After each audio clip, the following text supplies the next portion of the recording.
Hello, guys. We've got a little visitor. We have a cute little friend here right at the start to say hello.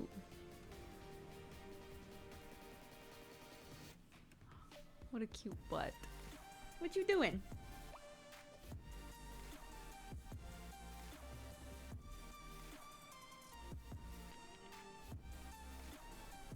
No, cutie pootie. Here, let me get my legs into a configuration that you actually like to lay on so you can chill. Super cozy, I know. What are these vibes today? Hello, everybody. Welcome to the stream. How are you all doing? Watson is also excited for Beacon Pines. Dude, I can't wait. Yeah, yesterday I had everything set up and ready to go. I had even, some of you who were like lurking in chat, you probably saw, I even changed the title. I was like ready to go. And then I was like looking at everything else that I need to do today. I don't know, because I had like meetings planned and stuff. So I was like, okay, Beacon Pines. I thought Slime Rancher. Check the title. Slime Rancher is after we finish Beacon Pines. I was like, am I going to be able to finish this? So I went to my mods because I knew a couple of my mods had played it. And I was like, am I going to be able to actually finish this in like an hour-ish? Or am I going to be really rushed? And they were like, you're going to be super duper rushed. So I decided to just wait for today and to have Wednesday be my day off as it's meant to be.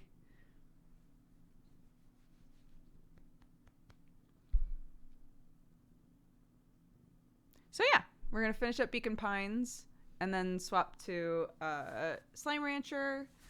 That's the plan because according to y'all, we have like maybe 2 hours. 1 to 2 hours left of Beacon Pines.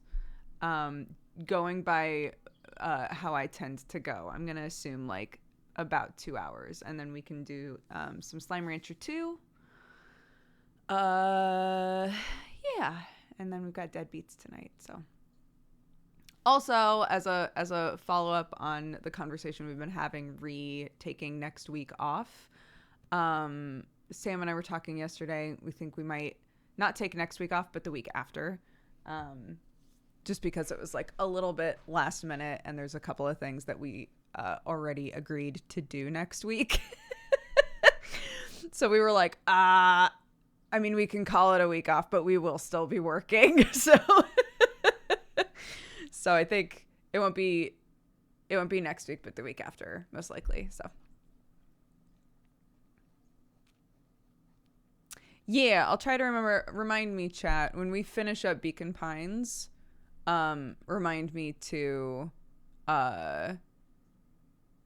tweet and be like, hey, we're done with Beacon Pines, we're moving on to this now, so that anybody who doesn't want to be spoiled on Beacon Pines can show up for the Slime Rancher part. You gotta take the week off and get out of the house. That's not an option.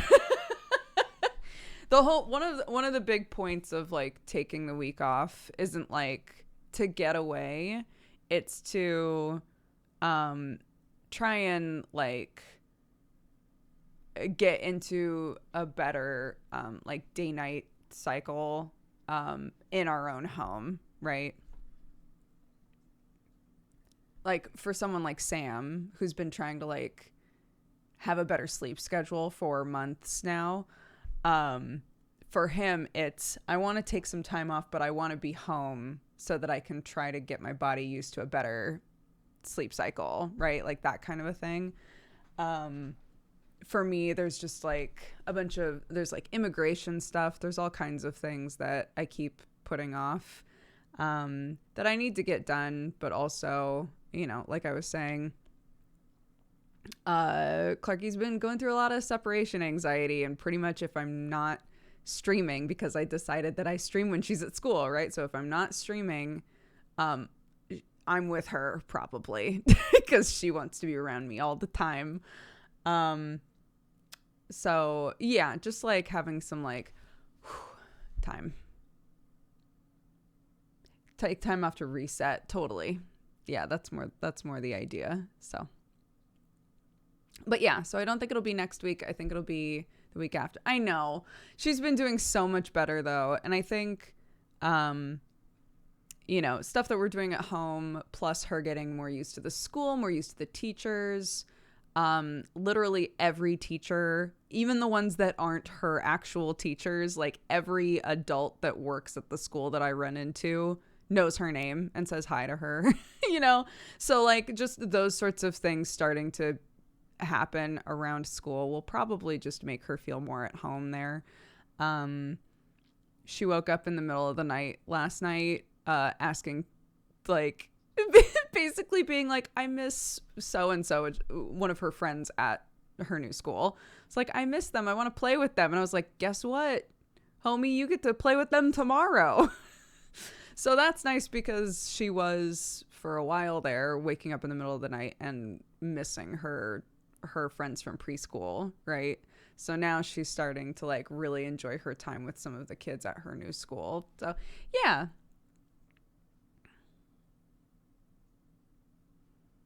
All of that kind of stuff I think is going to help.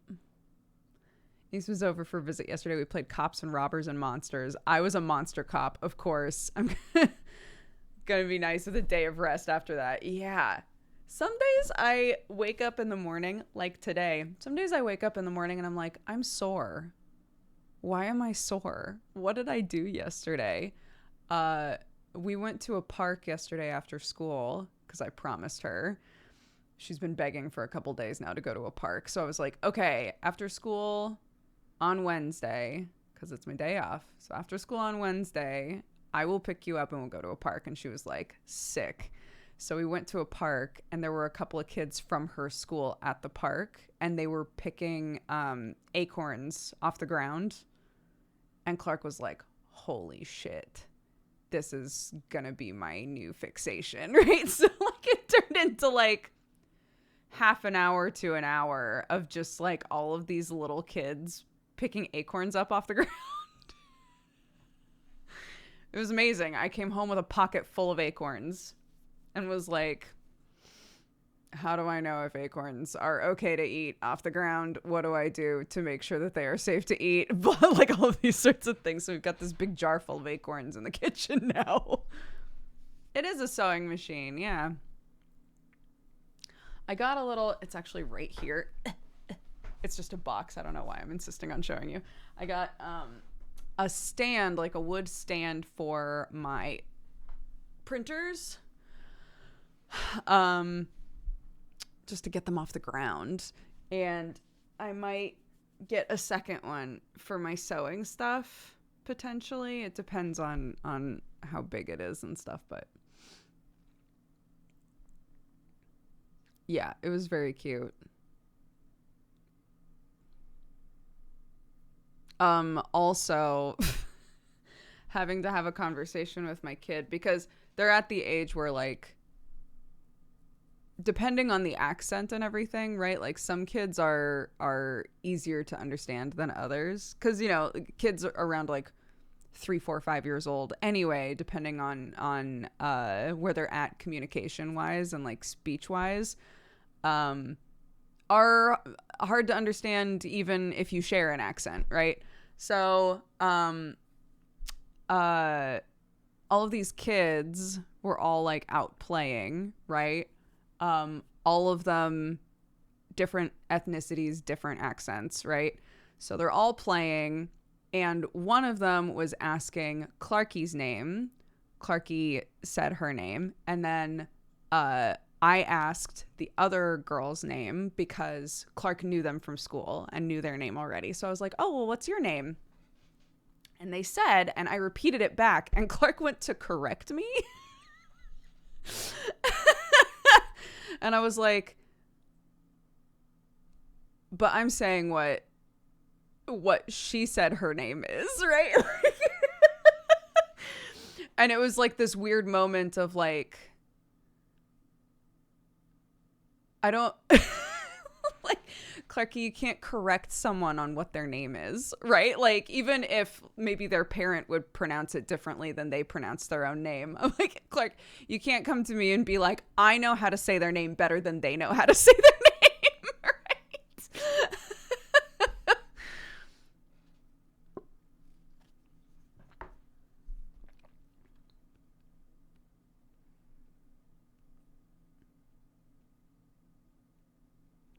Accents and names are so difficult, for sure. And like, um, yeah, I want to, do my best to pronounce names correctly, especially if it's a name I've never heard before.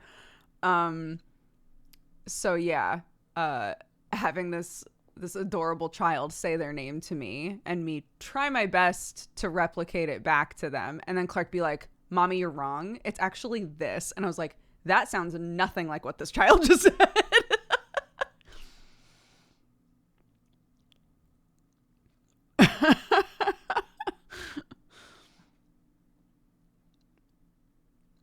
So I wound up just asking their parent instead. It's like, I think there's a pretty clear way to figure out what the pronunciation of this name is.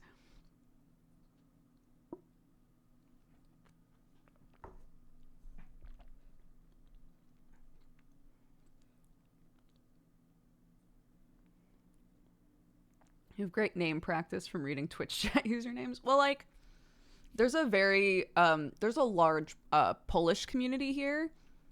I am not I am not, educated on how to pronounce Polish names properly.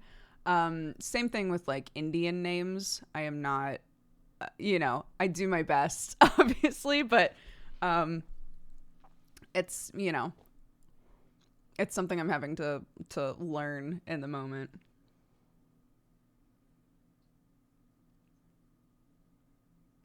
Until the parent says some heavily accented name you didn't catch, and now you're smiling and pretending to have heard. I will usually try to, like, when they say it to me, I will try to say it back. Because I do think that, unfortunately, a lot of people will do the smile and nod. And there's a lot of value, I think, when you get that reaction a lot. Most likely there's much more value in somebody putting in the effort to say the name back or to properly learn how to pronounce it,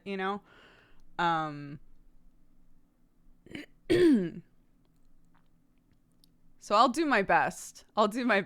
And I hope that if it's like totally wrong, that they would correct me, but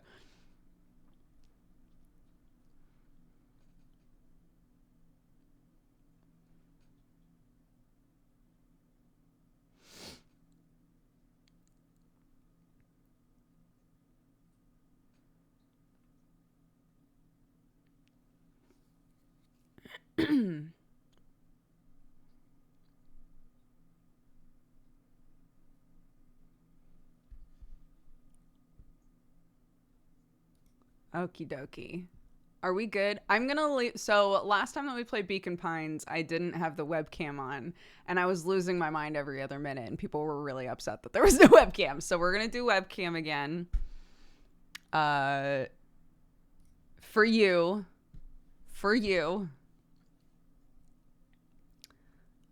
Let's get the game up and working. Yee. For me? For you, you little darling. All right, let's do this. Let's go. Oh, let me get rid of the PNG tuber tag. There we go.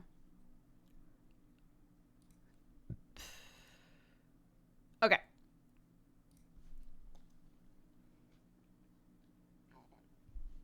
Pardon? Pardon?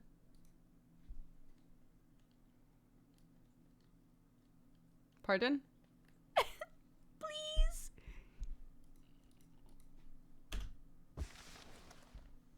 Why?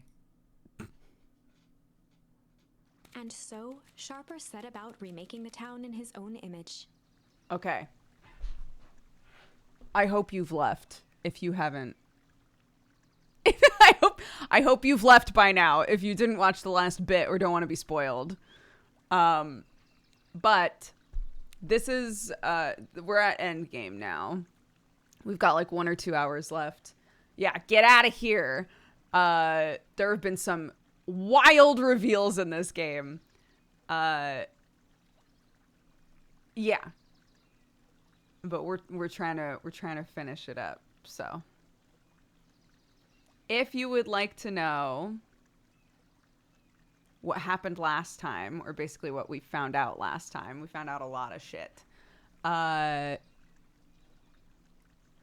Giving you a chance to leave.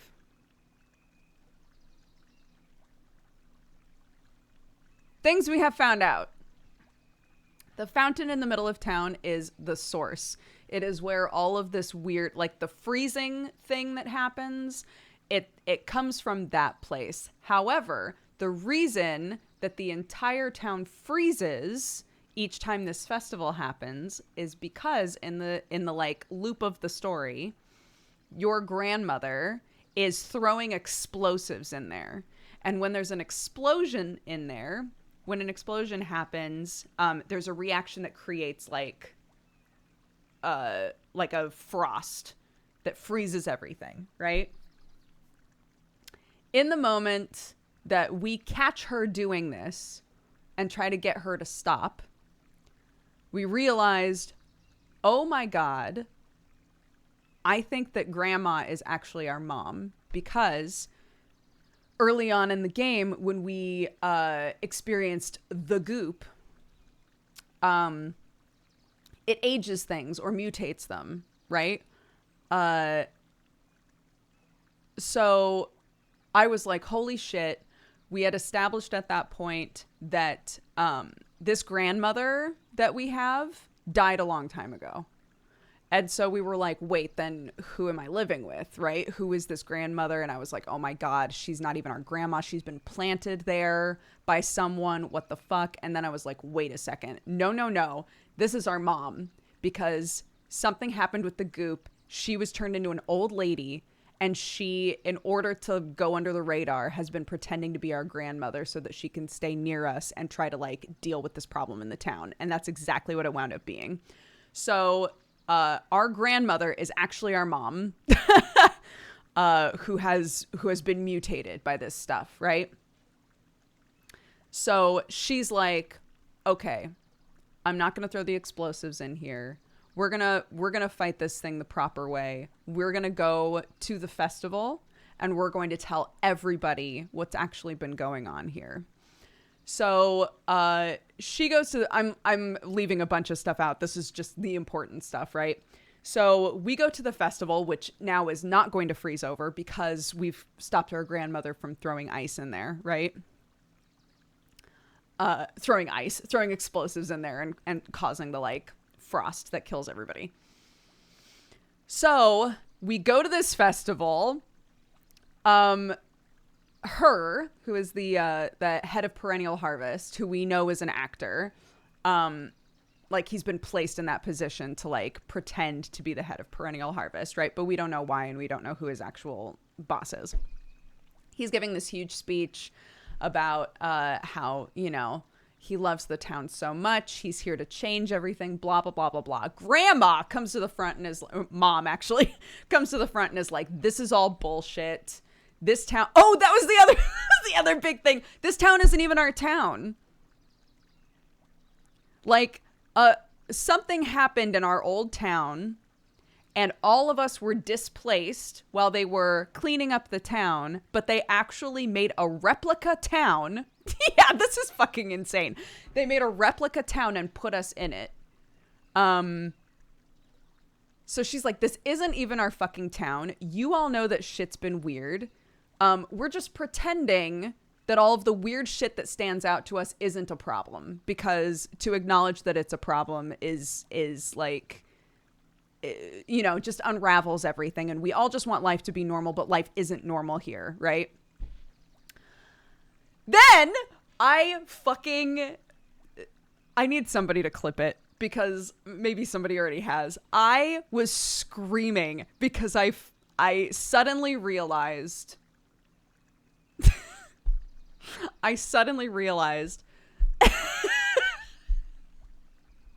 who the big bad is of this game. There's a main family, like a rich family in this game called the Valentines, and they created the original fertilizer company that started this whole mess, right? When the foul harvest happened, when like all of this shit happened to this town, that was because of the Valentine Company, which was like a fertilizer company that helped everybody grow, right? But everything went really badly. And so everybody was displaced. Perennial Harvest came in, made the replica town, right? Eris Valentine. I wanted to keep this short, but there's so much shit. Eris Valentine, who is Sharper Valentine's daughter. So Sharper Valentine owned the company. Sharper Valentine's daughter, Eris, was told, in the event of my death, you have to take in this child. And she was like, okay. So Sharper Valentine dies. This kid shows up. She's like, it was my dad's dying wish, I guess. And everybody assumes that this kid, it was like Sharper's, illegitimate child, quote, quote, quote, quote, quote, right? And he's like, you have to take him in. You have to take care of him. I've been taking care of him in the shadows, whatever. And I was like, no, wait, no, that kid is Sharper. Because we know that the goop adjusts the age of things, right? That's why our mom is our grandma. So I was like, holy shit, this kid is going to be Sharper. And it was. This child came up to the podium, drank some weird goop, turned into a grown-ass man dog, and was like, what's up, everybody? Even his kids had no idea. It's like, what's up, everybody? I'm taking over this town again. Full-on supervillain monologue, dude. Was like, there's nothing you can do about it. You will do exactly as I say. I control this town. So let's get cracking, shall we? And then this was the ending we got.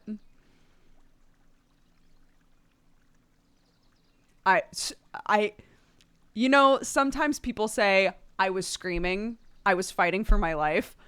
Go watch that VOD. I was actually screaming. I was losing my mind. So yeah, that's where we're at with this game. And we're now trying to figure out, like, okay, we now have so much information. We have to now figure out how to stop the freeze from happening, but also keep Sharper from taking over the town. And the big element to this game is that the characters don't know the information you know, right? So this isn't like some other games with time loops where you go back through the loop and you're like, holy shit, I need to stop XYZ from happening as the character. That's not what's going on here, right? In this game, Luca, the character that you would argue is the main character that you follow, doesn't know the same things you know, because Luca's going through the story. He's a character in the story. He doesn't have the like meta information that you have. So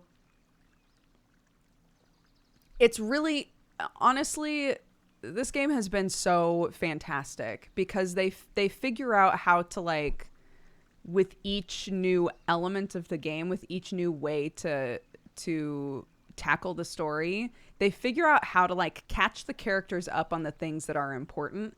So, like, there's stuff that's happened in other runs or like other universes, other versions of this book that the final Luca will never know happened, right? Will not be aware of. And, like, as the player, that's fine because they make sure that Luca has the information he needs in order to, like, progress the story properly. It's such a good game. It's wound up being like one of my favorite games this year, like by far. But, you know, maybe it ends terribly. I don't know. We'll see. Okay. Anyways. Oh, no. The fertilizer factory soon reopened for business. Sales rose steadily as more and more farmers across the countryside began to swear by its miraculous properties. Beacon Pines became famous, a secretive town that, for the right price, shared its gifts with all. Gifts that became more and more necessary in a world where winters grew longer and longer. The end. This is wrong, but things are becoming clearer now. It's called Beacon Pines. Yeah, sorry, I'm in the wrong category, I think.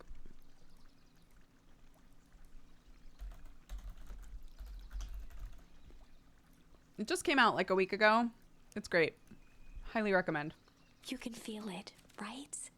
We can't let Sharper win. He might just be the key to this whole thing. Let's see.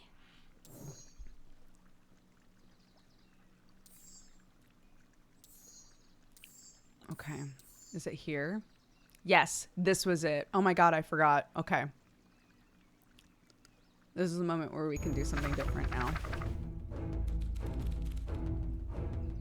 Luca peered up at Mr. Nuncreed. Kind eyes warmed a stern face. There was a deeper emotion hiding beneath it all. It was subtle, but Luca could sense something eating away at him.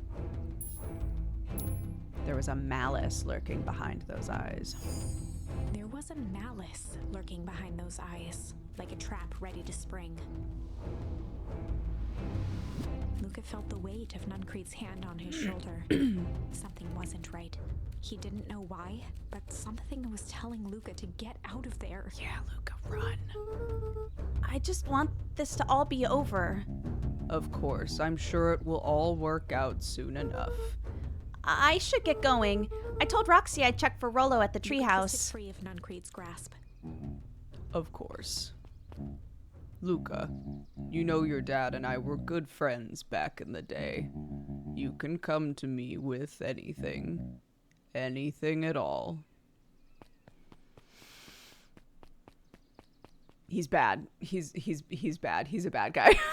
For anybody who didn't know that. Oh my god. Wait, and who are you? These festival decorations are a bit humdrum. Now, if I were to throw a festival, it would be a thing to behold. I agree. It's all more than a little sad. It's worse than sad, it's boring. What if we did a little something to spice things up? I'm listening. You know that festival sign waiting to be unveiled? It would be a shame if someone... scurried off, eagerly formulating a plan. But who is that other dog? I don't think we ever find out. Or at least we haven't yet. Mom.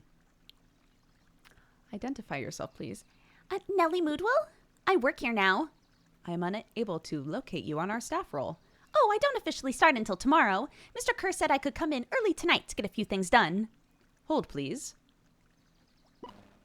Clearance authorized. Thank you. Our harvest awaits. Oof. Whoa! You could get a wrench to the noggin sneaking up on a guy like that. Don't scare a man while he's junkin', sonny. Evening, Jeff. Isn't it kind of late to be junkin'? I might as well ask the same thing of you. You find anything good? Ever since Perennial Harvest moved in, even the junk is trash. You can learn a lot about a person by looking at what they throw away. With this bunch, it's all shredded paper and coffee cups. This is Mom. Oh, our friend's mom, yeah. Well, I'd better get going. I didn't see nothing if you didn't see nothing. See what? Exactly. Chat started calling this character Grendor. I think I talked to that kid. Yeah, I did. Oh, yeah. Oh my god, I forgot about the fishing minigame. Luca wrapped a twig of thyme around the hook. Some fish have refined taste.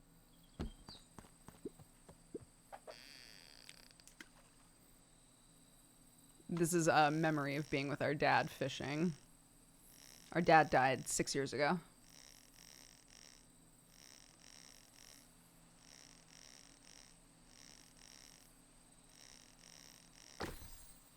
Ooh. Property of Sharper Valentine. Figures. If he had his way, property of Shopper Valentine would be written on everything in this town. Should we give it back to him? He may not even want it back. Man's got a contentious relationship with time. We'll keep it here in case he ever wants to pick it up. Looks like there's only space for one more thing. I think this might be the last tied one. a bent nail onto the line. If all you have is a hammer...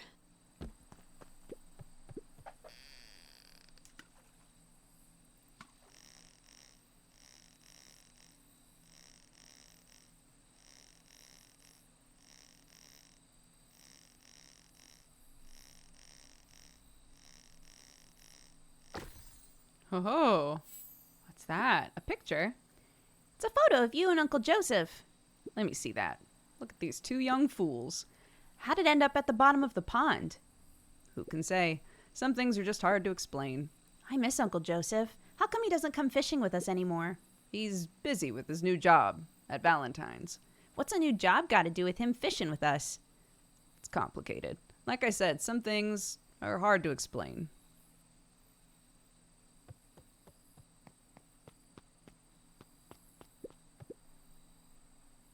Is that everything?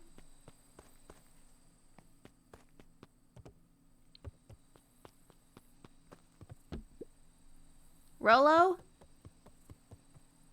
He aired a long holler into the woods. Rollo! Ah. Rollo, wherever you are, I hope you're okay. Luca felt his eyes getting heavy and plopped into the beanbag. He conceded to its lumpy embrace.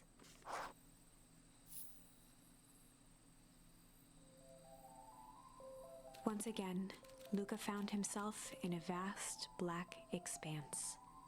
This time, he knew exactly where to go. He took a single confident step forward. The world flickered and pulsed. He found himself standing in front of the frigid air of a blazing campfire. The source. He plopped down cross-legged and gazed into the cold flame, waiting. Soon enough, the fire began to die out, popping sporadically, until all that was left was a single ember. Luca stood up and dusted himself off. He plucked the glowing ember from the cold ash, examined it, and slid it into his pocket, a keepsake. The voice of his father spoke behind him. "You made me proud, Buckaroo." Luca turned to face him. "Dad, what is this place?" A warm grin grew across his father's face. "A place where everything that has been and everything that could be all wait together." Luca found himself staring at his father's face, trying as hard as he could to memorize every single detail. "Wait? For what?" Another voice spoke out as Luca's doppelganger stepped forward. "That's up to you." Without knowing why, Luca began to weep. Is any of this real? Are you real?" Luca's father bent down to smudge away a tear. "Of course. I'm as real as the part of you that misses me." Luca turned to look at the older version of himself. "And you?" The doppelganger choked back tears. "I'm as real as the part of you that's angry he's gone." Does that make sense? Through his tears, Luca laughed. "I think so." His father pulled him in for an embrace. "Time to go, Buckaroo." Luca was startled from his dream by a banging on the floor. A commanding voice rumbled from below. Just as Luca sprang to lock the entry hatch, the door knocked open. Oh, shit. Chapter 5. Dangers Big and Small. Luca stumbled back. He heard the rope ladder creak under significant weight. Keeping his eyes fixed on the hatch, he inched backward to the balcony. As his hand grasped the door handle, Luca froze. A large figure clumsily wriggled up through the hole.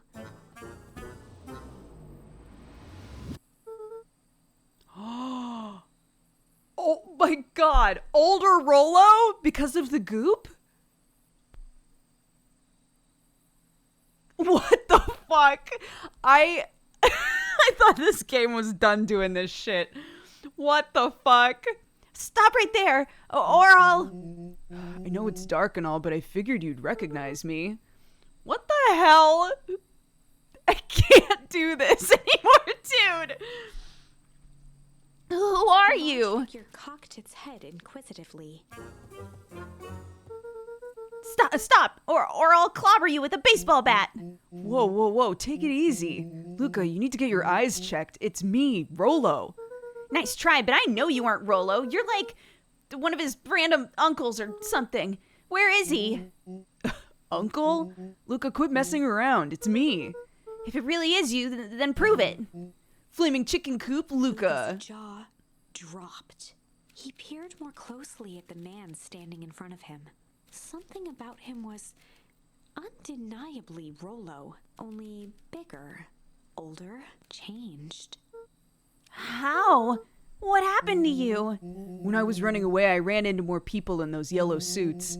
They grabbed me and dragged me away. What? Where did they take you? I don't know, they threw a bag over my head. It was cold, it smelled like a swimming pool. I think it was an underground lab or something. They made my hands all big. Look. Rolo proudly presented his hands to Luca. Pretty sweet, right? I mean, it wouldn't be my first pick for a superpower, but beggars can't be choosers. Rolo, it wasn't just your hands. My feet, too? Oh my god, he doesn't know. Dang, Pa just made me new shoes. Wait, Luca, why are you so Luca small? moved to the side and pointed Rolo to his reflection in the balcony window. What His the? hands shot up to his face. Holy Toledo! Rolo, what did they do to you? They made me drink some kind of green crud. Ew. Actually, it wasn't too bad. It kind of tasted like licorice. I passed out and woke up like this. Big ol' himbo energy, 100%. And then I sorta smashed open my cage and escaped. You smashed open a cage? Yeah, kinda. At least I think I did. It's all kind of a blur. They had you in a cage. Who are these people? I don't know who did this to you, but we're gonna fix it. Fix it? This is awesome! Well, I mean, I'm just glad you're safe now. Luca, you don't need to worry about me. I got snatched, but look at it this way. I got snatched. I know where snatched people go. We may finally have a lead on what happened to your family. Maybe you're right, but this all seems really dangerous. Danger? Rolo shadowboxed a few jabs. I'll take them all on. Hey, fellas, what's With up? a yelp, Rolo dove behind Luca. Ah! Take cover! Did I come at a bad time? Who the heck are you? This is Beck. Sorry, something really bizarre just happened and I need help. I didn't know where else to go. So you're just hanging out here with your large adult friend? No, this is my buddy Rolo. This is your missing friend? One and the same. He seems a little old. I'll have you know, this is a recent development. What the heck does that mean? Oh, sorry, you're the one who just showed up out of nowhere, so we'll be asking the questions here. Okay, that's fair. How did you find us? Your silly treehouse? I think you mean our silly little mission control? I hate to break it to you, but your secret path isn't so secret, and I could hear your racket from like a mile away. See, Luca, this is why we need to improve security around here. Not now, Rolo. Beck, you said something bizarre happened? Yeah, but She shot a nervous glance at Rolo. anything you can say around me, you can say around Rolo. This has been a weird day all around, hasn't it? Yeah. Beck's eyes narrowed. Okay, so it all started when I made it back home. My first order of business was to try and salvage my hair. So I dyed it with some stuff from the chemistry set my mom gave me. What? Beck, you were wild. Okay, I just need to play it cool and hope no one notices. Notices what? Nothing. I was just, come here, let me have a look. Oh, honey, what in the world did you do to your hair?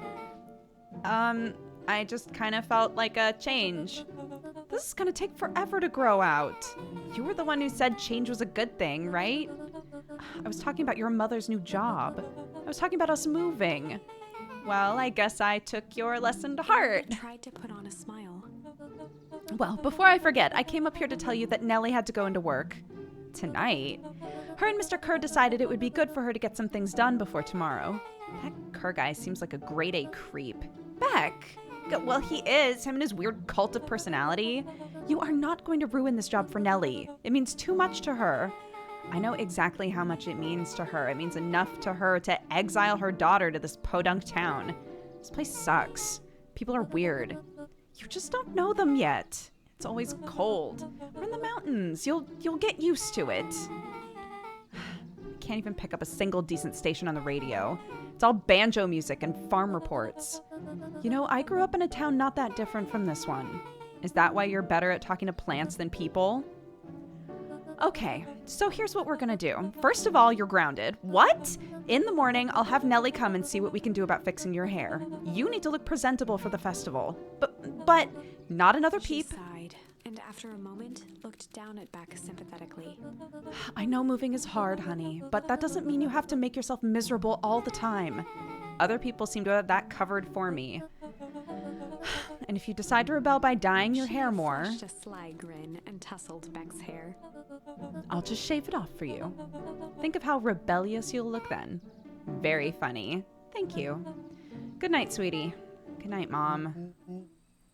Wait. First of all, this town does not suck. And second, you need help because you got grounded? No. I'm sorry you got in trouble. It's my fault your hair got screwed up in the first place. Oh, don't worry about it. I actually kind of like this look.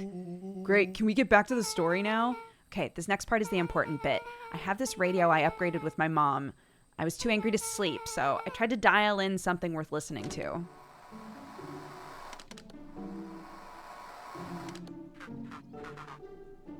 Mr. Kerr, are you there? Mr. Kerr? Yes, I'm busy. What is it? Apologies, I have the founder on the line. Patch him through immediately. One moment. Hello, sir. It's so nice to hear from you. Skip the pleasantries. What's your report on our new leading researcher of deep engineering? Oh, hi, Sherlock. Nellie Moodwell seems to be integrating nicely. At this very moment, she's working to help us meet our deadline. She's offered to work overtime before I even had the chance to suggest it. Excellent. And you have faith that she's capable of finishing the work left by her predecessor.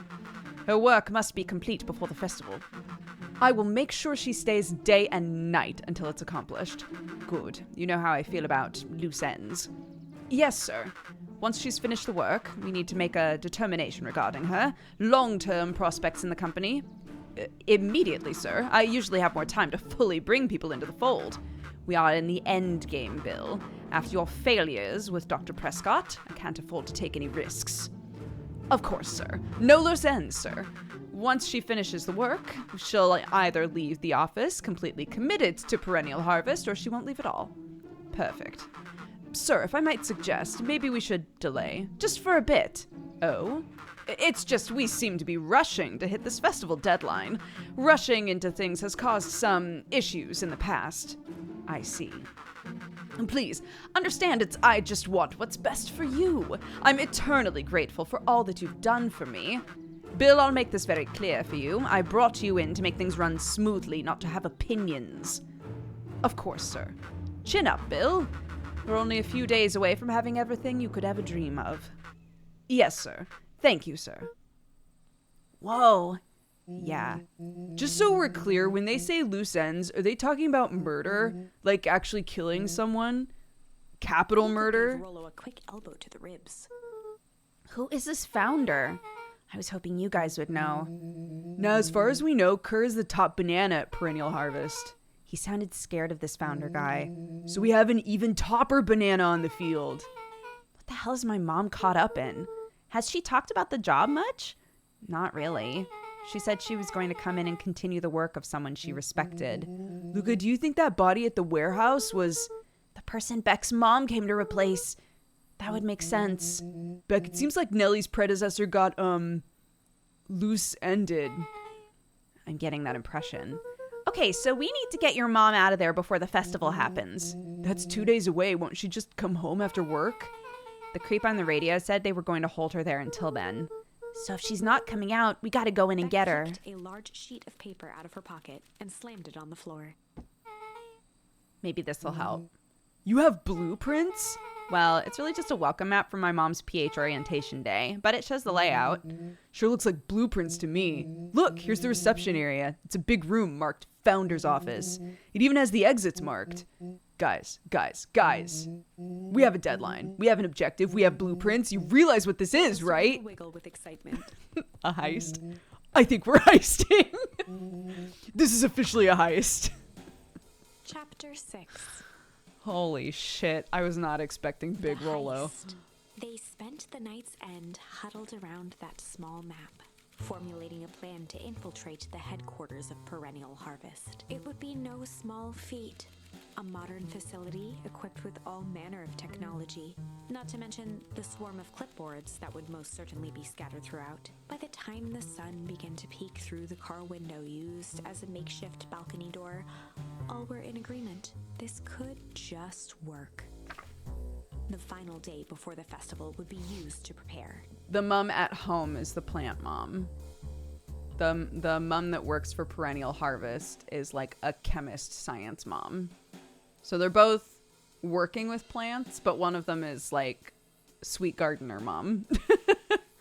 They'd need to pull every resource at their disposal, pull every favor with a thread, even enlist some unsavory characters around town with important tasks only they were suited for. Luckily, there was enough ill will and mistrust toward Perennial Harvest that alliances could be found at a bargain. Luca, Beck, and Rollo rubbed their eyes as they exited the treehouse. They hadn't slept at all that night. There was no time. Over/under on Krendor being involved in this heist. 100%, right? The festival was to begin in one day, and they each had their assignments. All right, quick recap. Rolo, you're going to talk to Roxy cordially. Without her and Fitz, this whole thing could go bust. Me, Cordial's my middle name. Uh-huh. And how do you plan to explain your He new waved vaguely at Rollo's sizable figure. circumstance? She'll be so happy I'm alive, she won't even Beck notice. snorted an involuntary giggle. And Beck, you're sure Ilona won't just shoot this whole thing down when she hears it? She'll listen. Once she understands the danger Nellie is in, the danger we're all in, the plan will make sense. Okay, that leaves me with Jeff, then Iggy. How are you going to persuade them? I'll think of They each something. looked at each other with sleepy confidence and nodded. Iggy! I just realized we're getting Iggy involved! That was another one of the universes, was us and Iggy found out a bunch of information and Iggy like sacrificed himself for us, and I was like, it breaks my heart that the final form of Luca will never know that Iggy was willing to like die to keep everybody safe. But he's involved in the bro. I'm very happy. Okay. Get Jeff. Get Iggy and Tish. Absolutely. Let's go.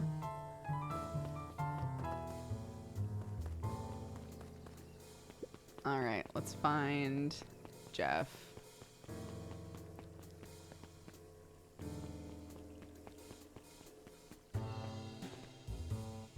Jeff, where you at, dude? Maybe up here?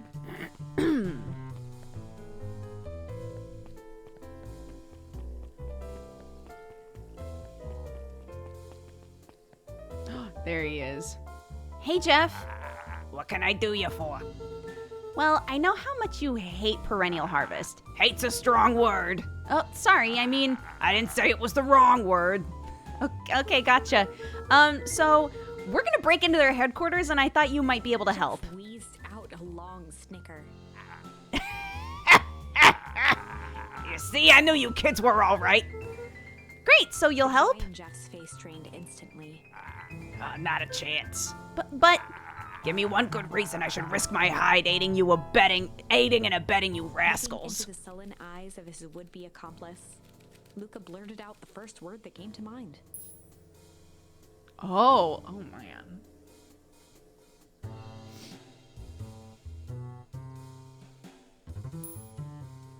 Shit. junk! Yeah, what of it? Sonny, I got more junk than a king has copper. Ain't interested. Luca wasn't ready. He shouted out again. Yeah, it's all shit. I still ain't helping. And ain't that some shit?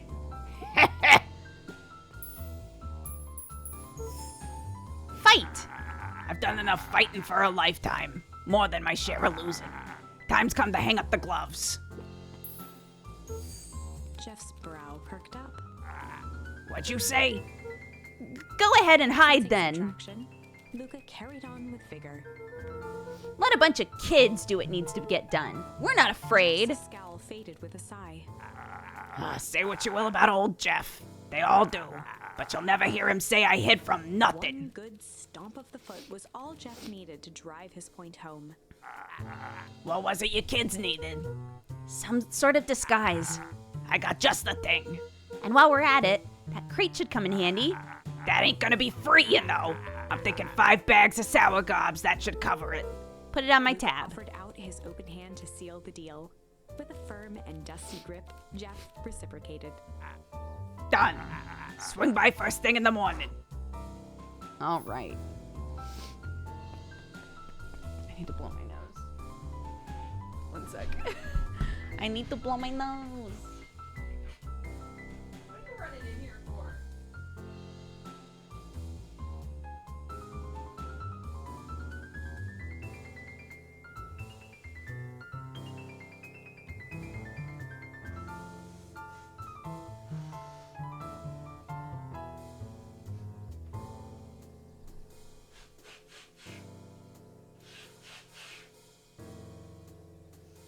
Oh, that's annoying. You know when you can like feel there's something in there that wants to come out, but no matter how much you blow, like you just give yourself a headache and you know it's still in there. Awful. All right.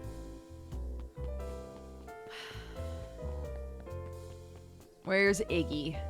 There they are. Hey, Tish, look who it is. Luca, are you here to try and tickle us to death again? Look, just hear me out. Raised an eyebrow suspiciously. We're listening. Iggy, I know we've both been giant bags of shit to each Iggy other. gave a reluctant shrug. You're not wrong. But lately, life has been kinda strange, you know? Considered the point. Things have been soups weird around here. So I'm offering a truce, and I'm asking for your help. What do you say we...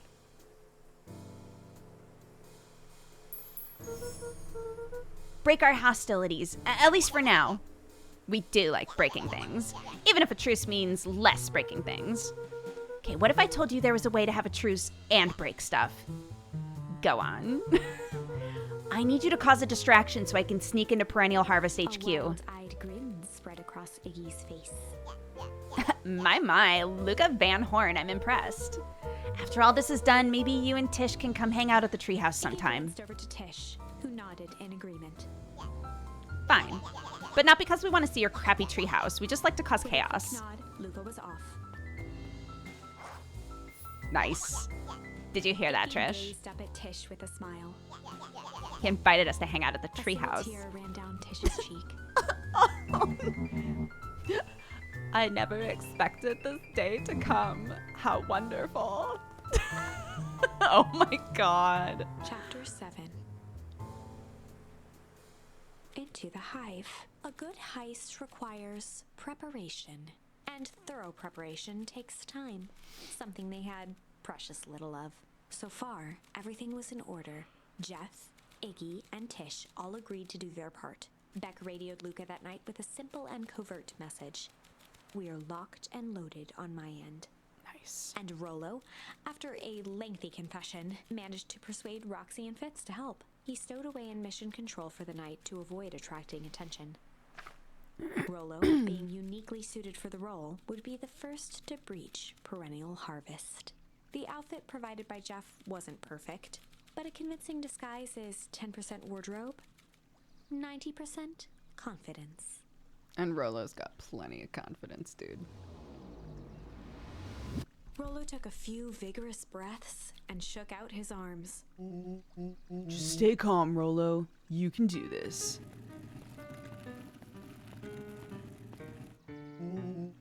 Got your delivery here. A delivery? I don't have anything in my notes about a delivery. One moment.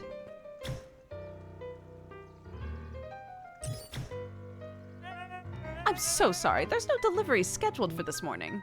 He had Right. to think quick. That's because this goes directly to the founder. He asked that it be kept Rolo secret. sighed, adjusting his tool belt. You know how the founder can be. Well, I suppose we could leave this one off the records. Our harvest awaits, and With a such. stroke of his mustache, Rolo proceeded into the Perennial Harvest headquarters. Our harvest awaits.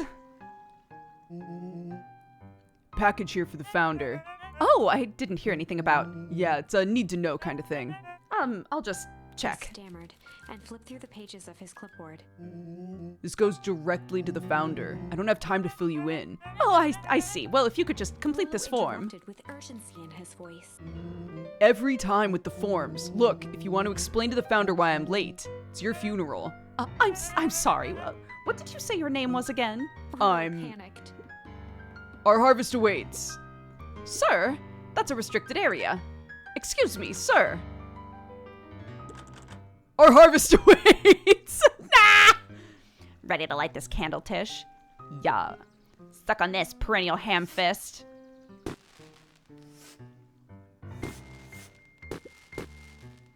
What was The that? distraction was enough for Rolo to regain his confidence. Just open the damn door. I've got a The job girl to do. fumbled around in a frenzy. I should check on the noise. Come on. Just buzz me in already. Okay.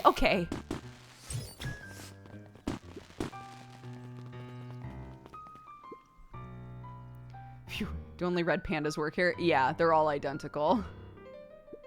That was close.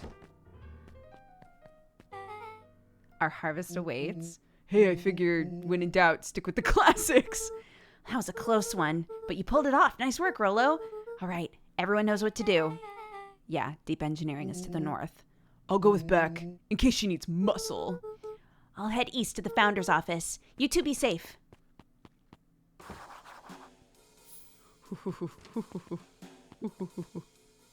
That's odd. There's not even any cups for water.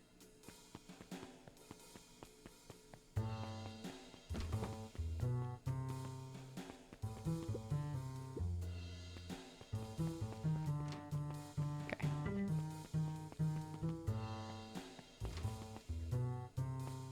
Oh no. Oh no. A hallway to nowhere. What's going on here? Is this some sort of mind game?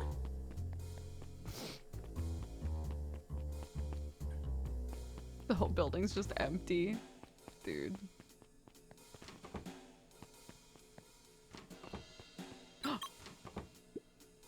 Solomon? Solomon stopped in his tracks. Luca. Oh, what are you doing here? It's a long story. Are you okay? Confusion flashed across Solomon's face. His words rushed out dramatically. No, I'm most certainly not okay. Some strange people grabbed me and... Were they in hazmat suits?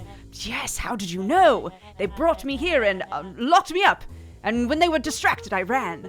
Dang, okay, you should stick with me. We've got a plan. Solomon's facade briefly faltered. We? Yeah, Rolo and Beck are headed to deep engineering. Oh, well, thank heavens you found me.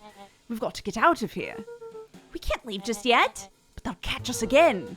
I've got to do something first. When you were running, did you happen to see a door marked Founder? Founder? Oh, why are you looking for him?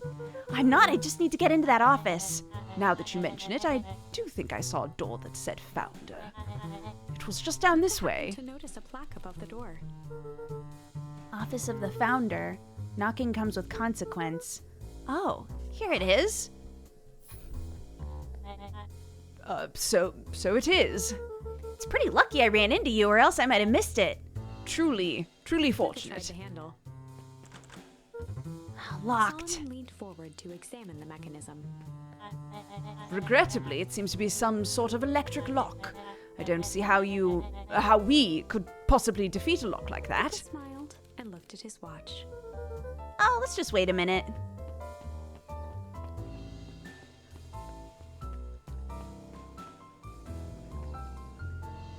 I love this. I don't know what sort of funny business you're up to, but I like it. I'm so glad the pig finally got to have another line. And a quick hat tip and ambled off with a whistle. God-based mom. Howdy. Good afternoon. The light on the keypad changed from red to green. How did you do that? It's good to have friends. Okay, quick, let's get inside before someone spots us. I love this. I love this. Because obviously Luca would trust Solomon.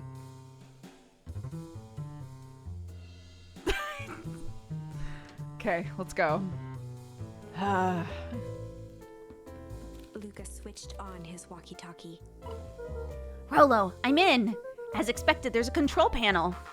Great timing. We're stuck at a locked door marked 24601. I need you to get us through. What if someone catches us? We should get out of here.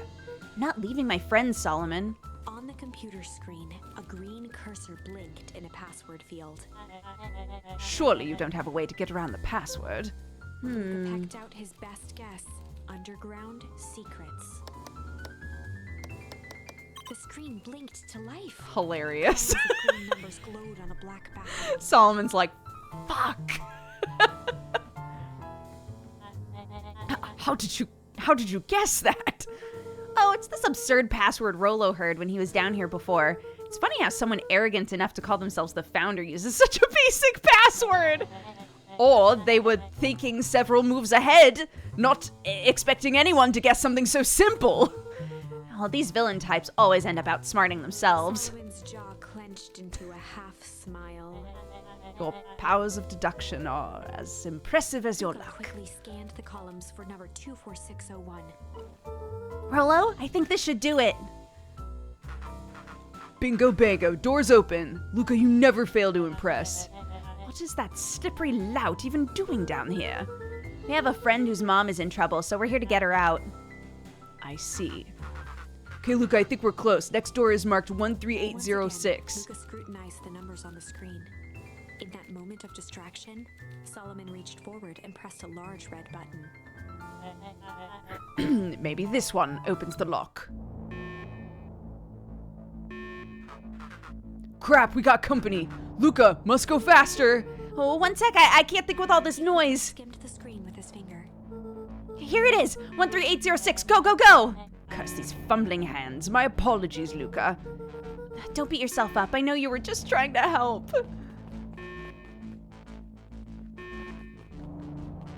Oh my god, there's something horrifying about a bunch of like, oh man, no water cups. Rollo!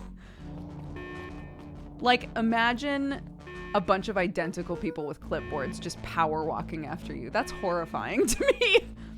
Rollo, are you okay? Rollo, come in! Mr. Kerr approached with a sneer and spoke into his walkie-talkie. You can turn off the alarms. They're With trapped. self-satisfaction, he called into the hallway. That, my dears, is a dead end. Nowhere to run. Rollo, where are you? Are you okay? Yeah, I think we lost him. Making our way back to Nellie's office.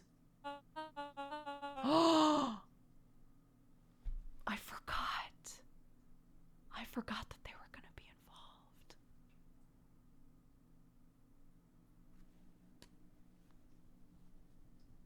This is so exciting. This is so exciting. Okay, you two rabble-rousers, you're coming with us. Nope. Oh my god, Roxy! Make a break for it. Did that little shit just kick me? Don't just stand there after them. Okay, I think that worked. Roxy and Fitz have them on a wild goose chase. I am having trouble following what just happened. Like I said, it's good to have friends. Rollo, how long do you think Roxy can distract them? How long can Roxy keep someone so pissed off they can't see straight? Let's just say we've got time. Entering Nellie's office now. Mom! Oh, honey, what did you do to your hair? I thought you'd be happy I finally used the young chemist lab kit. You sure have a knack for making me incredibly proud in the most frustrating ways. We need you to get out of here. We? Who's your adult friend? I'm not an adult. Have you ever heard of a growth spurt? I had more of a growth spew. No, that's not Leaned possible. over to examine his teeth. Substantial banding on the enamel of the molars, consistent with tempest legume exposure. Is that what you call the gunk they forced me to drink? You drank it! Oh no! They told me it was only being tested on plants! Oh, Beck, sweetie, I promise I didn't know. Mom, what the hell is going on at this place? I was brought here to work on the discovery of a lifetime, a novel chemical compound discovered under Beacon Pines in a wellspring they call the Source. They named it Tempest Liguamine. It pulls energy from its surroundings in order to fundamentally alter matter's relationship to time. It was the secret to Valentine's fertilizer. They harvest the source, infuse small amounts of Tempest Liguamine into the product. It worked wonders, drastically accelerating plant growth. Crops would be ready to harvest in a fraction of the time, but it led to complications. The foul harvest. Perennial Harvest came in to clean up the mess, to succeed where Valentine failed, but Tempest Liguamine is rebellious. Rebellious? You can think of it as a manifestation of change itself. It's volatile by its very nature. So the more you try to force it to do a specific thing, the more it resists, yes. I can relate to that. My role was to finish the work of my predecessor, Dr. Prescott, harnessing Tempest Liguamine to reliably manipulate its organism's age. Just imagine how many people we could feed. Mr. Kerr was very insistent that we achieve a successful result before today's festival. But you didn't, right? You know how much I love a good puzzle. I poured myself into the problem. It wasn't long until I discovered oddities in Dr. Prescott's notes. Oddities? They contained obvious errors, mistakes that someone of his reputation would never make. So I fixed them and now I get to replace my entire wardrobe. I really am truly sorry. Those clothes were all hand-me-downs anyways. Sounds like Dr. Prescott figured it out, got cold feet, and intentionally sabotaged his own work. I had considered that possibility. I've sent a letter asking him to clarify his thinking. Mom, Dr. Prescott is dead. Kerr had him killed. What? I overheard them talking about it on the radio. That's why we gotta get you out of here. I just... Like, now. Oh, wait! The vial! I finally solved the chemical equation. It allows direct control of aging. Mr. Kerr picked it up just before you came. All the more reason that we have to hightail it. Luca, we've got Dr. Moodwell. Heading your way now. Roger that. Be careful. All right, everything's on track. And what is your plan for escape? We'll go over everything when they get here. In the meantime, maybe we can dig up some more info. Oh my god. Malice 80 proof whiskey, a hard drink for a hard man. Wow, even his alcohol is arrogant. Muttered inaudibly. I should just smother you right now. What's that? I said I shouldn't bother you right now. Don't be silly, you're no bother at all. Oh my god. Let's see what else this bad boy has on it. Security system, time card logs, payroll. You know, for being so evil, this guy sure is Sullivan boring. Once again muttered under his breath. Just you wait. Huh? Oh, nothing. This is sad. The picture of him and his kids, and he's got a bunch of darts in his son's face. That's sad. This poor boy. Luca tugged on each of the cabinets. Dang, this must be the good stuff. They're all locked. Perhaps he's not as careless as you expected.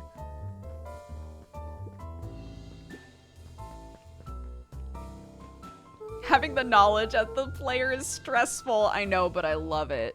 I adore that we're just in the office with the actual bad guy. Don't know. It looks like the founder was helping her plan the festival. Why would such a secretive leader be obsessed with a party? Only time will tell. Held his hand up to the ashtray. Oh, it's still warm. Oh no. This whole ass child has been just smoking in this office. He must have been in here recently.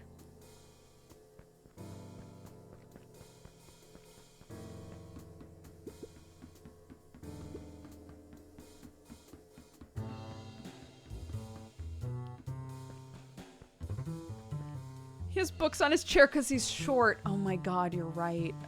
I hadn't even put that together. That's really funny.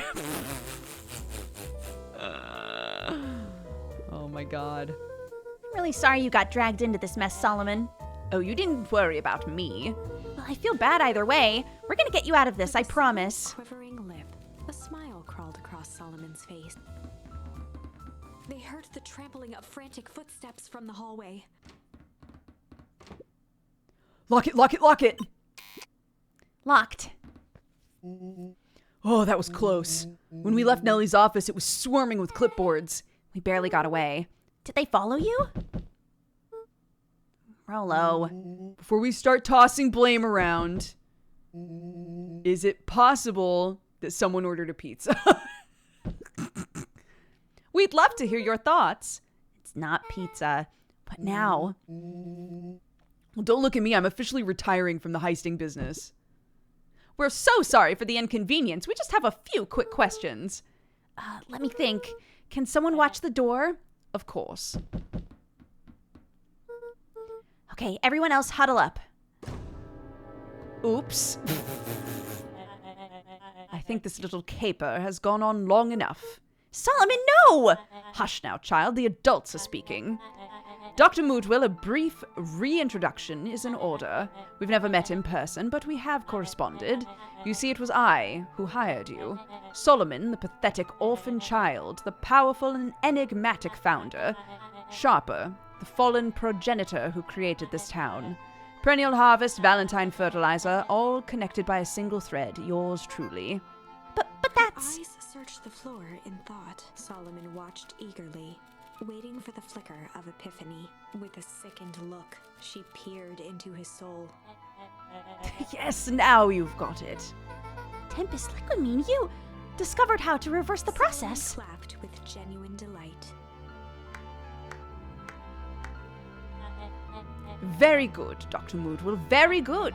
Though the discovery wasn't intentional. Solomon glanced down, examining his youthful form.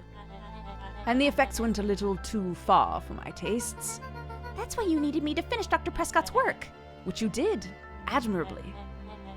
Mr. Kerr, the vial, please. Presented it with a theatrical twirl of the hand. May I present to you the eighth wonder of the... Rollo snatched the vial Yes, from her Rollo! My boy! Wow, this stuff sounds pretty valuable. Be careful, you fool. You have no idea what you have in your hand. Actually, we do. You just did a whole evil villain monologue-y thingy about it. casually tossed the vial to Luca. Gosh, maybe I'll have a Tickled taste. the vial mockingly. Seize him. Luca, over here. Move another inch, and I smash She held it. tightly behind her back. Solomon sighed, speaking in crisp, measured syllables.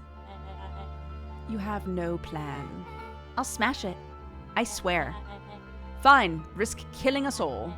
Or if you're lucky, nothing happens, and then what? We capture you, grant you much less leniency. He pursed his lips with feigned sincerity.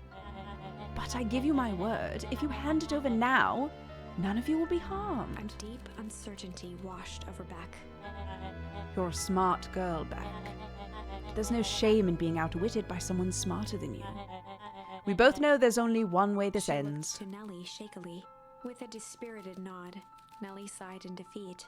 Beck slowly approached Solomon. That's a good girl. Beck, don't do it! We can't trust that jerk. I'm sorry, With he's right. apprehension, Beck conceded. Solomon pocketed the vial and brushed off his shoulder with a sharp flick. Mr. Kerr, you have allowed yourself to be humiliated by a group of children. Report to my office tomorrow for a performance The review. blood drained from Kerr's face. Of course, sir. Okay, look, before you guys start being like, Beck, no. Literally, the other two do not have a parent in the room potentially about to be killed if this goes wrong. Right? Like,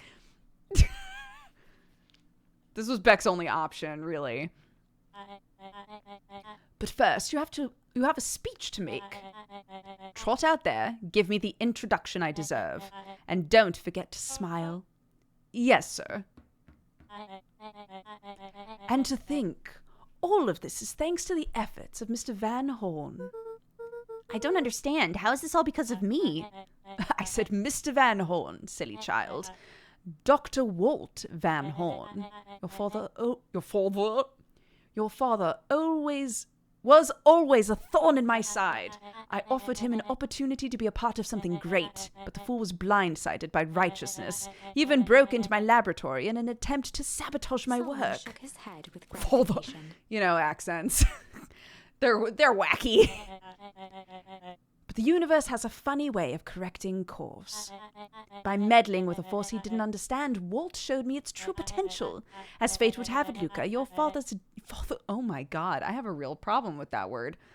Dying act was to grant me eternal A life. muffled applause resonated faintly through the walls. Well, that's my cue. After the festivities and my subsequent ascension, I will return to deal with you all. Until then, I suggest you use this time to reflect on the magnitude of your failure. You three keep post outside the door. Like for their sword. Oh my god. Well, crap. All right. During this moment of reflection, I'm going to pee. All of you reflect. Take a moment, reflect on some stuff, or go pee. Either way. Reflect, pee. We'll come back.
It's me. I'm back. Have we reflected? How are we feeling? Reflective?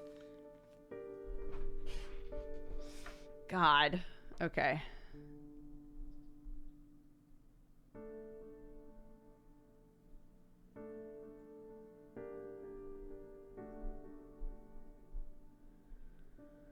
Oh, finally.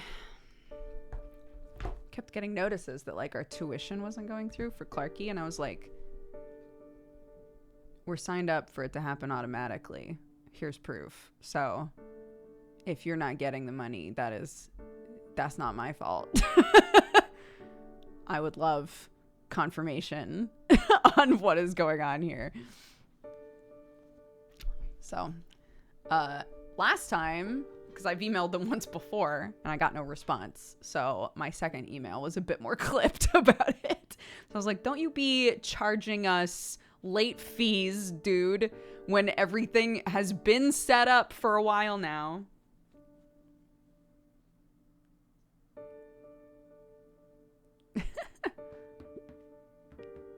Nellie was staring at the floor, deep in thought. Sorry, Luca, give me a minute to calm my mind. Can't believe Beck sold us out like that. I'm not sure she had any other choice. So what now? What's the plan? I don't have one. Of course you do. You always have a plan. Rollo. You just need some time. Rollo, it's over. We lost. Hey. Sorry, Luca. I did what I had to do. I know, it's just, we were so close. I've got a feeling that eventually Solomon will get what's coming to him. Time wounds all heals. Well, time seems like less of an issue for him now. Luca, there's something you should know. After After Mr. Kerr locked me in that office, I had nothing but time and curiosity, and I poked around a bit, hoping to find a means of escape, but I found something else. A note, hidden in a false drawer. What kind of note? Dr. Prescott must have sensed his time at Perennial Harvest was growing short, so he left behind a letter with the hope it would be found by his successor. It was a confession of sorts. He left it for me, but its contents, I think they were meant for you. Why? What did it say? It was about an incident with your mother. Dr. Prescott found her in his lab with a stolen keycard. There was an accident. She had been exposed to extreme amounts of Tempest ligwamine. The color dropped from Luca's face. Did she? Oh my god, in this universe, he doesn't know. He does. Oh my god, this is so hard to keep track of. In this universe, he doesn't know that his grandma is his mom. Holy shit. Okay. She survived. Dr. Prescott decided to help her recover. He no longer trusted Perennial Harvest, so he kept her whereabouts a secret. Over time, your mother led him to reconsider the purpose of scientific discovery. Science is often at the vanguard of change, but that doesn't mean it's always right. He realized no one should have control over something as powerful as time itself. I believe that's why he began to intentionally sabotage his own work. And it cost him his life. It's a reasonable conclusion. Luca was overwhelmed with emotion. Wait, that means that she's also still about to put explosives into the source. So we're still gonna have to branch off again. This won't be the end. Because there's nothing stopping her. Okay.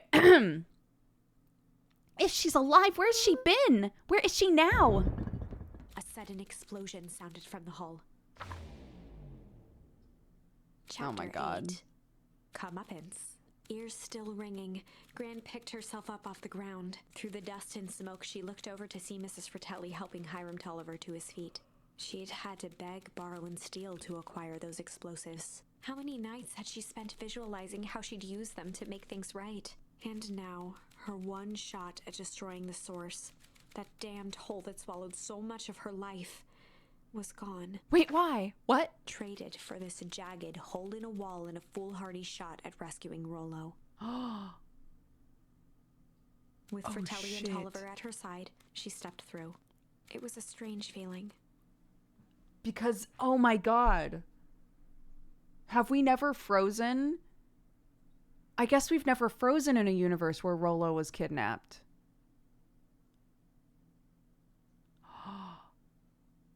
Oh.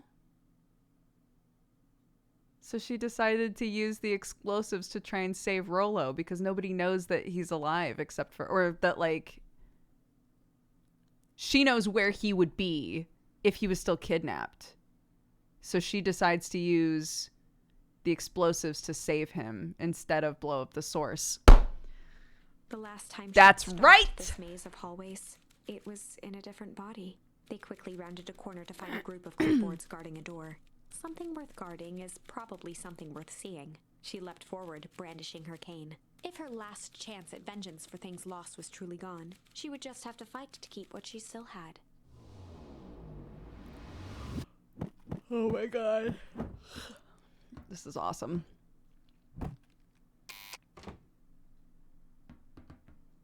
Yes. Gran, what are you doing here? Luca, what are you doing here? We're here to save Nellie. We're here to save Rollo. Hey, Mrs. Lucas Gran. That's awful nice of you, but I'm fine. Oh no, what did they? Gran, there's no time to explain. We have to go now. Come on, everyone. We've got a party to crash. They made their way out from deep within Perennial Harvest, just as Solomon finished up his speech. Thankfully, we can dispense with the formalities from here on Solomon out. pulled a glass vial from his pocket.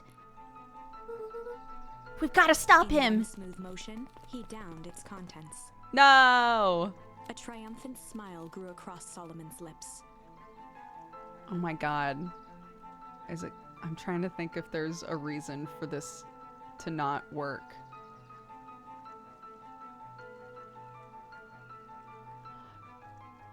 The only thing I can think of is that Beck put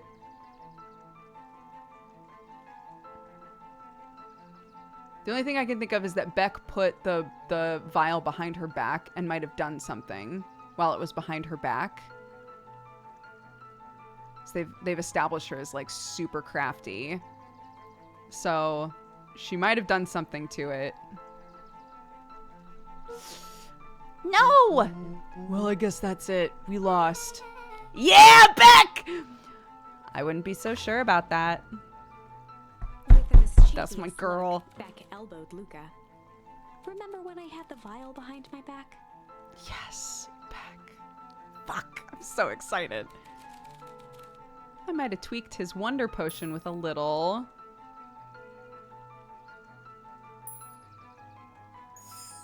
I might have tweaked his wonder potion with a little change. Like pocket change? Your unlucky penny! I plopped it in the vial when no one was looking. What's that gonna do? No idea. That's the beauty of science. Now we observe. You can all call me Sharper His Valentine. body and face began to contort and expand as he disappeared into a belching green mist.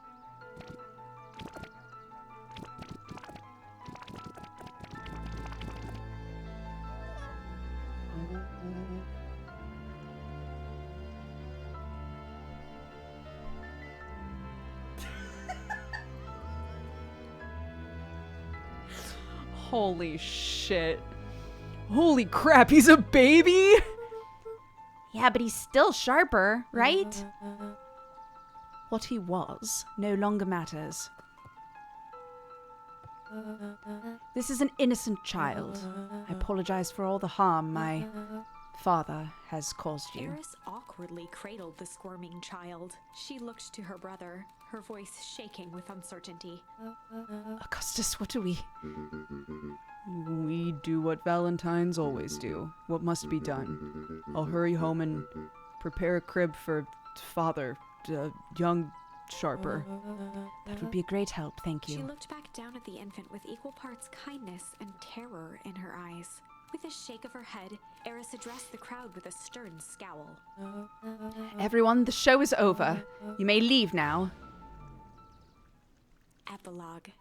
Beacon Pines' coldest summer on record came and went without much fanfare. Folks shared what they had and none were left wanting. The new school year was ushered in by the falling leaves of This still autumn. doesn't fix the problem.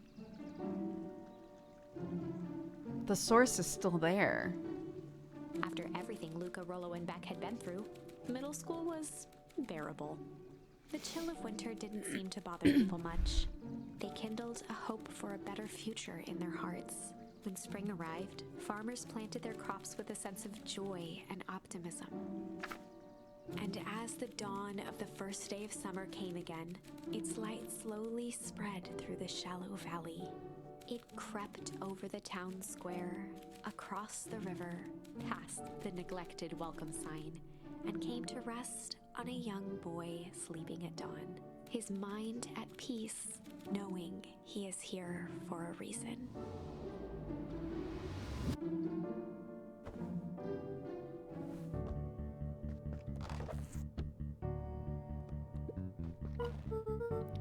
Rollo, are you up yet? Roger that. It's a beautiful day at Mission Control. You gonna swing by? Be there in a minute. I wonder if Rollo's still big. Or if Beck's mom is like... Over time, Eleanor began moving Walt's old things out of the closet and into storage. Eleanor had moved back into her bedroom, and now that she wasn't sneaking out late, she even slept there most nights. Wait, is there stuff in here to look at? I do think this is probably the best ending. I'm just, like, really curious what the other options do.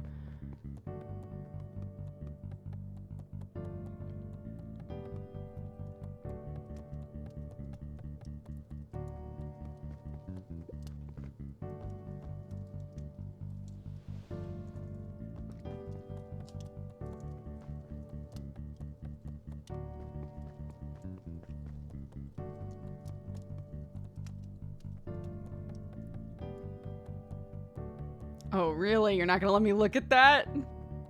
Curious. Mom, I'm ready to go now. Go on without me. I'll meet you there. I've got a batch of jam to finish jarring. It's funny, I only started making jam as a way to send messages without anyone noticing, but now I enjoy it.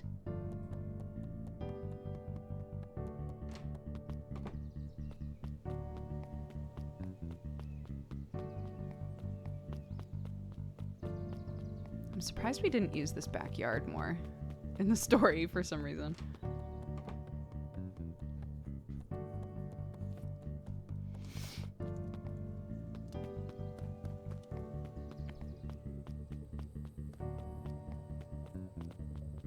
Oh!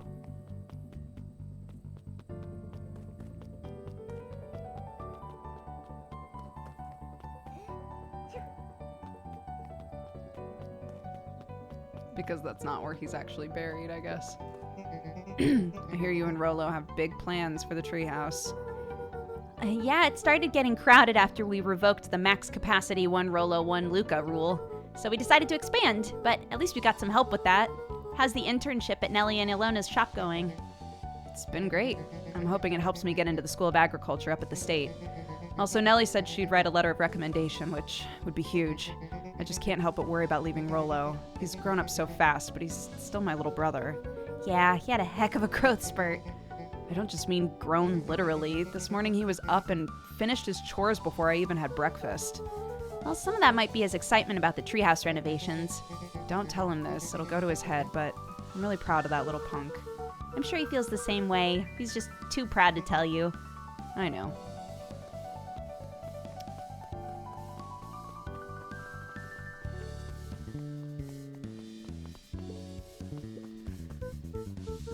Look at him!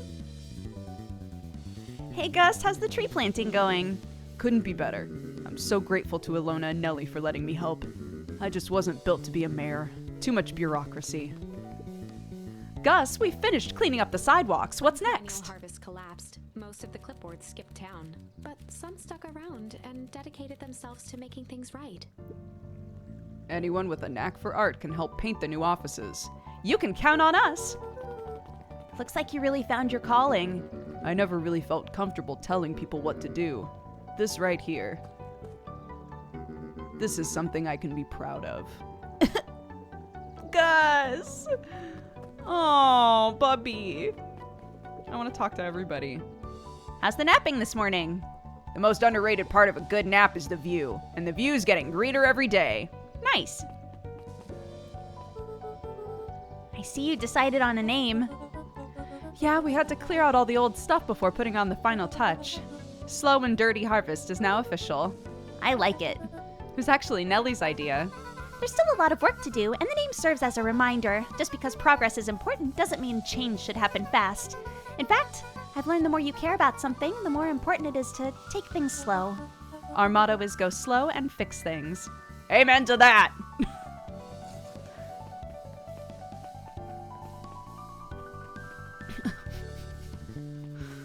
I can't even. Poor Eris. Luca, do you want a biscotti on the house? I don't really have time. Zario, you gotta come see this. I finally did it. I pulled the perfect espresso. Aw, Lumi, if I didn't know any better, I would think you're proud of something. As if It's too late. You're now officially a person that cares.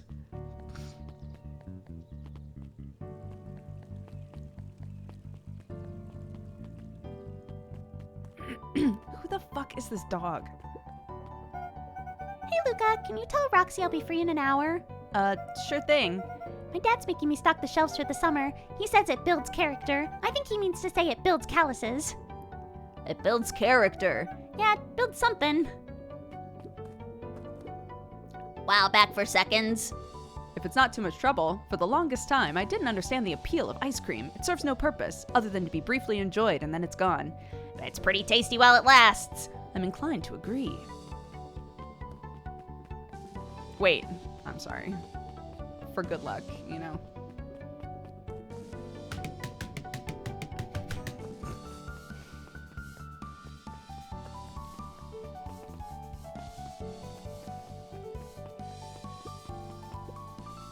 He looked to his friends with a thankful smile. After everything that could have gone wrong, everything that did go wrong, we made it. The Closing end. her eyes, Miss Hatch took a deep, relaxing breath.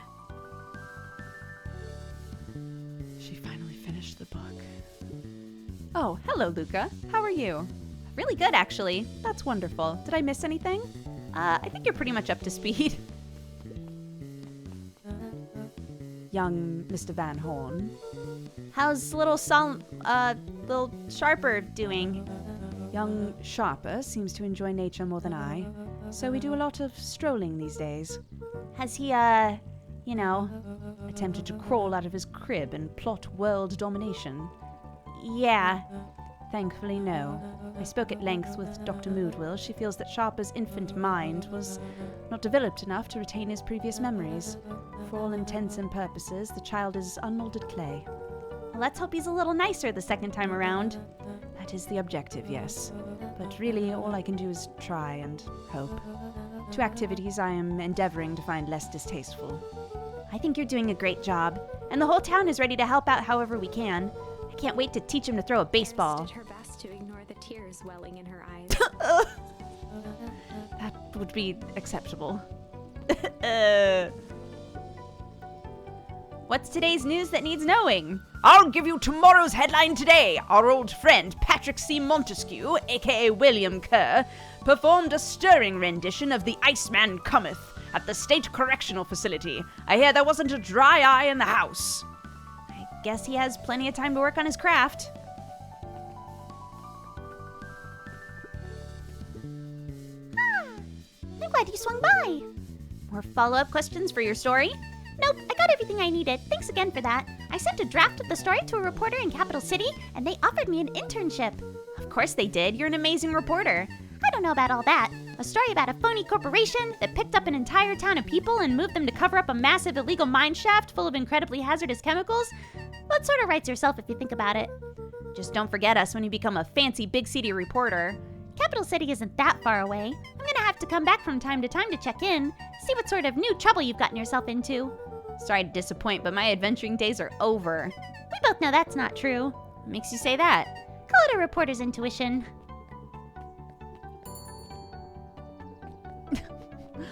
I don't know why I find it very cute that some of the clipboards stayed. Mrs. Fratelli glowed with a carefree smile. Is that your suitcase? That is 2 weeks of unencumbered tranquility. Excuse me, would you be so kind as to take my order? 2 weeks of sand, margaritas, forgotten obligations. Excuse me, I'd love to place an order. Mrs. Fratelli sighed with a zen-like calm. Just as soon as the lunch rush ends, I'll be a feather on the wind. You're going on vacation? For the first time in years, and I got you and your mom to thank. Why's that? She didn't tell you yet. You two were gonna fill in for me at the diner while I'm gone, just like old times. It's fine, I'll wait.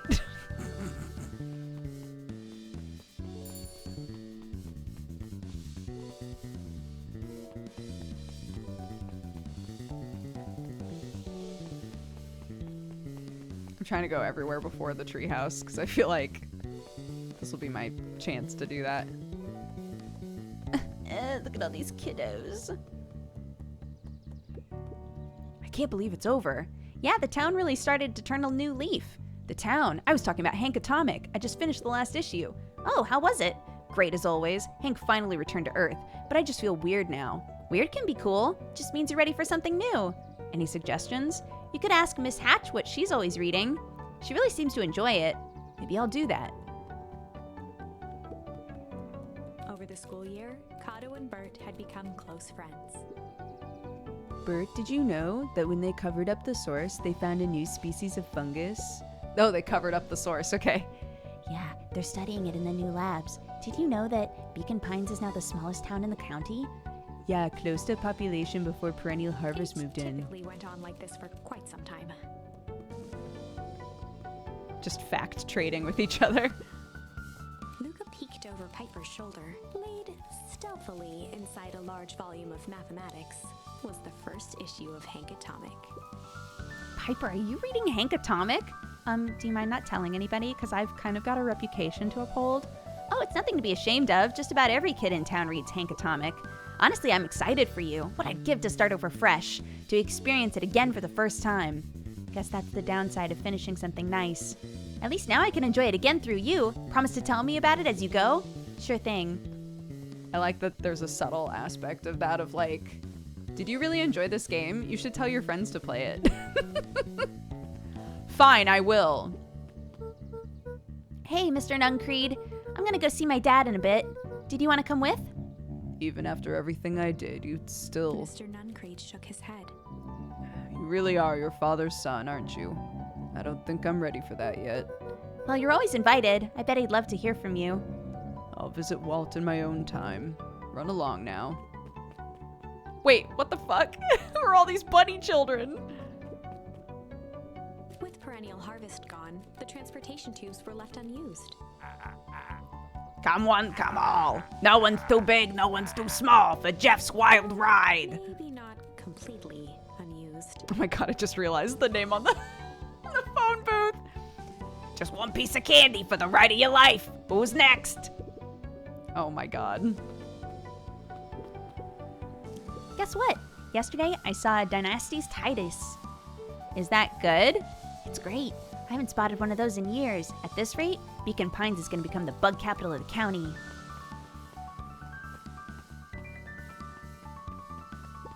The Valentine Mansion loomed over every other building in town, both figuratively and literally.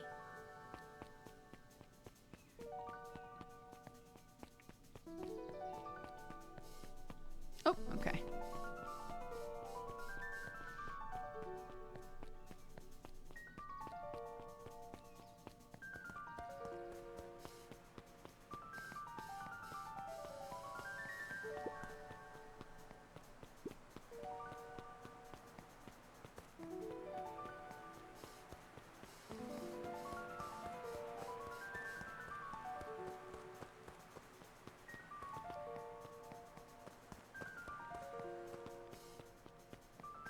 Okay. Let's go to the treehouse, shall we? Now that we've talked to everybody, I think.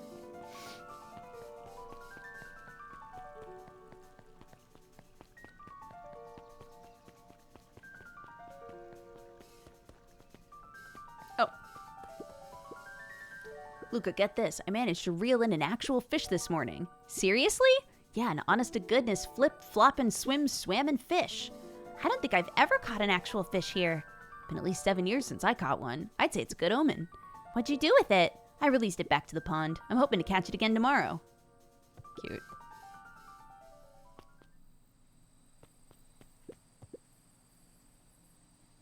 Oh. I did them all. Luca placed a sink. Sometimes the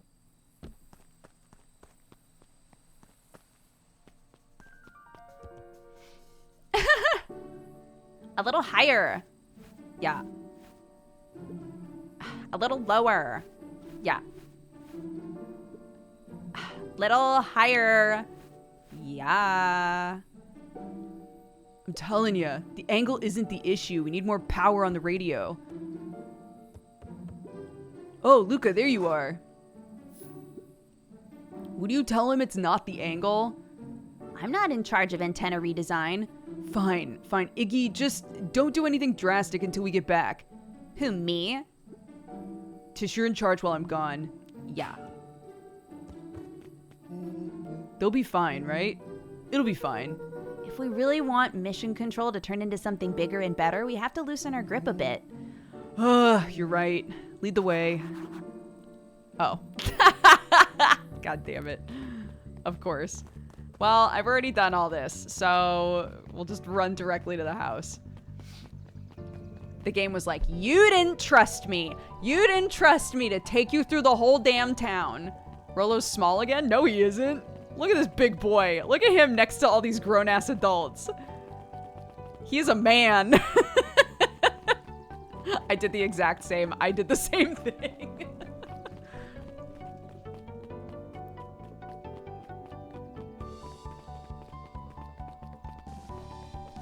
All right, come on, Dad. There's Beck. I have news I think you'll enjoy. This morning I unpacked my last box. You're officially moved in! It's just a box. Let's not blow this out of proportion. Sounds an awful lot like putting down roots. I guess I decided this place is root worthy. You're gonna be stuck with me for the foreseeable future. I do have to warn you, most years aren't going to be as interesting as this one. I think I'll manage. Ready? Before we go, there's a little bit of a surprise. What's this? My mom's prepared this tree especially for you. Oh, they didn't have to do that. It wasn't just them. Just about the whole town pitched in. We all owe you, so it should do okay in the cold of old Beacon Pines. It should thrive as things warm up. Oh! Because the tree where his dad was buried died in the cold. So he can replace the tree now. That's perfect. Oh, stop it!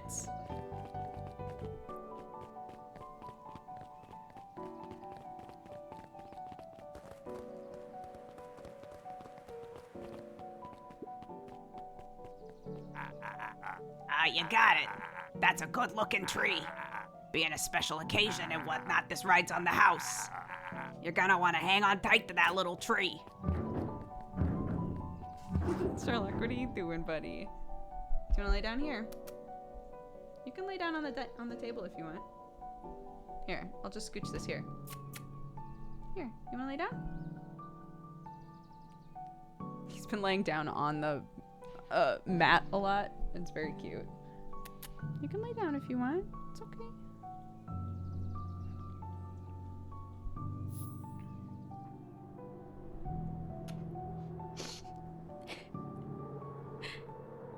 I think this is it.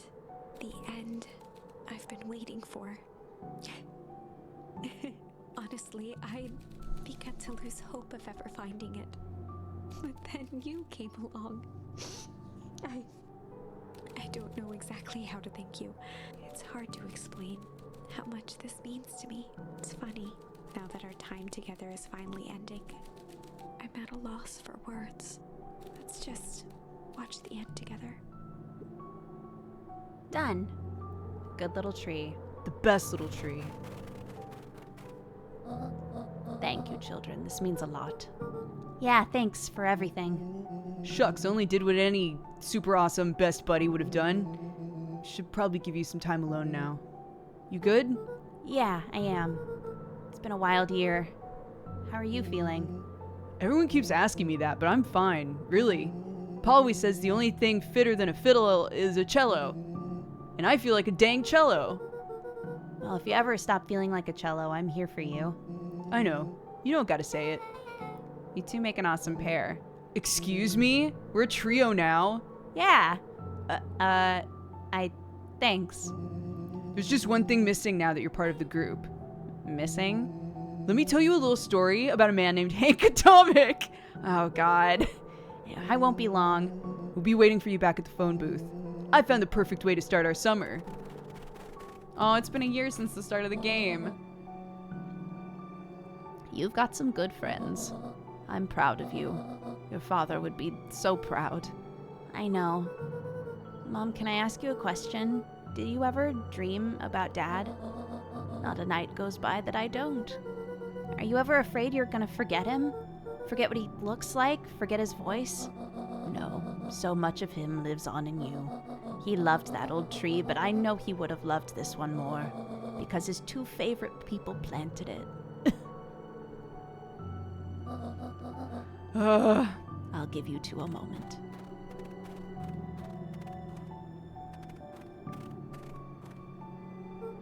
Hey, Dad. Dr. Moodwell says that over the next few years this place should warm up, so you won't have to be so cold for much longer. I think I finally understand why you left that night. There were things you believed in, big things. Those beliefs were the things that made you you. If you wouldn't have stood up to Sharper, stood up for what you believed in, you wouldn't have been the same person anymore.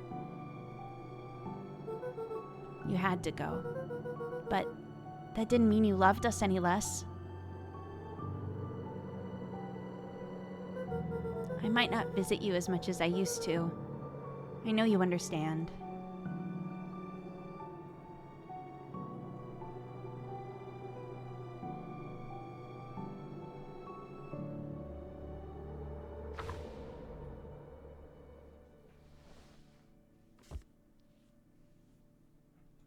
Yeah, his dad is dead. 100%.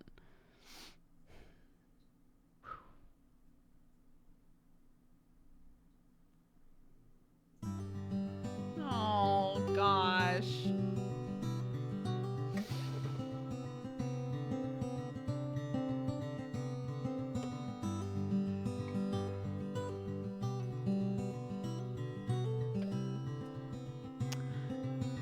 When that ending started, I was like, wait, this can't be like the ending because we don't have enough things wrapped up. But they wrapped up everything in that ending. Like, the whole town knows everything. There are no more secrets. Like, everything that we found out in the game, everybody in the town knows now.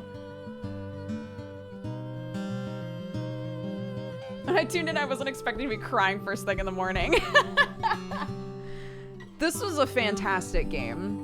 Like, really, really good. Definitely one of my favorite games I've played this year. So if you just tuned in for the ending, I'm sorry that you got spoiled on how this game ends, but, like, I think this game is so worth a play.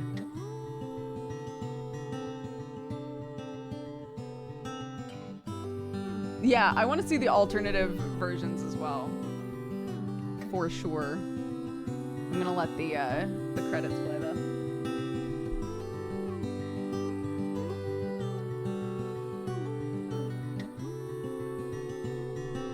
Yeah, there were so many twists in this game. Or not even twists, but like reveals in this game where it felt like they had been perfectly led up to, you know? Sometimes a game or a story has a twist where you're like, I mean, the story supports this twist, but like it doesn't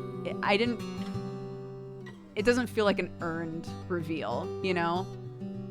Every reveal in this game felt so earned. And I think that's why when I realized what was going to happen the moment before it happened, or like when a reveal happened and I lost my mind, it was because it felt so like, of course, right?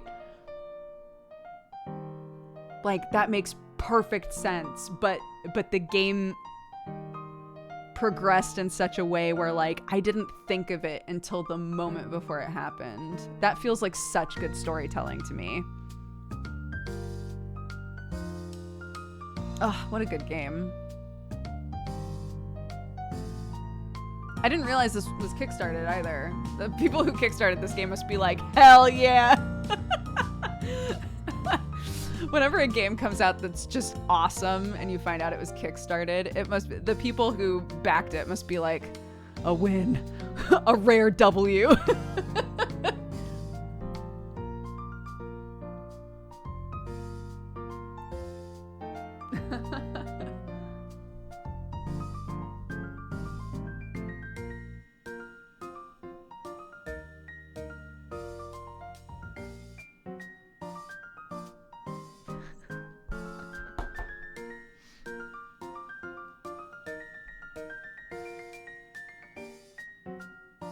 Don't forget to tweet. Yeah, I will. Before we start the next game. I will, but we're not done with this game yet.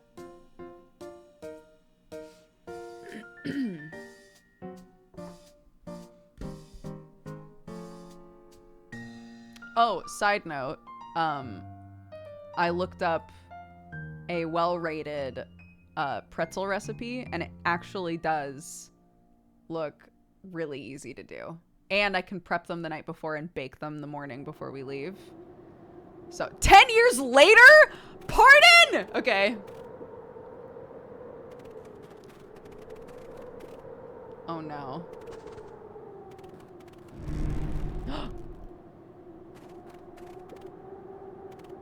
I found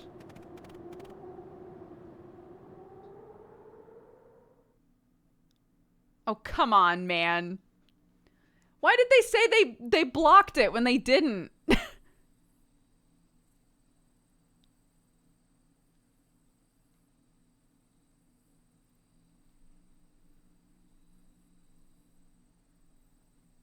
They were like, yeah, when we covered up the source. Who?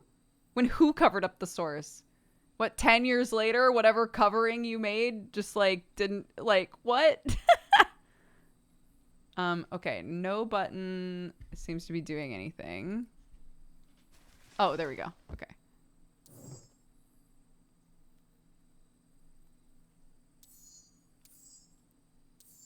Because I think we did every other alternate. Yeah, so these are the last two things to try. It also didn't look warmed up at all. God, you're right. Yeah, it was supposed to warm up, but it looks like it didn't. I might have tweaked his wonder potion with a little junk. Can't wait to see the look on his face when he realizes he drank his own cigar ash. Oh my god. How did ashes get into the vial? It's pretty easy to mess with the vial when it was behind my back. Oh, that's sneaky. Well, it's a bad habit anyways. Paul always says bad habits are like 50-yard field goals. Huh? Hard to kick. You can call me Sharpa Valentine. His body and face began to contort and expand as he disappeared into a belching green mist.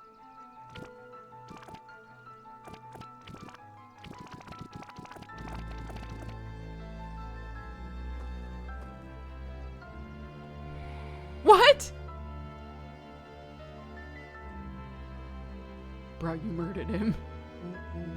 Well, that's one way to kick a bad habit. As the last of what was once Sharper Valentine wafted into the air, the crowd began to disperse, still numb from what they had just observed. Can't believe Beck murdered a man. Sharper Valentine was gone for good. His end would be a new beginning for Beacon Pines, a new chance to let go of the things they had lost and grab hold of a new future. The end. Well, I'd be lying if I said that wasn't a bit gratifying. If that feels to you like a good note to end on, I won't stand in your way.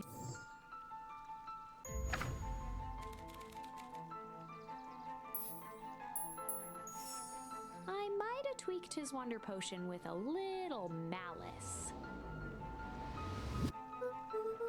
Malice? The whiskey from his office? Dude had an unfinished glass on his desk. Figured his grow juice could use a little hair of the dog. You can all call me Sharpa Valentine. His body and face began to contort and expand as he disappeared into a belching green mist.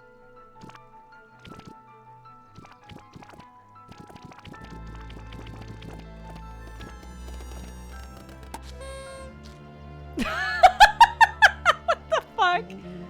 That's what I call 80 poof whiskey. Damn, dude.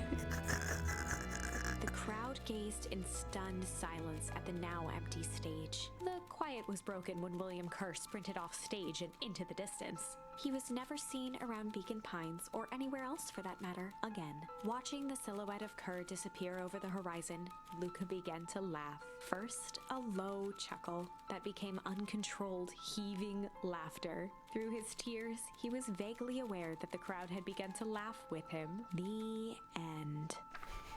That was unexpected. Perhaps a bit of an absurd ending for my taste, but who am I to say? I'm only writing the damn thing. That's it, yeah? We've done it all.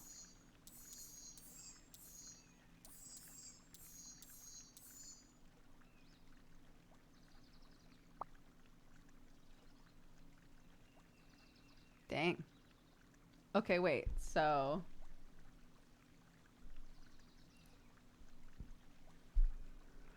You've unlocked all achievements. We did everything. Hell yeah. That's it. We did it. We crushed it.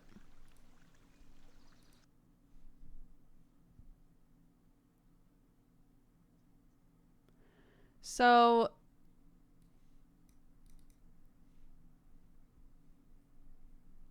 Considering they had a way to reverse the change, how come Mum and Rolo were never returned to normal?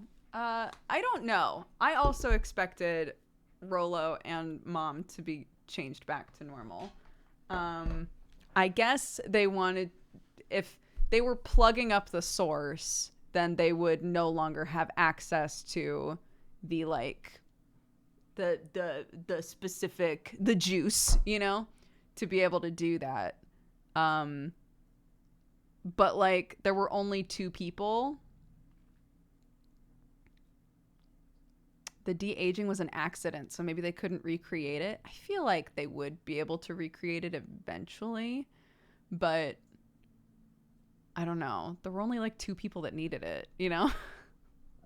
Surely they could have figured it out. But I guess like they were like, you know what? No more futzing with this shit. And especially if Rolo was like, I don't really give a shit. I like being big.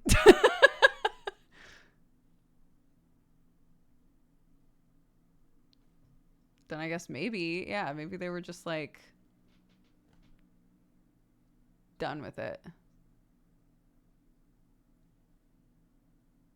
Man, what a good game though. Yeah, maybe they were just like, we should not be messing with like aging things. Once we like know how to do that, everything gets weird. So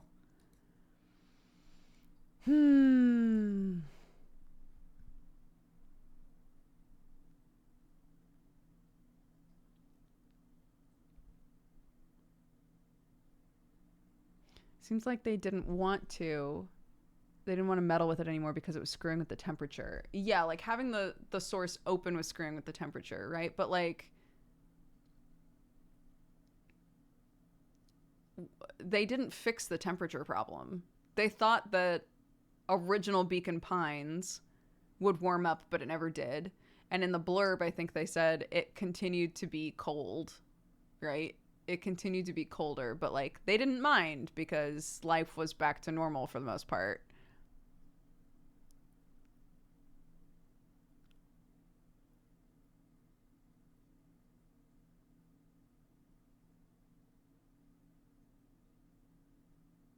Did they ever explain what the source was? No.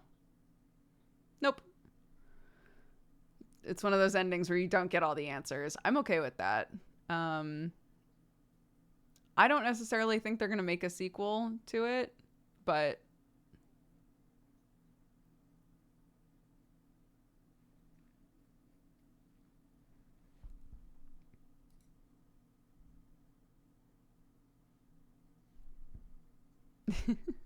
okay. Alrighty, let's take a quick break. When we come back, we'll hop into Slime Rancher 2.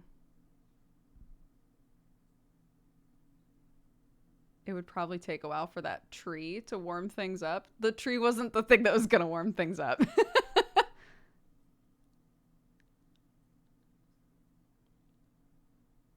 The tree was there to be at a gravesite.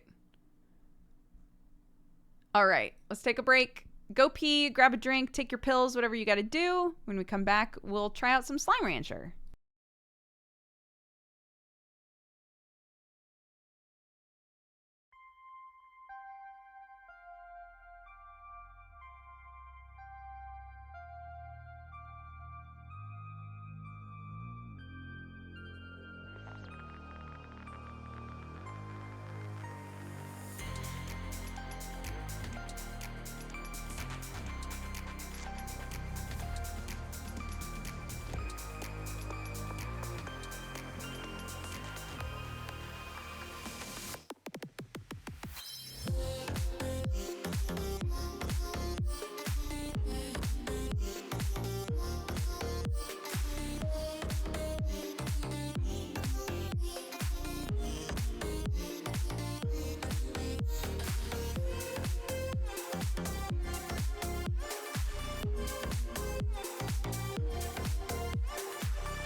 My seat has been stolen.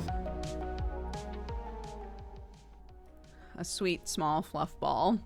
Or rather a sweet large fluff ball. Oh, he left. Haha.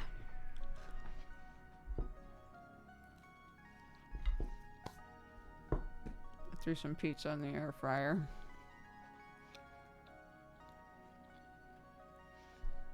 The fluff ball in question. Okay.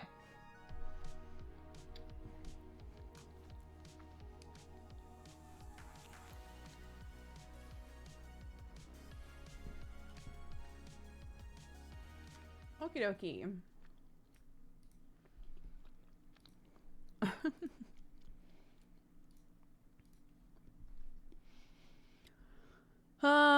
All right. Do I still want the webcam on? I don't know. What do you guys think? For Slime Rancher, webcam, no webcam.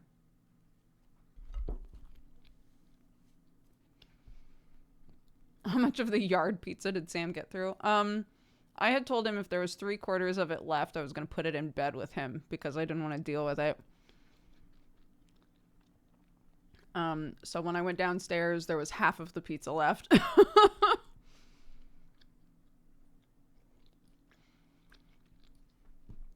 So, put it into little 3-piece packs to just throw into the air fryer. It's worked out so far.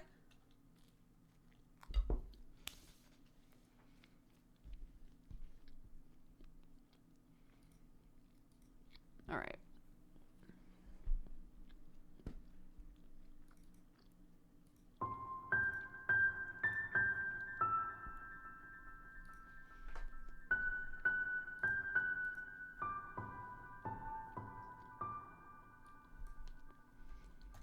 Slime Rancher.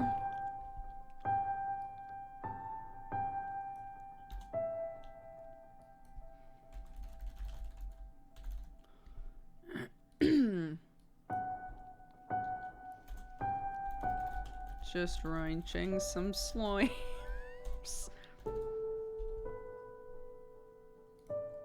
Yep. That seems right.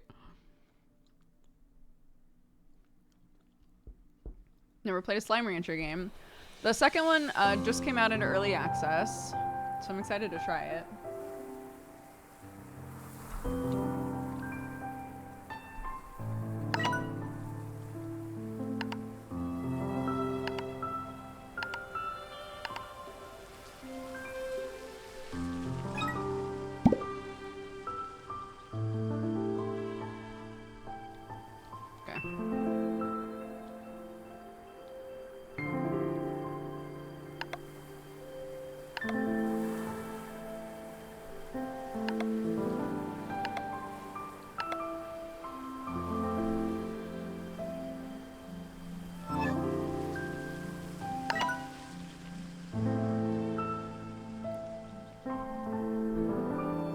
It's fine now.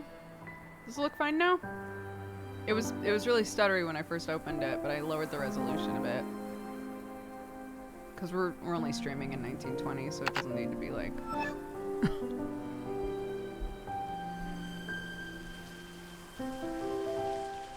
Music is loud. Okay, one sec.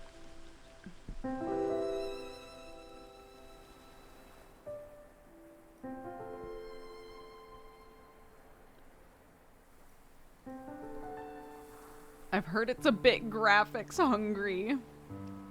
I don't like that. I don't like that term.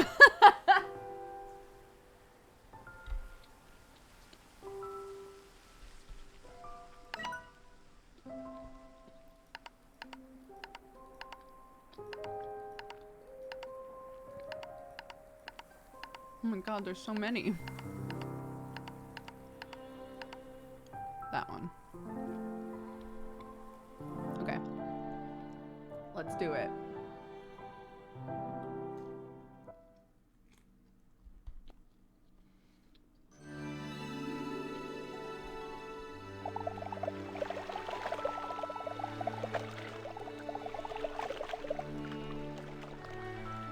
After a long day of slime ranching, Beatrix LeBeau was enjoying a cool glass of carrot juice as she watched the sun set across the slime sea.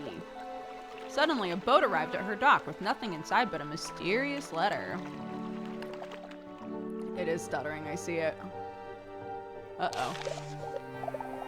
You've explored the far, far range from the dusty shores of the dry reef to the furthest reaches of the perilous glass desert. But there are worlds yet uncharted, Beatrix LeBeau. Rainbow Island awaits you. Climb aboard if you're ready for a new adventure. We'll see what it looks like when we're out of this scene. Beatrix excitedly boarded the boat and just left all of her slimes aside. Took her across the slime sea, and eventually she saw an island unlike anything on the far, far range. Mountains, trees, grasses, all in an array of colors that danced and moved like a dream.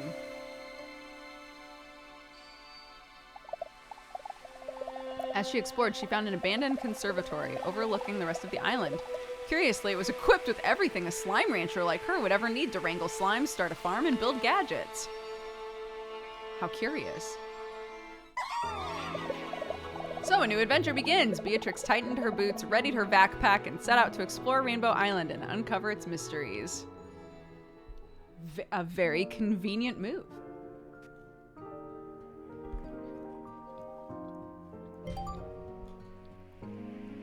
Oh.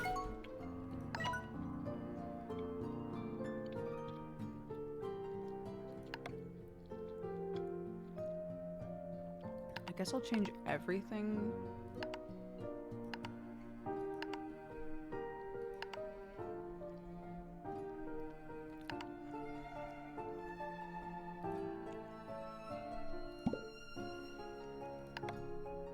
What about VSync? Should VSync be on or off? I can never remember.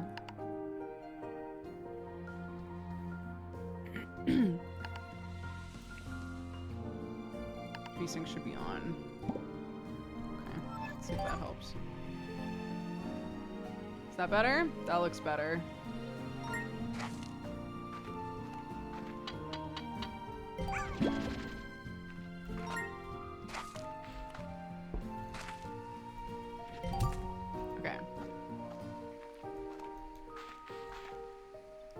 Your backpack can back things up and store them in the tank. I know, I just did that.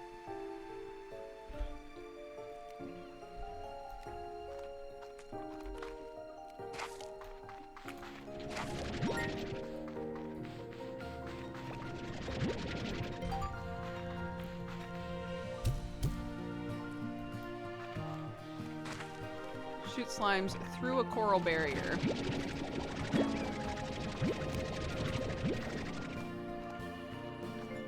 I have a barrier up already?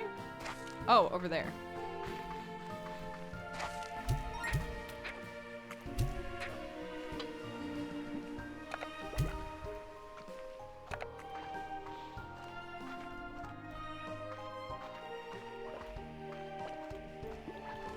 Oh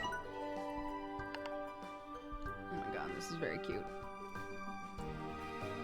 So far it's the same stuff that we had in Slime Rancher, but it's just very pretty.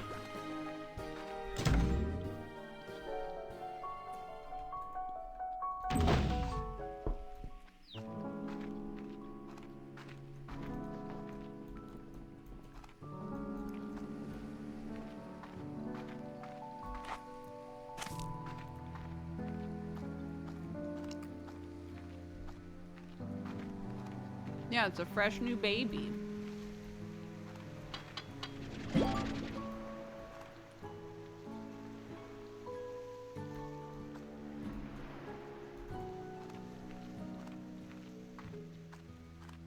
I don't want to feed them the rooster.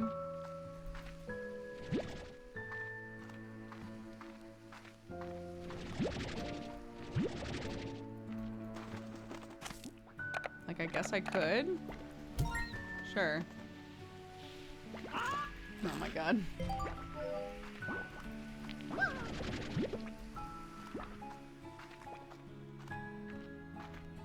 Head to the plort machine to cash in your plorts.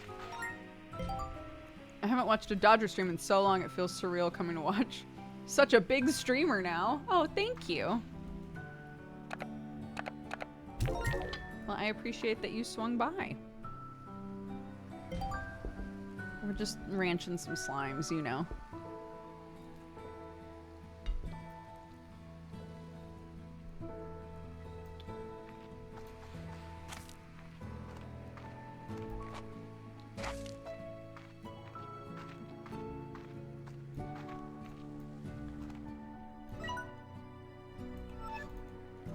Okay, can't go there.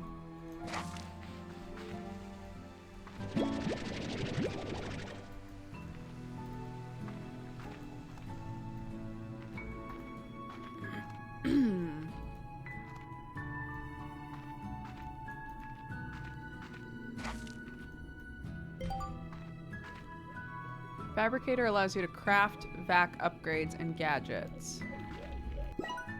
They just give you this stuff right off the bat? Or are they giving it to us because it's early access? Interesting. Oh, I see.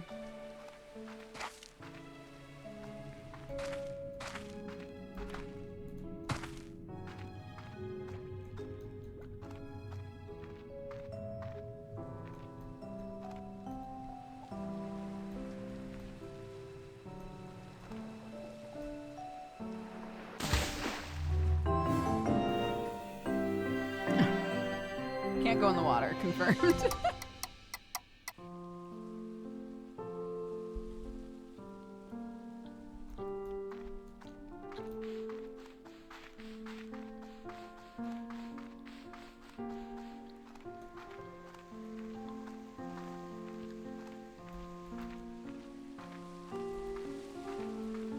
Okay, that one's closed.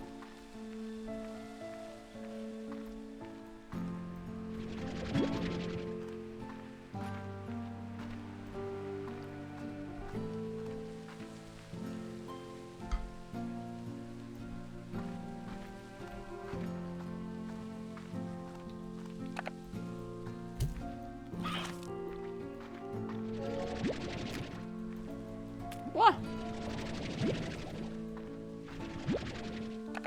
Poor things. They just want to eat, dude. I'll go get you food, don't worry.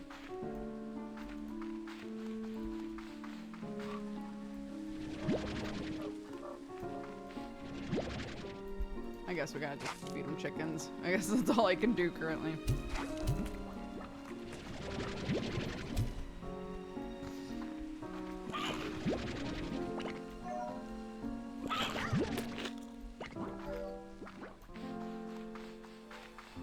Oh. Delightful, thank you. This way.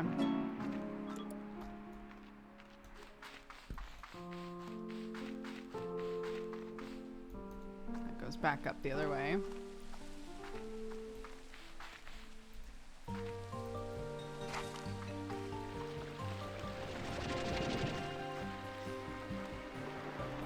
Is this my ship? Is this the ship that I came here on? Is that the lore?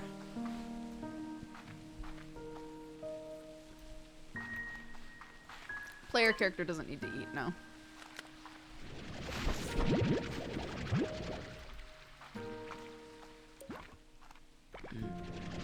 Pretty. Pretty.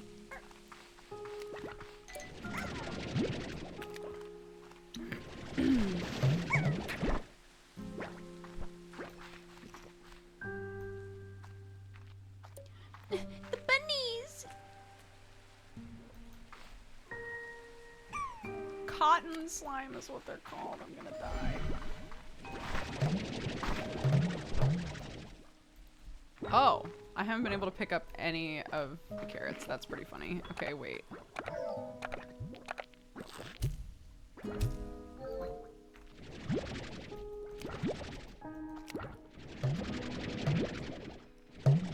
No! Ah.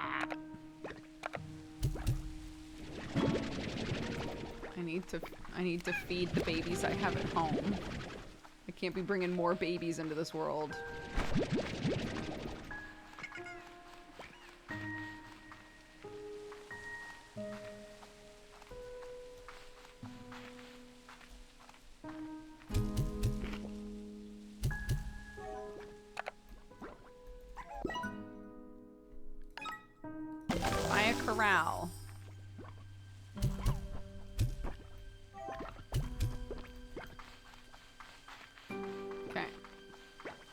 Now I can go get some buns.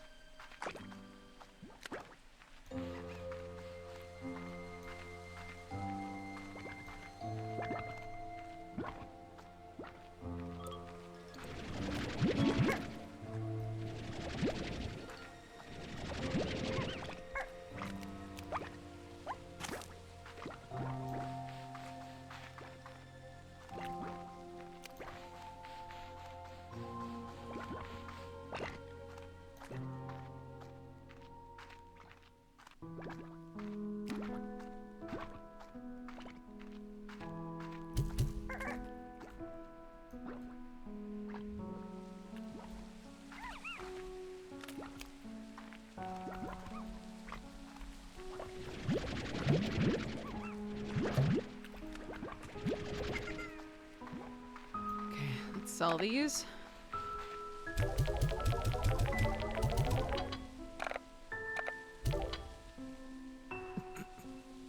Time to crash the pink slime economy.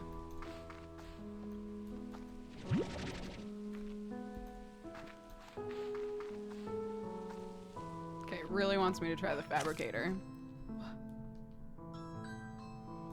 One moment. BRB.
Oh my gosh.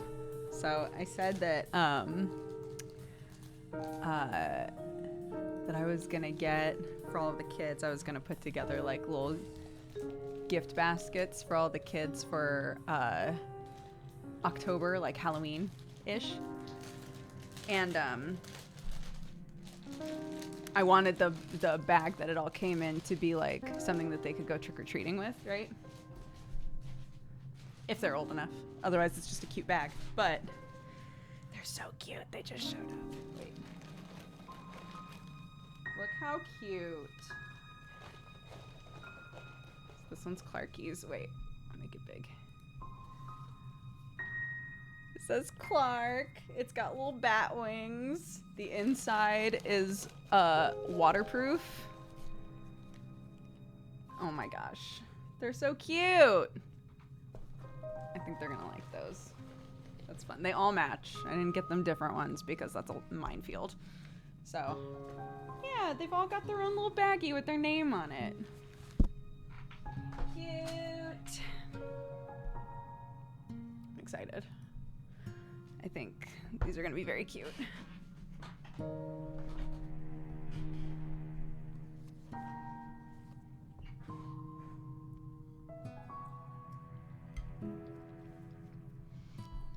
Okay.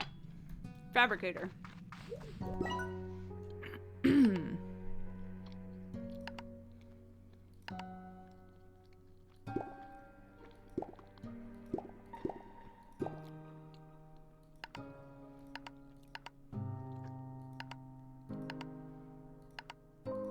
Okay, so it wants me to do this, but I don't have enough yet. So I can't do it. I simply can't.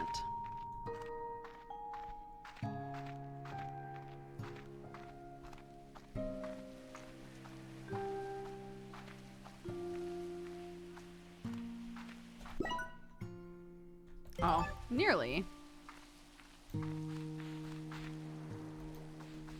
Oh, it's blocked off. Okay.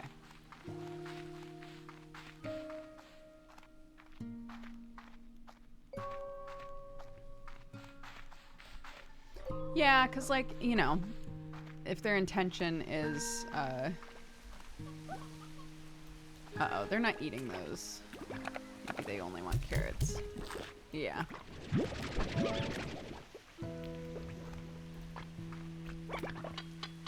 Oops.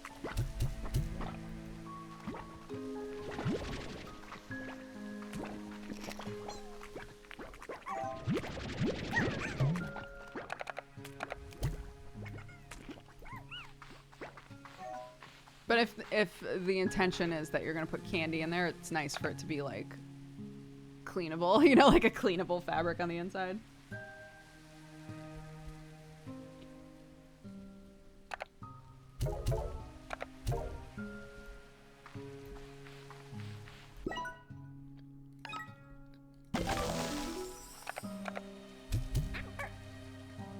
You guys have wings, so this is probably a terrible idea, but it's too late now.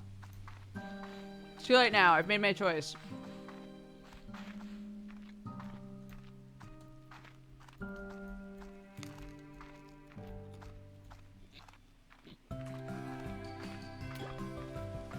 Yeah, so I was saying to chat the other day, like, so far it's a basket with one piece of clothing, either a shirt or a little tutu skirt, depending on the kid, whichever they would like better. And then,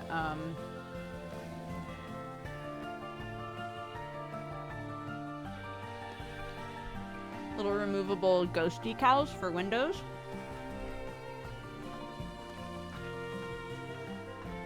No!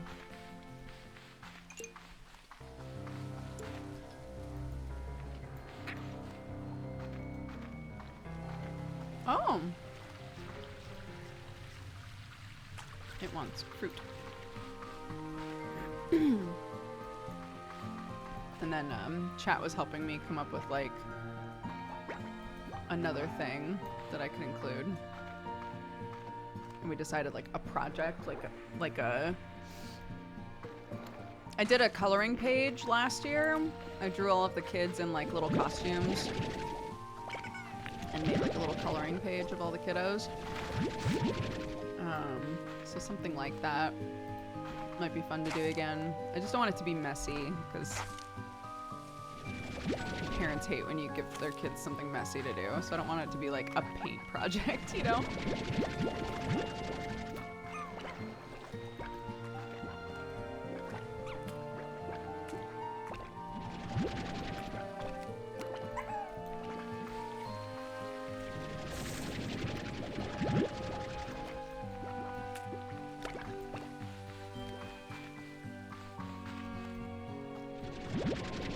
Well, it could, like, I mean, assuming they keep it, you can just keep using it, you know, the following years if they want to. So that's nice.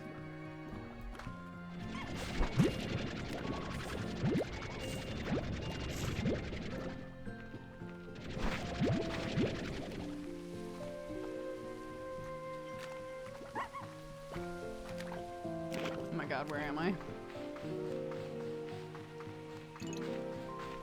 Huh?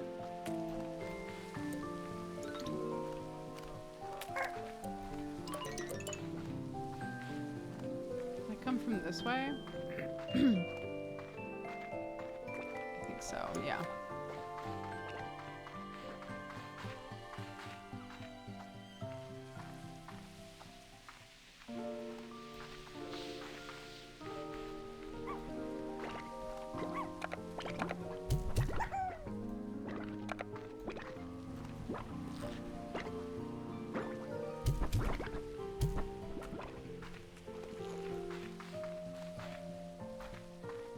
how they just left, dude. They were like, bye.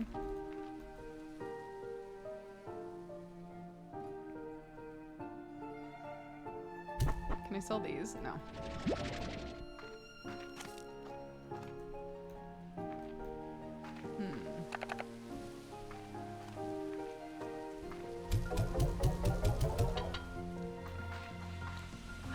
Okay, well.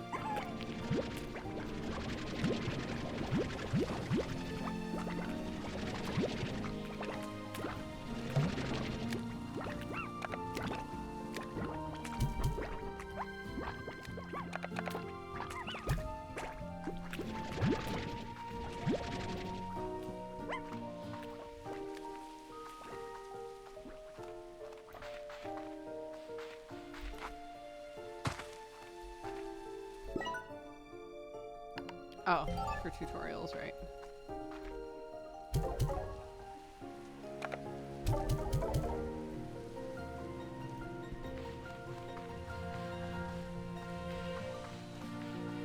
Bunny cubes are up, dude.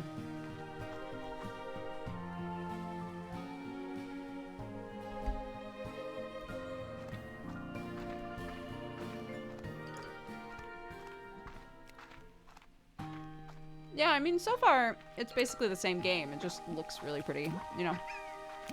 It's fine.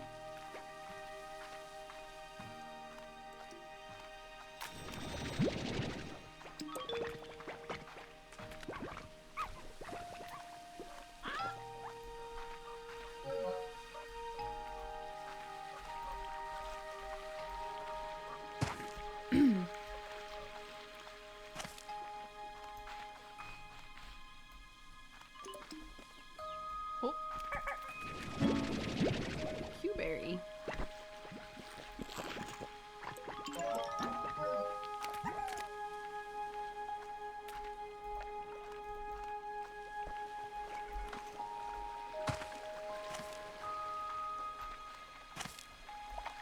This is pretty.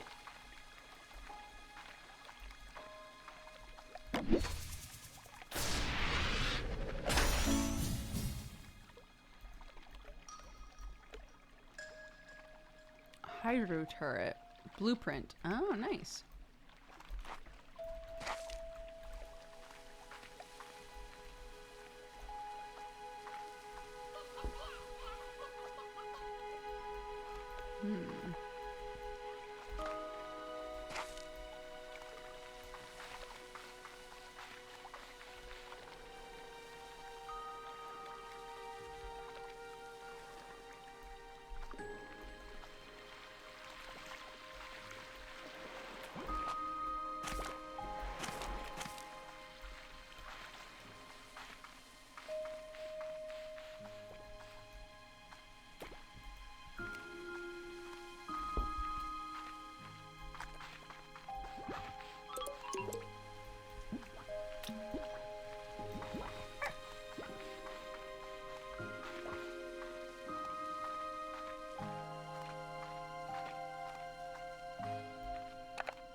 There we go.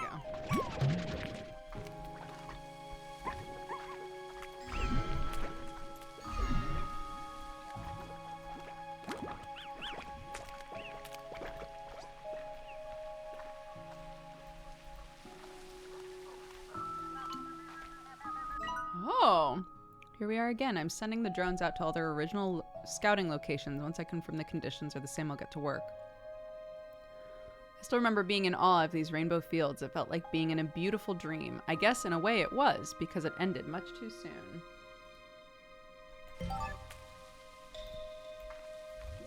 Okay.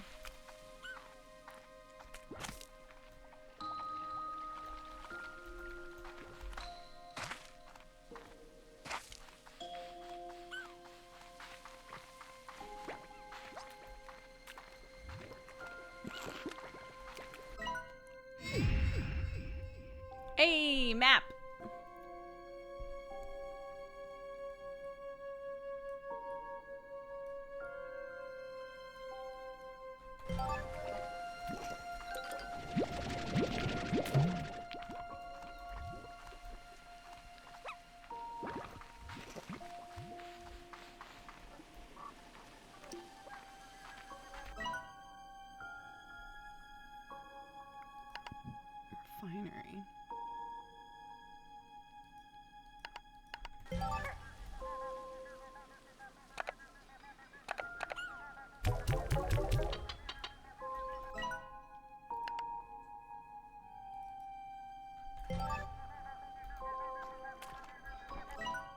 I was so in over my head when I first started here. I remember hauling Jellystone back to the conservatory by hand because I was so excited.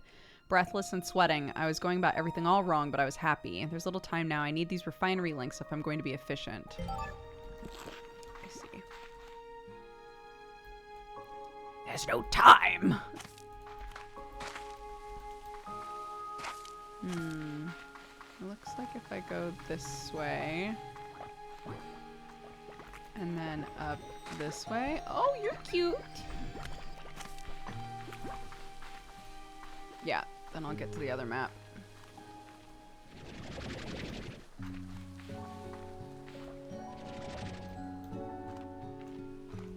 There we go. Yeah. Noise. Whoa, big map. Whoa, big map. You a big map? You a big map. Okay. Neat.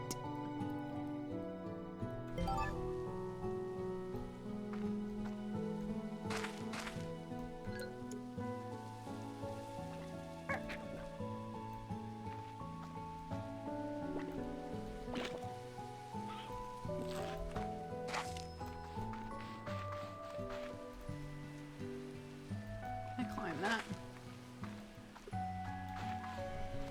We'll find out on the next exciting episode.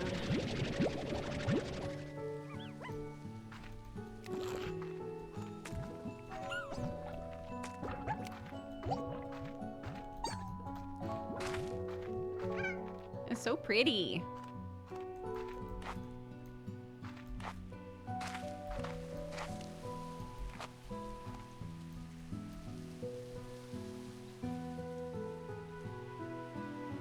Oh my god, I want to get rid of this thing so bad.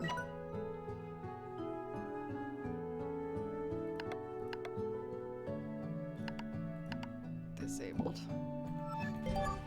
Go away, go away, go away, go away, go away! Okay.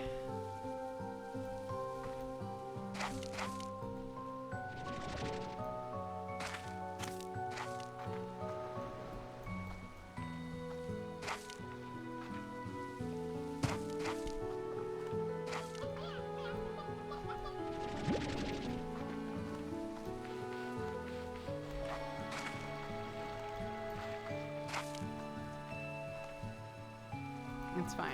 I'll just... after I turn in all this stuff... Well, no! Oh my god, I have exclusively, like, fruit. So never mind. That's not gonna do anything for me. I won't be able to get rid of this.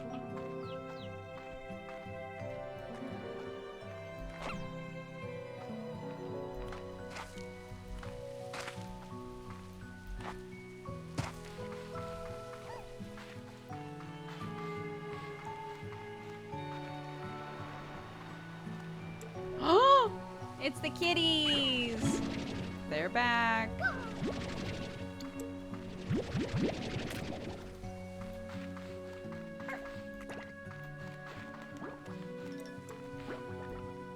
my god, take me home.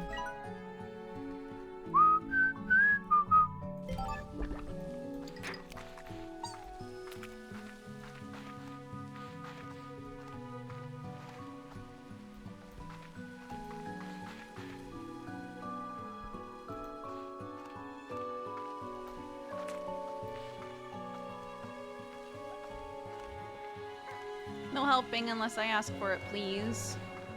Let me die here.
So put stuff. This is the fabricator. This is the refinery. But it wants me to use the fabricator. So I have to put things in the refinery.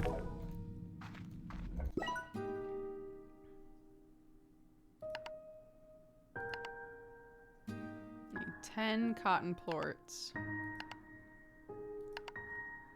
And way more money.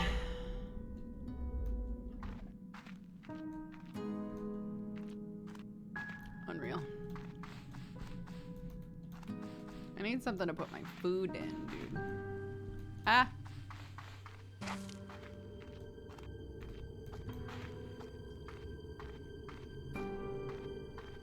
I think the message is bugged because it went away for me. Maybe... Hold on. I'll save and quit and then go back in.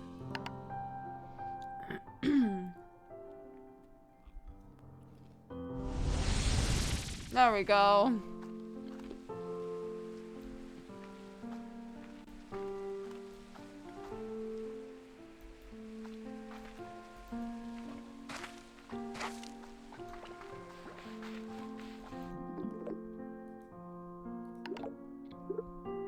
Hello, Beatrix, do you read me? Testing, testing. Perhaps you're lost at sea, taken away by that mysterious boat, never to be. Oop. Nope, I just forgot to turn the display on. Nice to see your face again, Beatrix. I've missed you greatly, my dear friend. While I'm quite excited for you to partake in a new adventure, I already have data that might complicate things. Last night I received a message from some sort of artificial intelligence program. It's written in code, but not one I recognize. I'm in the process of analyzing it. I'm certain this message was sent from where you are now, the mysterious Rainbow Island. So to recap, a mysterious boat takes you to a mysterious island, and I receive a mysterious code from said mysterious island. It all seems quite curious. I've got work to do, and you best get to exploring. I almost forgot, take this home portal. It should make the earlier stages of your journey easier. Take care, we'll be in touch. Thanks, bud.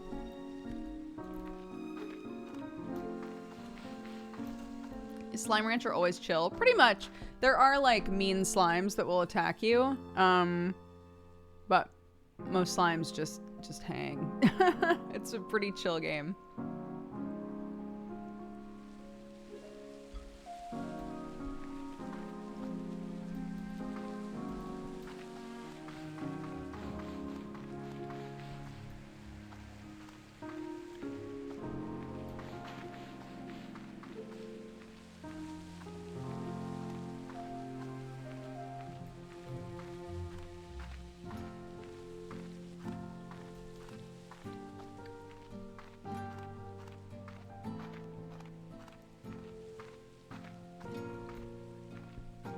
I can store these things.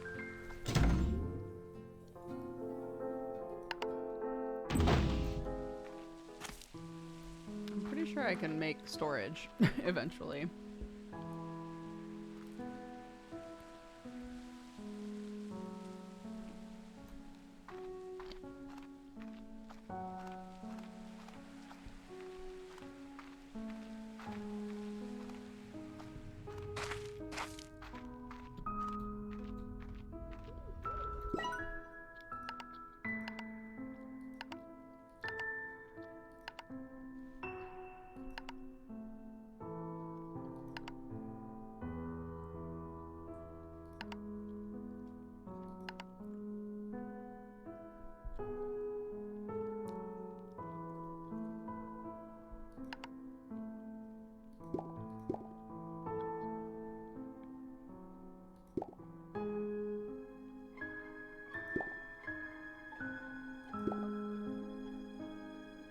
Okay.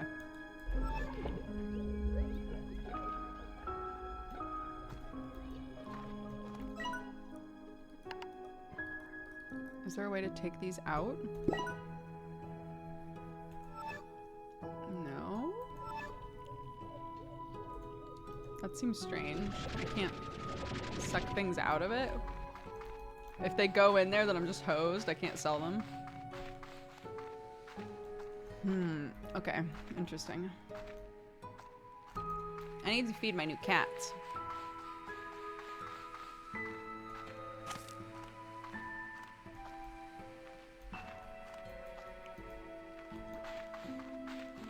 Where are some lovely innocent chickens for me to feed to my cats?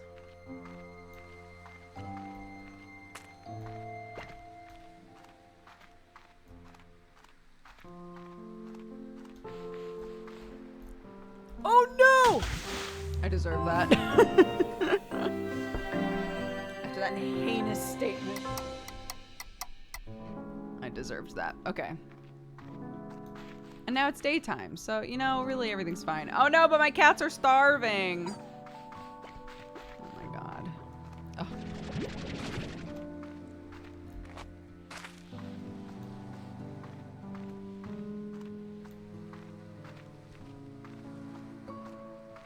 You didn't tweet about Slime Rancher. I did. Beacon Pines is donezo, swapping to Slime Rancher 2, 49 minutes ago.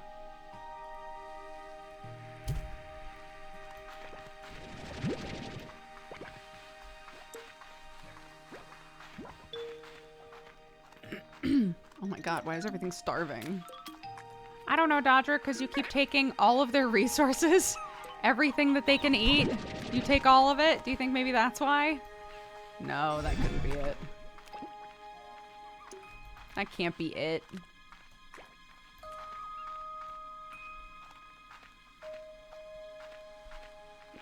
You're not stupid. Twitter is not the most straightforward about when things happen on the timeline.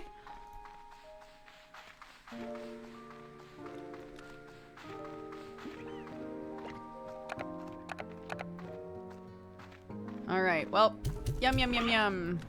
Some chickens just for you. Oh my god, this poor rooster. Oops. Oops.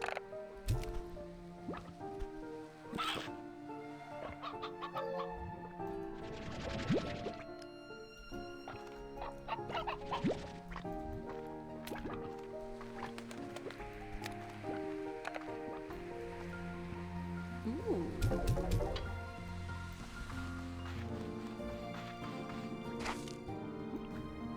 You hungry? Oh my god, I lost everything. I'm just realizing.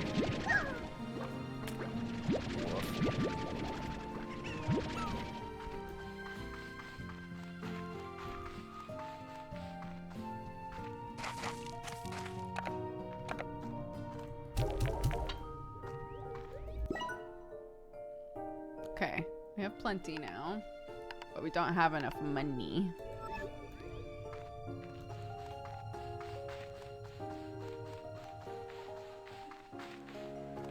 Reminder to use latest tweets over home on Twitter to actually have your tweets in chronological order. Yeah, sometimes I got really excited when I noticed you could do that, but sometimes it resets it, which is very cool of it.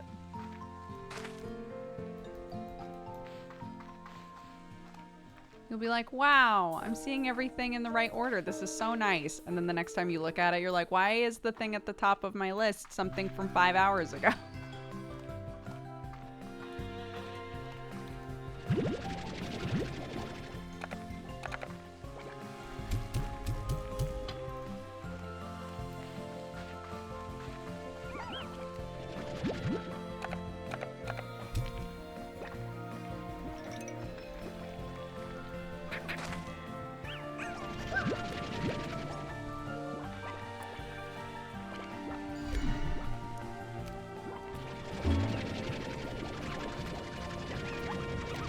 Come home with me.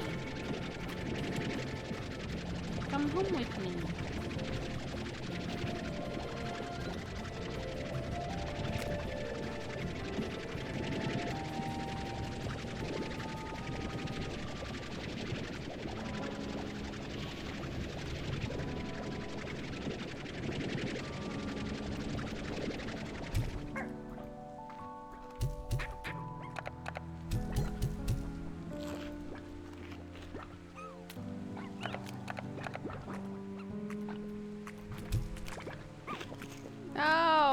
on, man. Uh-oh.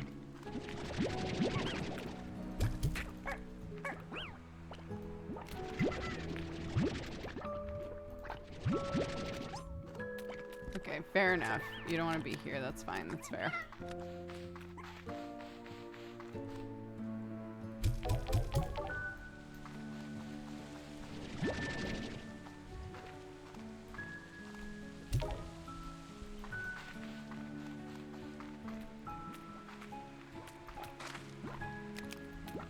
Where's all my fruit? Didn't I just have a bunch of fruit? Was it only one? Yikes. Be right back, kiddos.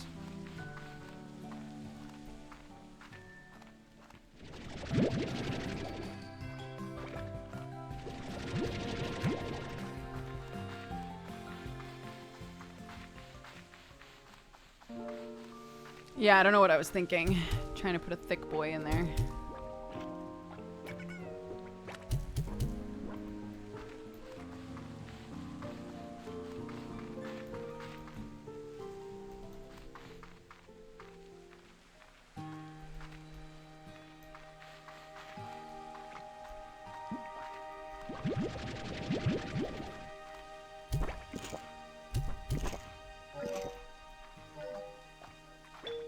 They were hungry. For some reason, even though they can jump very high, they couldn't figure out how to get to the fruit.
So in the first game, there were like all these like super thick ones. Oops. No, I can't contain you. There were all these thick ones that would show up.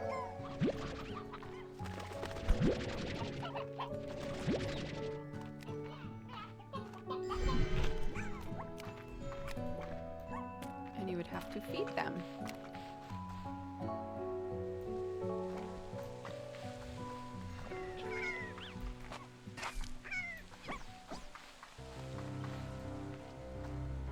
Uh-oh.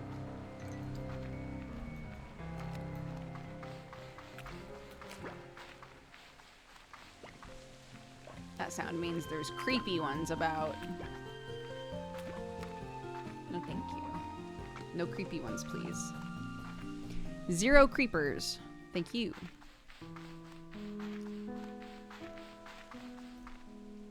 All right.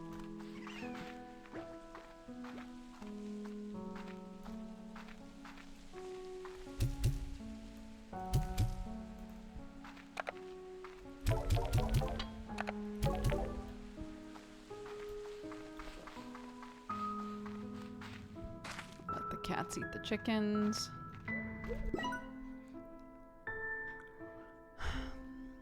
Shakes loose science resources from nodes in the environment. Like the thingy that said I needed an upgrade? Maybe. Boone! Thank you for the raid, bud! Welcome, guys. We're checking out Slime Rancher 2. Just started playing for the most part. Boone, I hope you had a good stream, bud. Boone said to let you know there are slimes in this game. Okay, we're gonna have to go ahead and ban Boone for spoiling, so it's pretty messed up. I'm kidding. Do I just automatically have that upgrade now?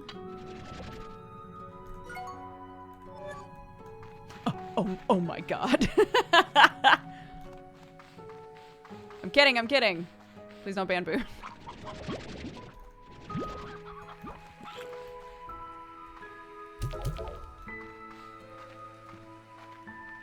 Oh, the Thickums is still out here. Hey, buddy. Would you like some things to eat? I'm sorry I took you from your family.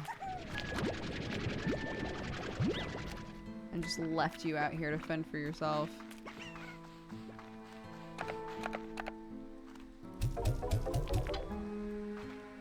You know, the value of the cotton ones is not bad yet. I keep waiting for it. Okay, let's find one of those weird nodes and see if I can do something with it now.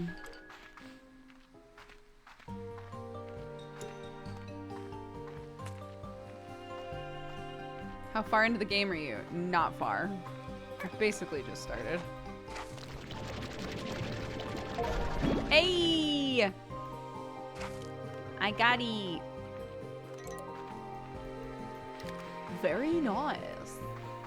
Very cool. Big fan of that. That's pretty fucking tight.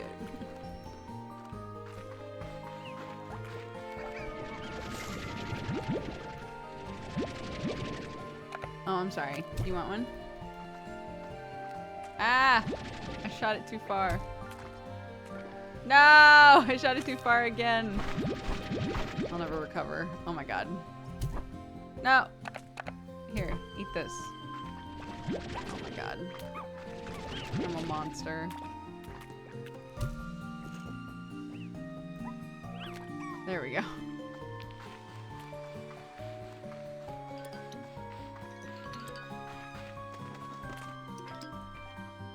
More kitties.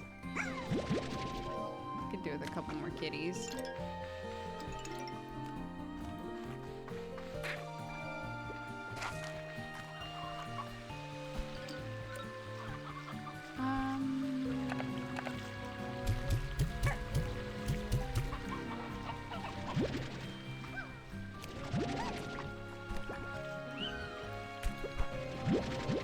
Oops.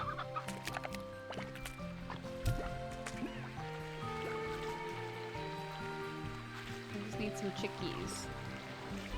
Can I climb these? No, then why are they there?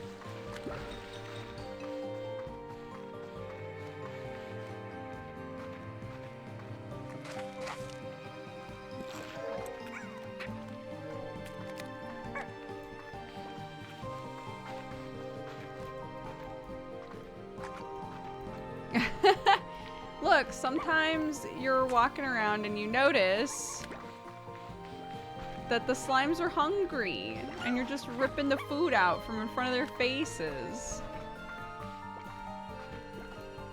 The right thing to do is to just feed them, dude. Oh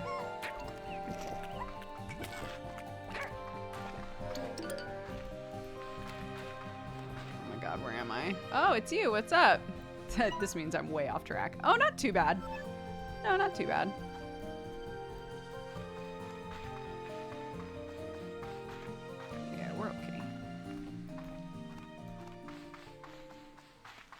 There's the right thing to do and the profitable thing to do. Oh my god. If you want to watch a profitable slime rancher, wrong place. Wrong place.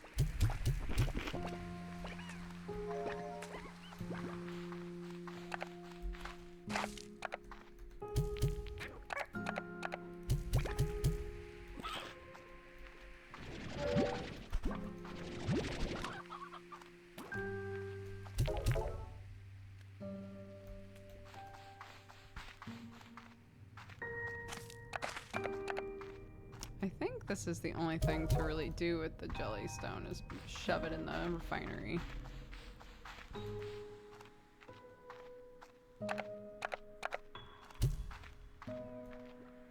It's pretty BM. Uh-oh. Hi, Bubby.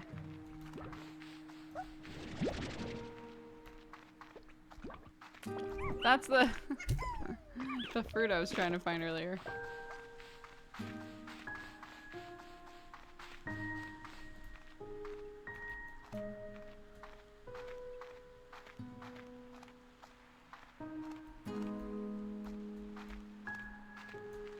Okay, so we should probably let our tabbies and bunnies chomp each other.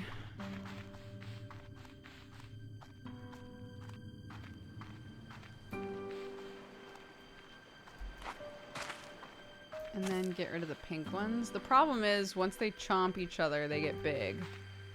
And I don't necessarily have the money for higher walls. How much are higher walls? Let's find out. That's an interesting way to put it. That's, you know, they eat each other's crystals and then they get bigger. It's the PG version of being like, I would love to breed my bunny slimes with my cat slimes. But in this game, they're like, that's not what happens. That is not what happens. Mochi! What do you know? Beatrix LeBeau off on another adventure and didn't think to take her good pal, sometimes rival, forever mentor, Mochi Miles. Seriously, B, next time you go running off to dangerous, uncharted territory, could you at least give me a heads up? I'd like to be there for you in case you need me. To help collect all those valuable resources that seem to be scattered all over the island. What, you think I wasn't going to do a little recon of my own? What good are surveillance satellites if they can't snoop on stuff? Anyway, be careful out there. The island gives me a kind of weird vibe. I'm going to keep poking around. And since I know you're starting from scratch out there, take this refinery link. Should make things easier for you. I'll just put it in your tab. Later. Okay.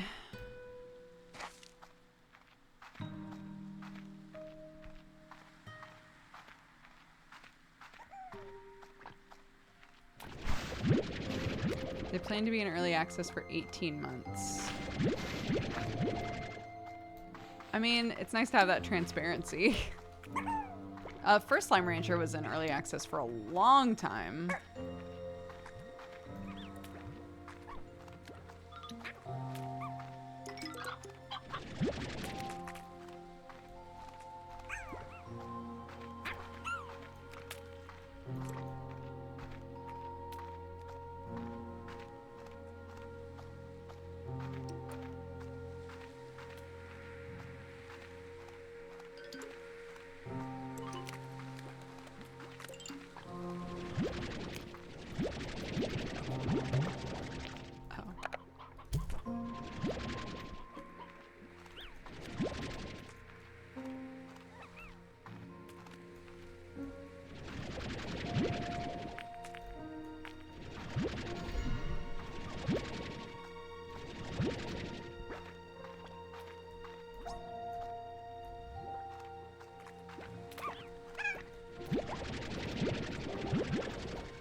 That's the noise. I want to show you one of the mean ones.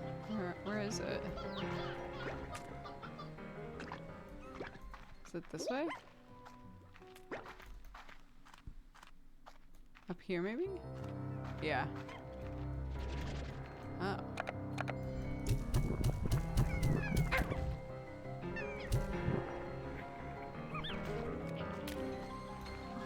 Over here.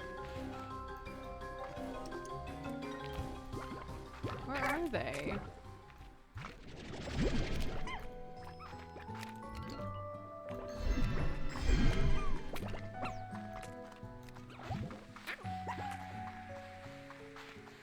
Oh, there they are. Yikes.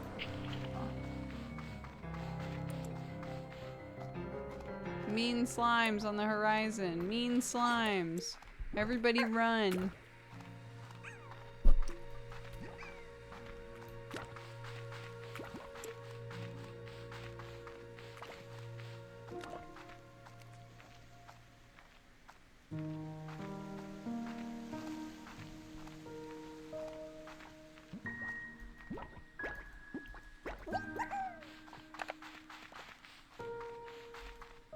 Uh-oh. The cotton economy's down, dude. Oh.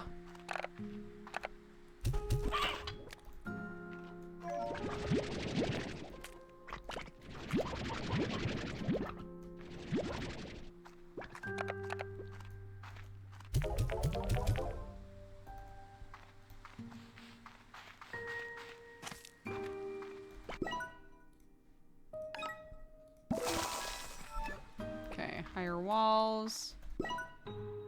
Higher walls. Okay. I'm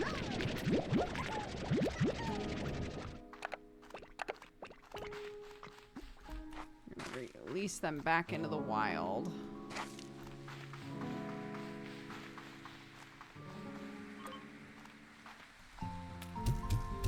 Love you.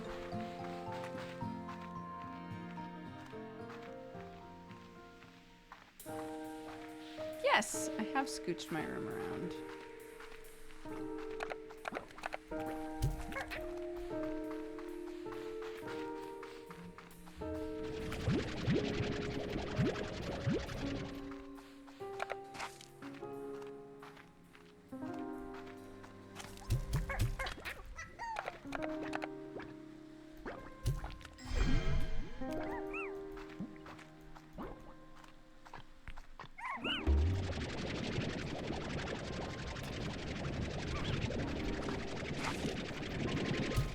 No!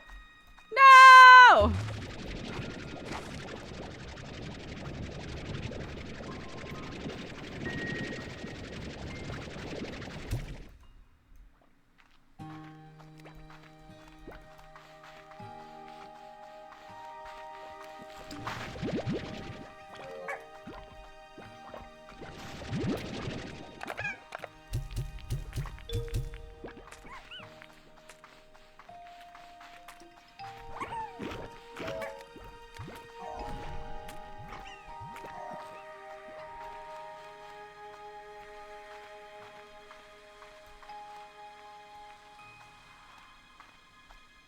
Yeah, so my desk was like this.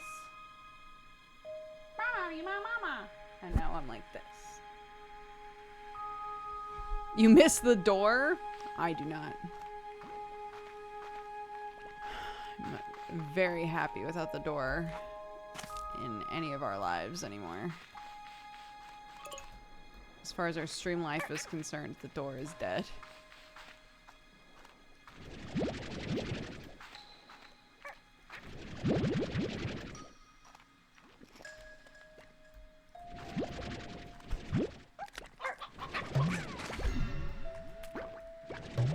Oh, different type of chicken, right?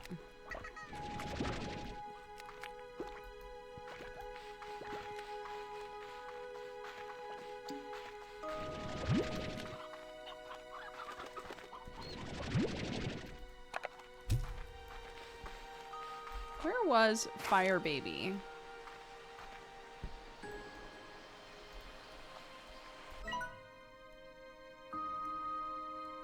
Up here, maybe?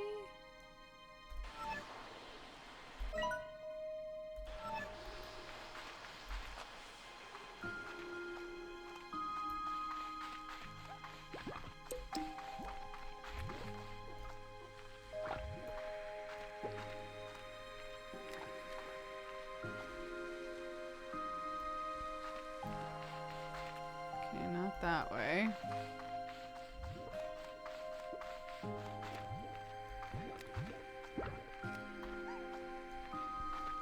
Nope. Different type of chicken.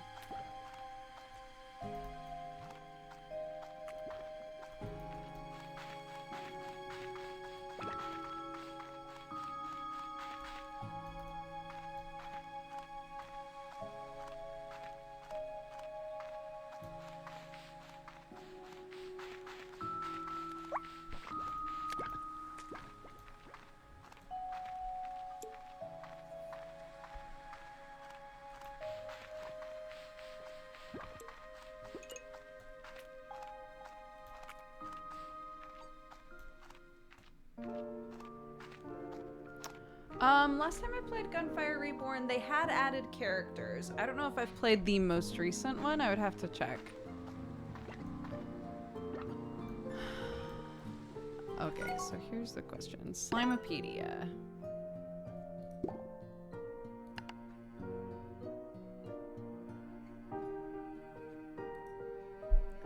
I don't know what that is.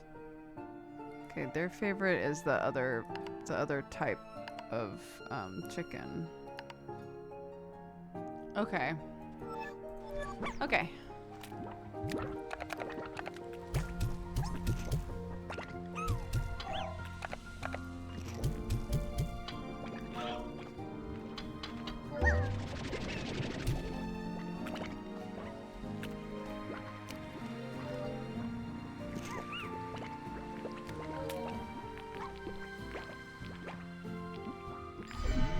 There we go. Now we're talking.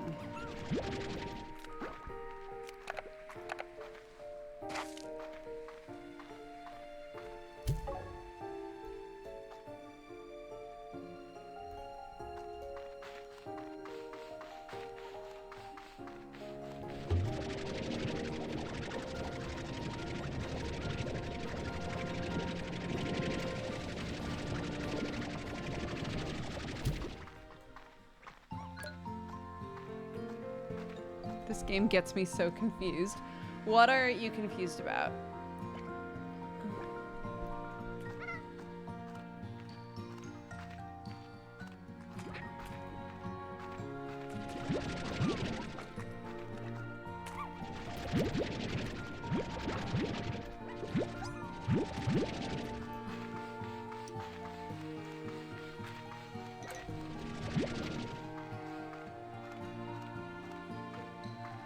How do they all fit in that gun? Pokemon rules, dude. Same science as in Pokemon.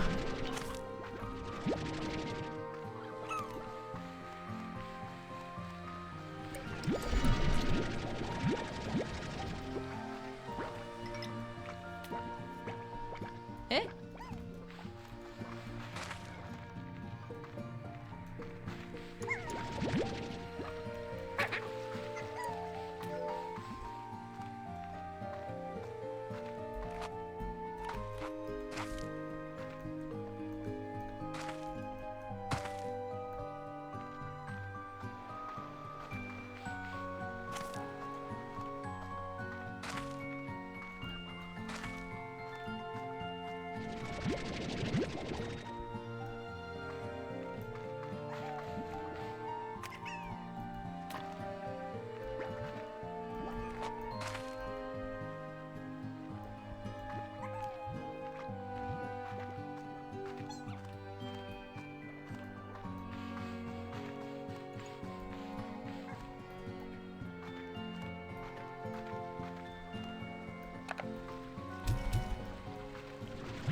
These are the chickens I need.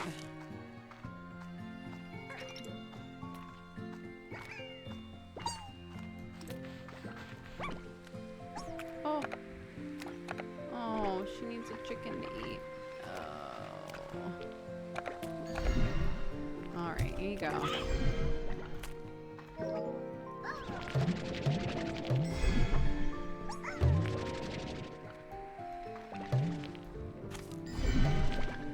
Oh, I can't pick them up.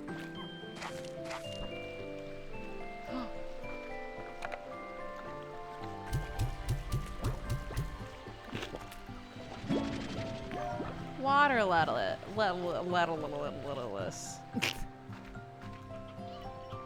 Water lettuce is their favorite. This says, no, no. Don't come over here. Look, they're mad. It says, no, no.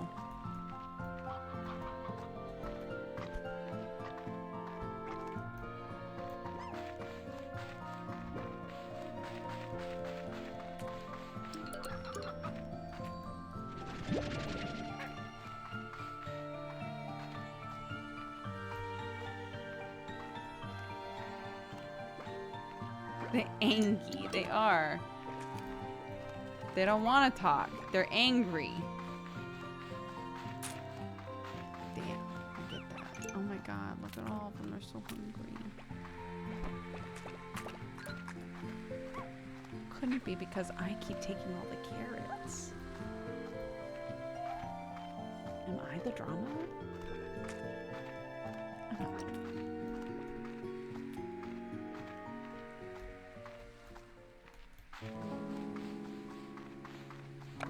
Okay.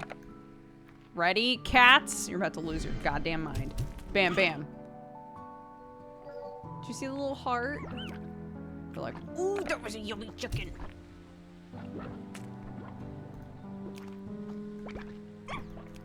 Eat it. Yeah. Yay! Yum, yum, yum, yum, yum, yum, yum.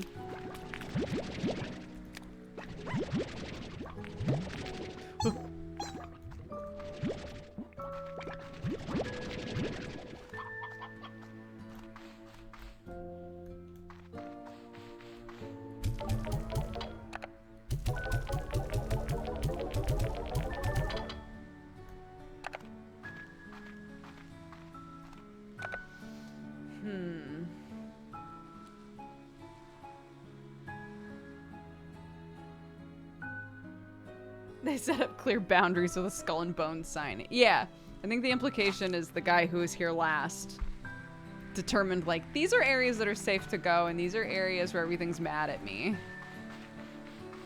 Tread lightly, you know? Can I just put them in there that way?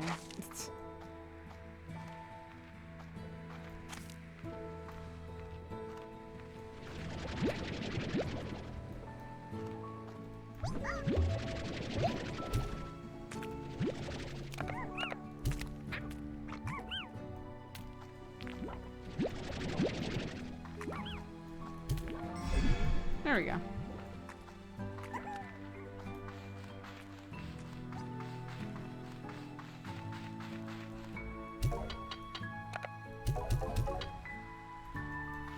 Okay. So here's my next thought. Bear with me.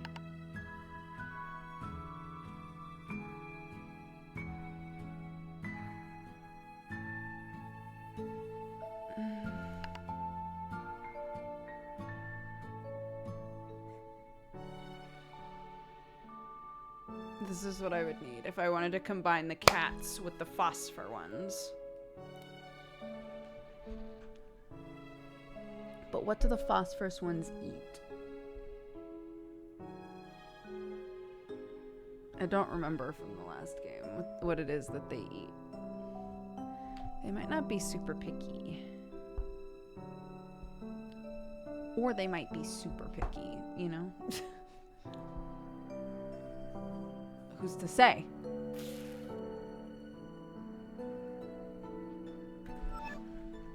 I think it'll be in the Slimepedia, even if I haven't met this. Or, like, yeah. Ooh! What do you fucking know?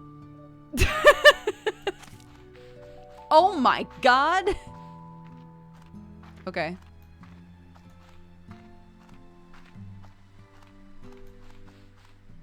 Now we wait. For the night.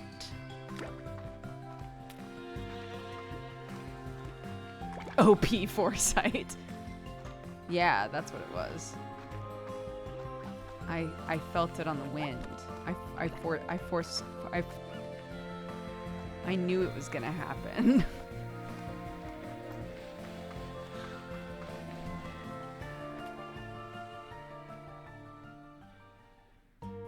I don't like when three of them balance on each other. It weirds me out. I feel weird. Inside.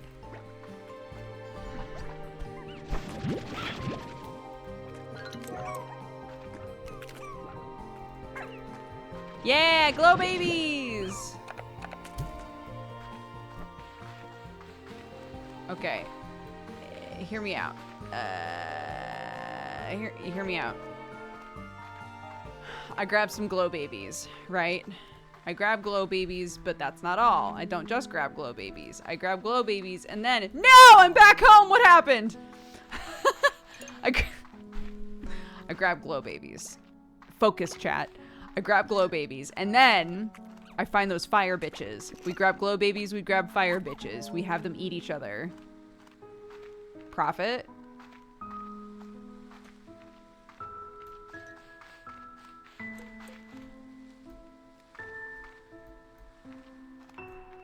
Oh my god, am I doing it again? Yes, I am. Turn around. No!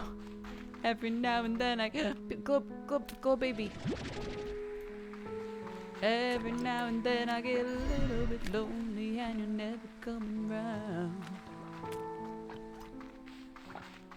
Every now and then I get a little bit tired of listening to the sound of my tears.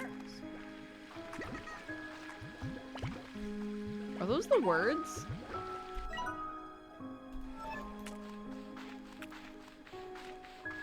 Says the cocky bitch who just a couple days ago was like, Yeah, I have like an incredible memory for lyrics.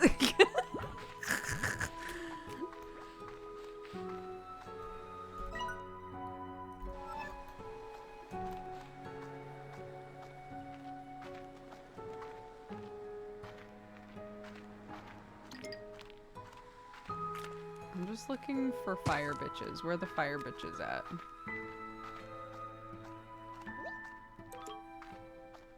This way? You're a chicken.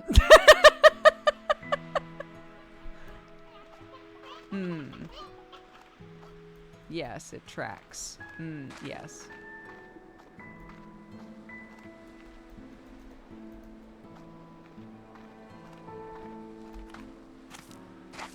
Yeah, there are little ones that look like little fireballs.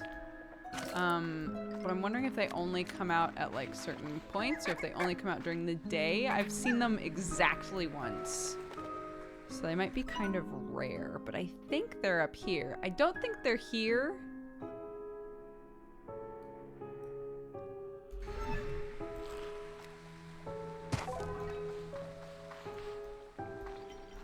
And if I do this, yeah, there's a thingy that's like, don't come over here. But what if I did anyway, you know? Oh, they're so mad. Ah! No! All my glow babies. All my glow babies gone! This is what I get, dude. This is what I get, dude. This is what I get.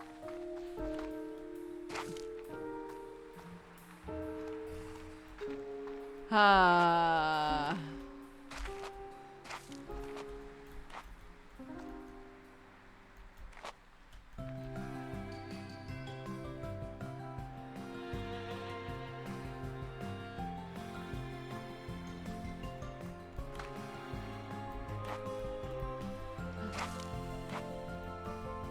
No.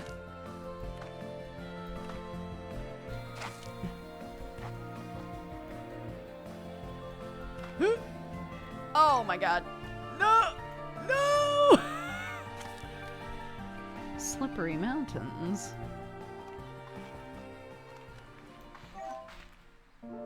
Man.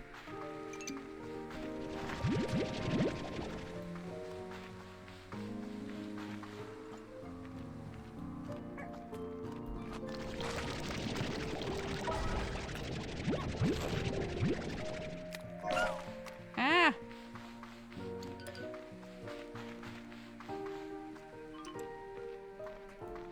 I'm gonna leave the carrots because it seems like you guys keep getting hungry.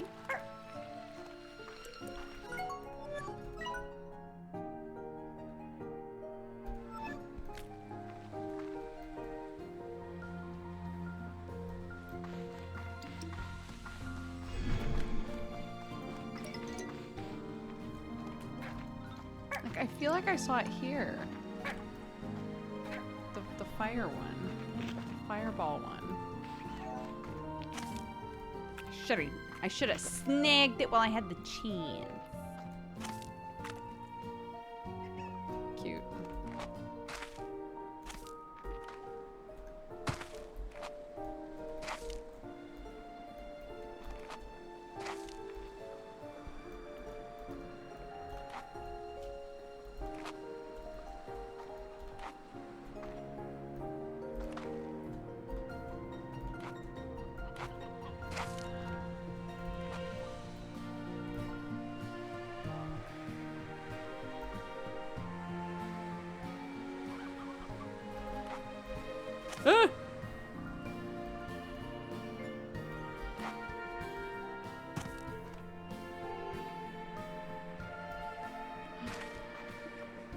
Wait, did I already grab that?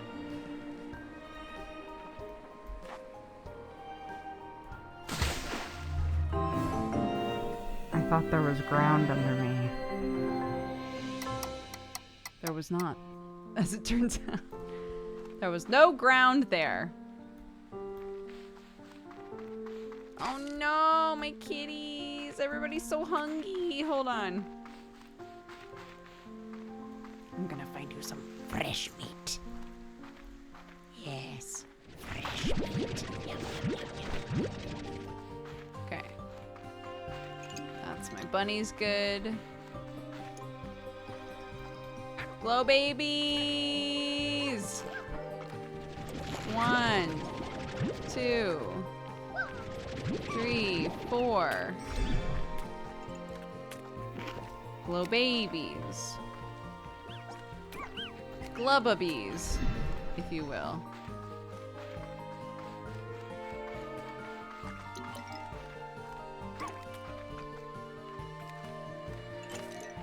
Jimkins. Ah, nope.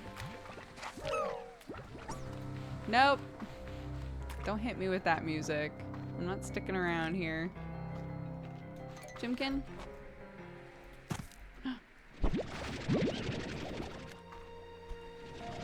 Jimkin. Jimkin. Jimkin. Great.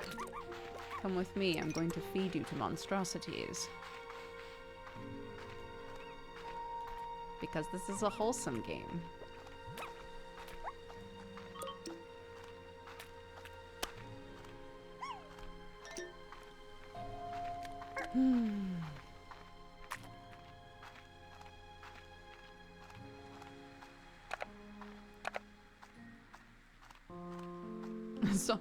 So wholesome. No! Honey.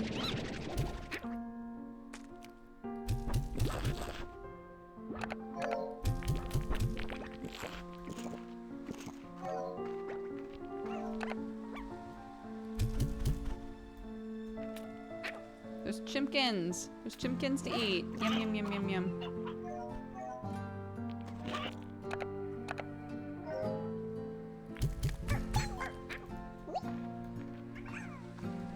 No, this one doesn't have the lid. We need the lid. Okay. Solar shield. Yeah, it's nice and yummy and dark in there. And now, I grab a these. No! Oh my god. They turned to ash.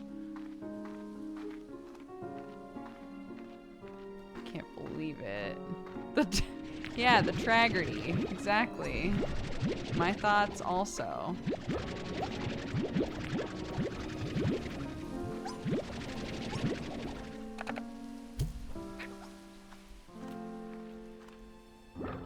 You guys are pretty cute. There's some pretty cute shit going on in here. No! Hey, hey, hey, hey, hey, hey. Stay there, please. Okay, hold on. Oh my god. What a mess. Okay. Put a roof on this shit. Put a roof. Okay. There's a roof on it now.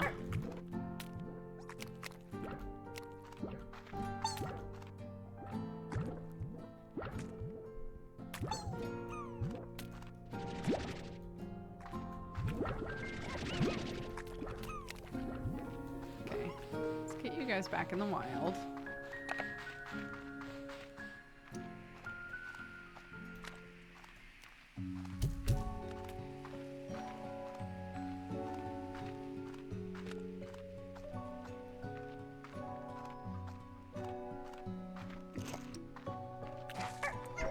Okay.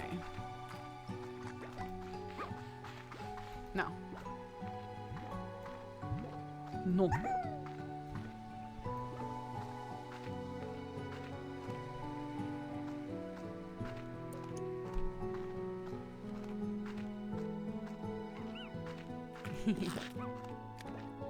Oh my god. Talk about another game that my kid would just lose her mind watching me play.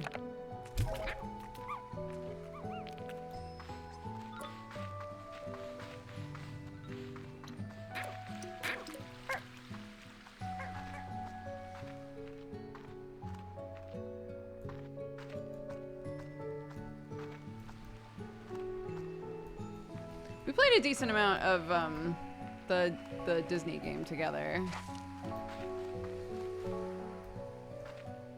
Oh, wrong chicken.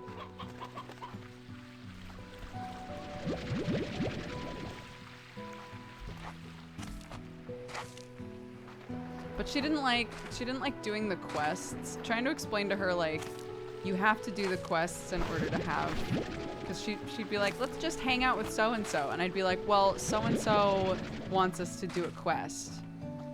So if we're gonna hang out with them, they want us to do their quest most likely, or we can't hang out with them until we've done their quest. And she'd be like, quests are boring. Like, I get it. Homie, I get it. But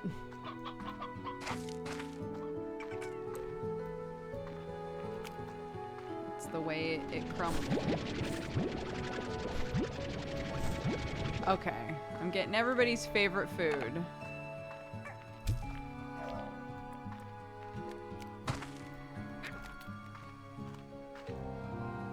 Rockin'? No. Uh-oh. Rockin'? No. Oh my god. Cat just walked up and chomped instantly. Where's the danger? Oh, there it is. Doesn't have to be like this. Goodbye.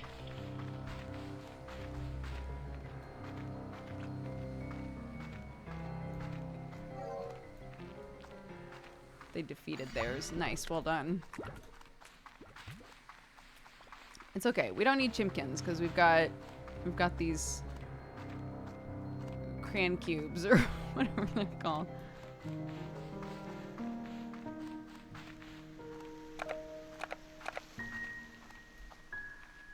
Look at them.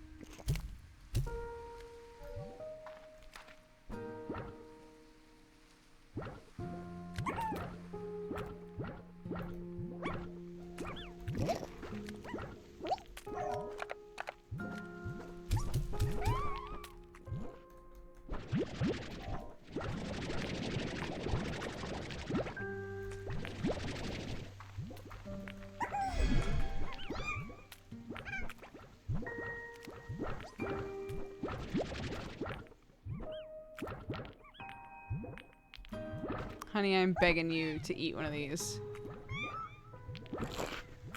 I guess it doesn't matter, actually. You don't have to. We can release them back out because we've got 4.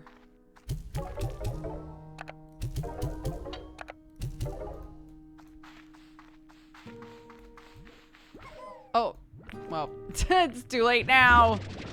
My bad.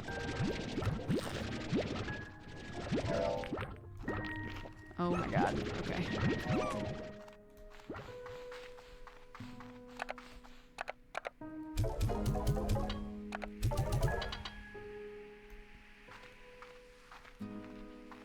Ooh, another message from another friendo, most like. Hello. Hola, Beatrix, are you there? It's me, Ogden Ortiz. I hear you're off on a big new adventure on a mysterious island filled with secrets and danger and maybe a few succulent fruits or veggies the world has never seen before. You know I had to ask. Ever since you got me a steady supply of cucadoba fruits, I've been reaching for even greater culinary heights within the far, far range. Plus, I'm getting pretty tired of eating cucadoba pie, cucadoba souffle, cucadoba pudding, cucadoba con carne, I'm running out of ideas and willpower. So if you see something new, please tell me all about it, tasty treats aside. I want to know all about the new flora and fauna you discover. Never forget, every bit of this wild world is precious and worth our care and respect. Stay hydrated. All that adventuring will work up a sweat. Take this water tab. Good luck, Beatrix. Keep me posted. I'm rooting for you. Thanks, buddy. I can't tell if they're just blueprints, right? They're not like...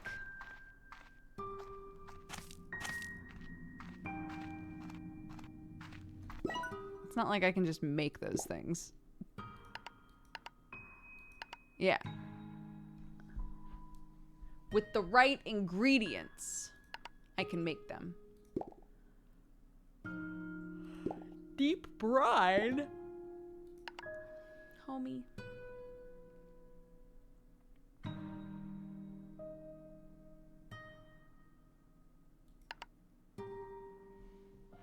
More cotton plorts. More pink plorts. Boom plorts. I think that's the little fire babies. Our boom ones.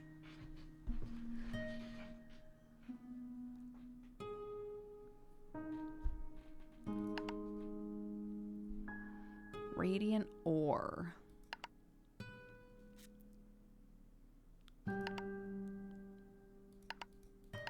Interesting.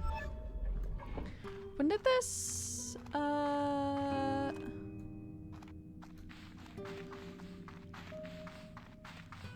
when did, oh my god. When did they let people start playing this? Like, a week ago? A week ago exactly, I think on Thursday, last Thursday. Oh my gosh, I played a ton of Dome Keeper off stream though. I played it a bunch yesterday. I have yet to fail at Dome Keeper. I don't know if that's just like, if I'm able to just be like, yeah, it's because I'm like so good at games. Or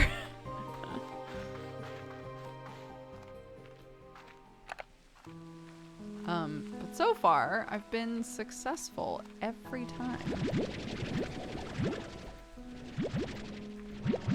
Very surprising. Oops, I'm sorry guys.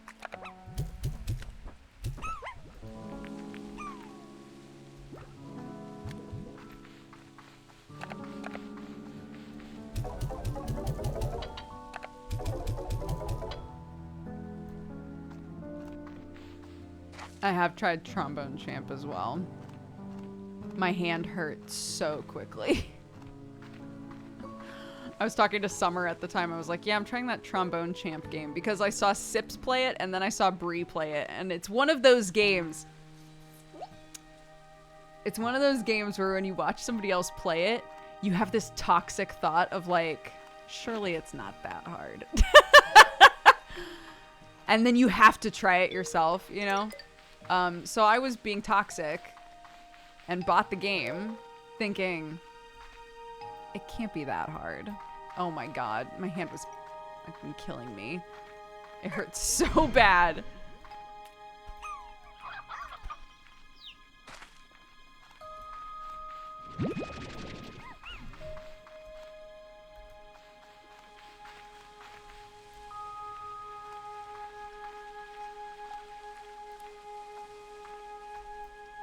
Trombone Champ feels like Project Diva.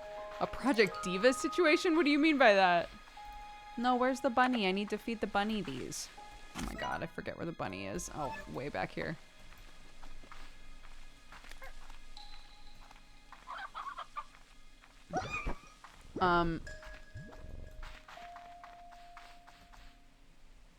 Something I can say is,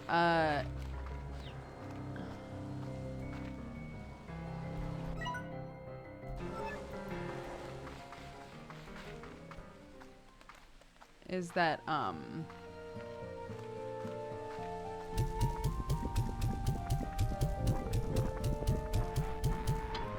there we go. Yeah. Oh, what's down here?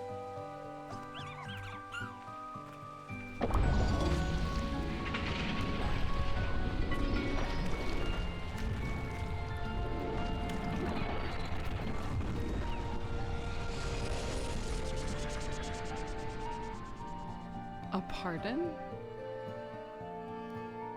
In terms of a rhythm game that makes your hand hurt. Oh, I see. No, completely different kind of hurt.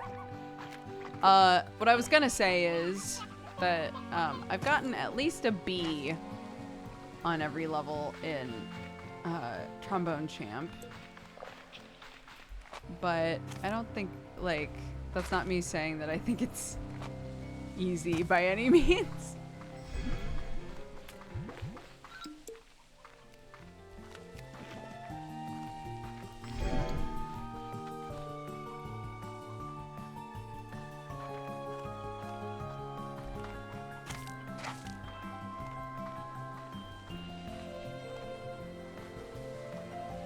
Where's the glow that I just saw?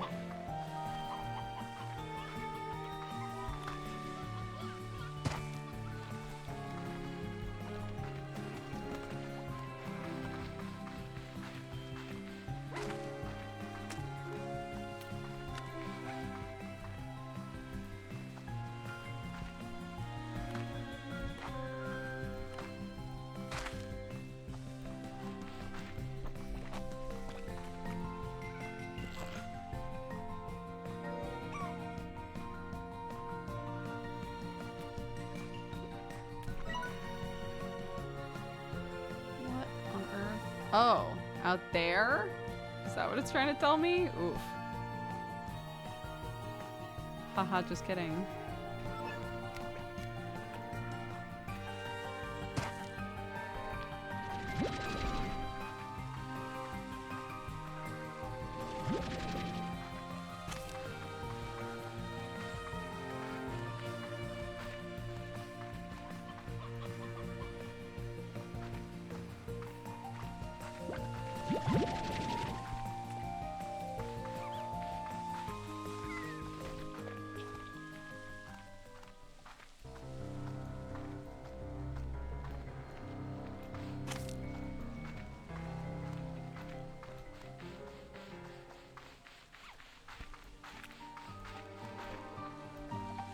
Yeah, way out there.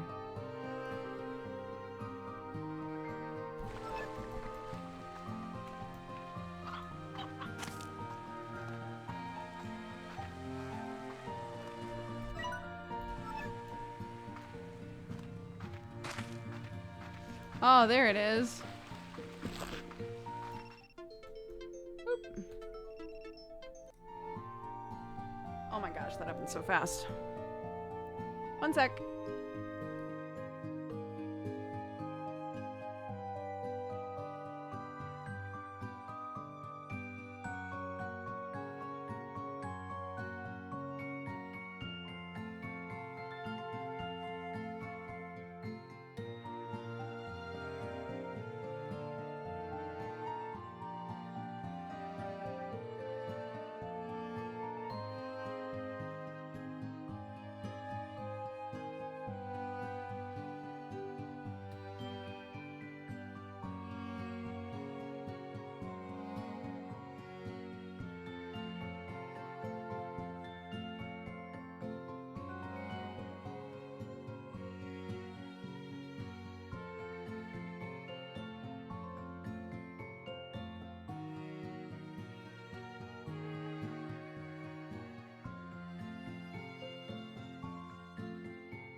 Okay.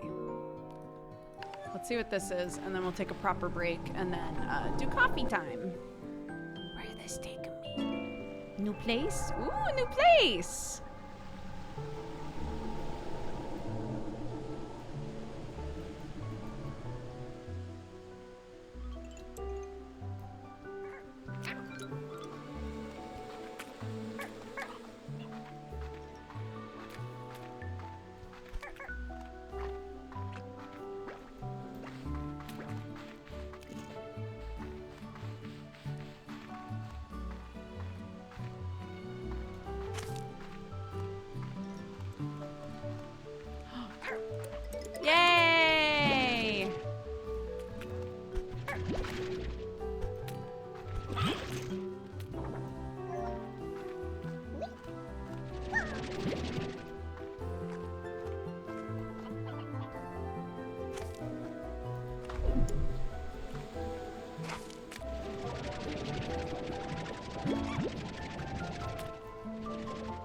Buzzwax? Sure.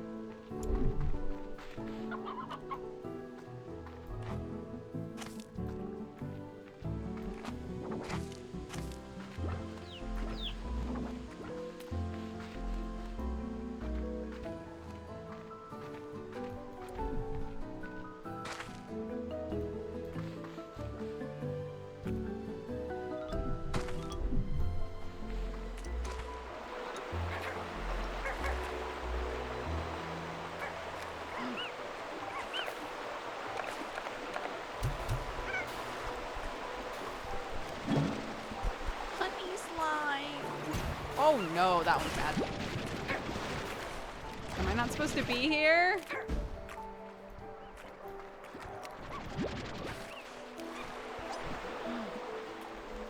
No! Hey! You're not supposed to be here! I ain't done nothing!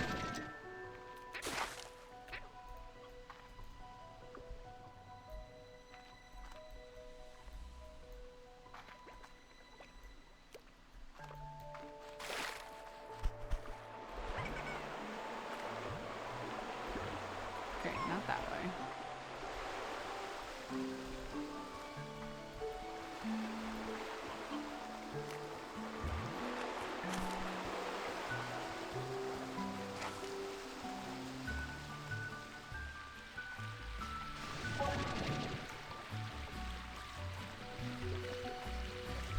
Oh, sand.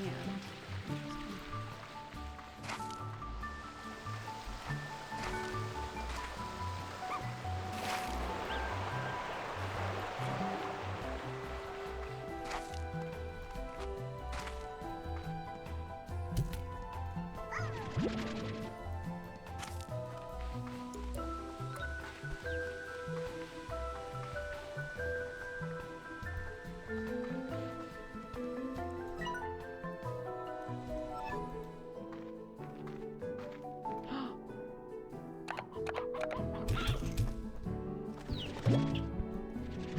They're so cute.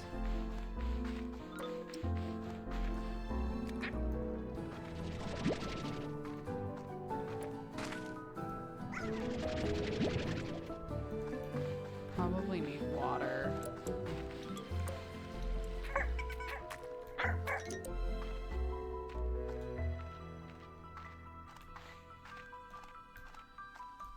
No, where am I?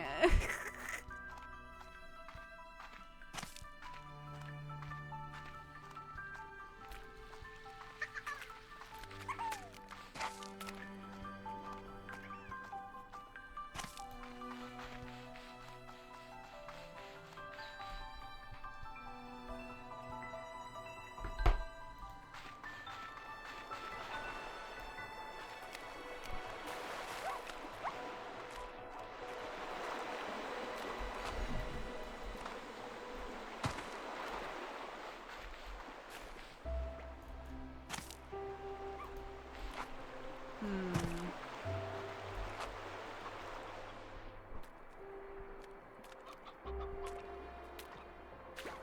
need to get up there.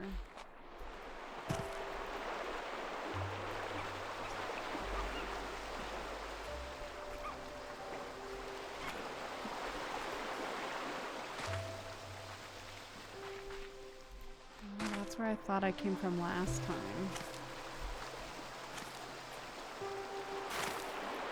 Where did I come from? This way? No, I tried this as well. I need to go this way.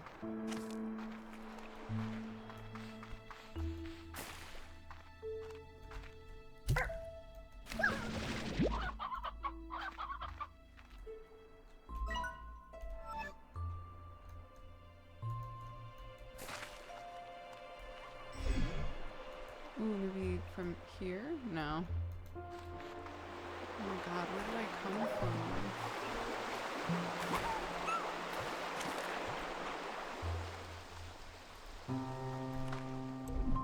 Oh my god. Well, hey, I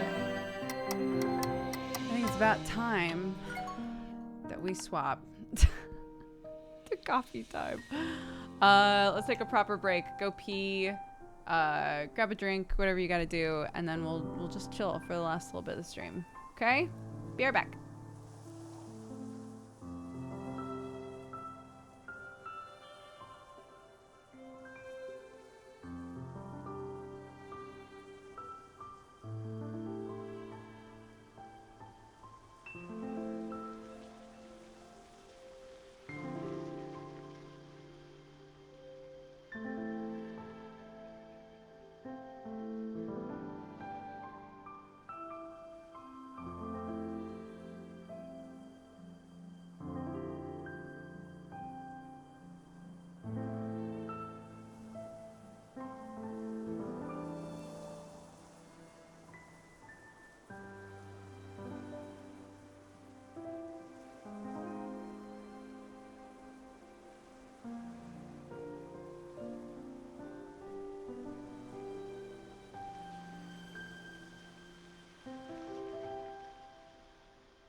Okay.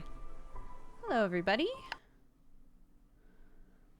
And the music abruptly stops. Why is that?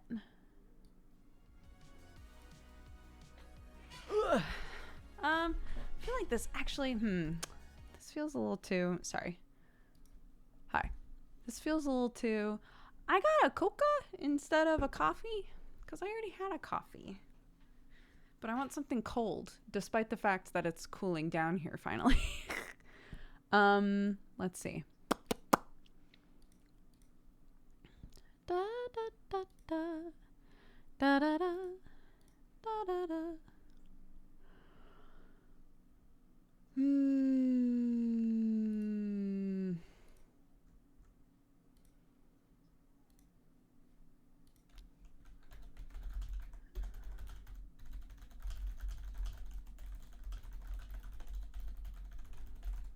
Okay.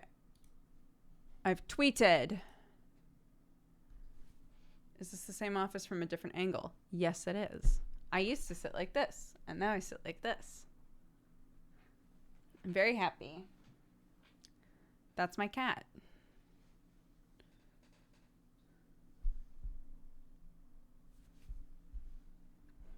What do I think of Unholy now that it's out? Yeah, it's an alright song. Did I think it got played too much before it actually came out? Yeah, but it's International Coffee Day, by the way. It is, and guess what? We actually have a discount code, a buy one get one discount code in Dodger Coffee on the store in the if you go to dodgercoffeeco.com, there's a discount code. That's just Dodger Coffee, all one word, for International Coffee Day. Yeah, you know what? If there's anything that I can do well, it's a sales pitch. You know what I'm really good at is promoting my business. So, delicious. Well done. Okay, let's see. I just want some real chill shit going on in the background. Maybe we do this. We'll see if this is chill enough. Let me know if you can hear that or not. New Tonys. Oh no. Oh no, don't tell me that. New Tonys.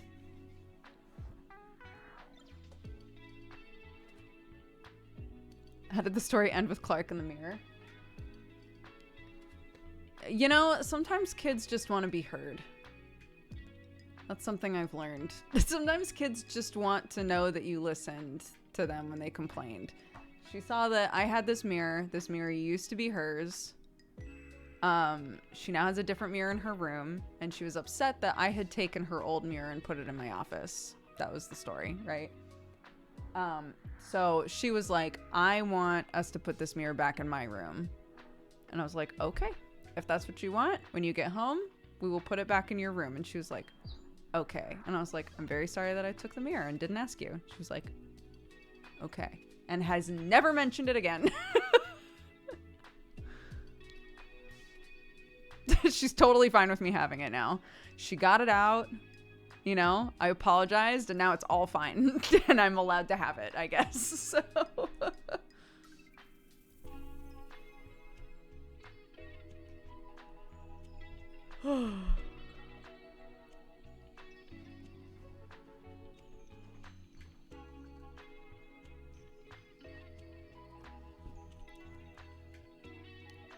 It wasn't really a bluff. She could have just taken it and gone into her room.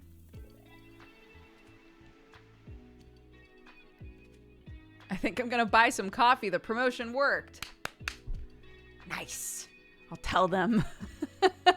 I don't have to tell them. Every time we have a meeting, they're like, this is how many people have bought coffee for the first time. This is how many people have come back to buy coffee again.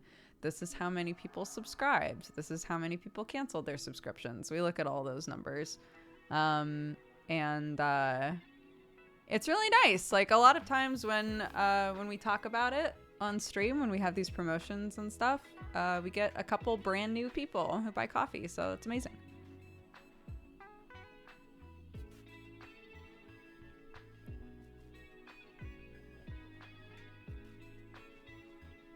It's shipped from the US, yeah. The company is based in Nebraska, but we'll ship everywhere.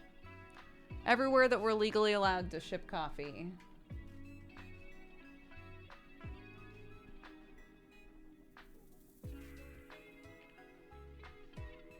Mm-hmm. Absolutely. So yeah, check it out. We sell coffee. We sell cocoa / mocha mix. We have a bunch of different types of teas. We have candles. We have a puzzle that's really nice. So all sorts of things.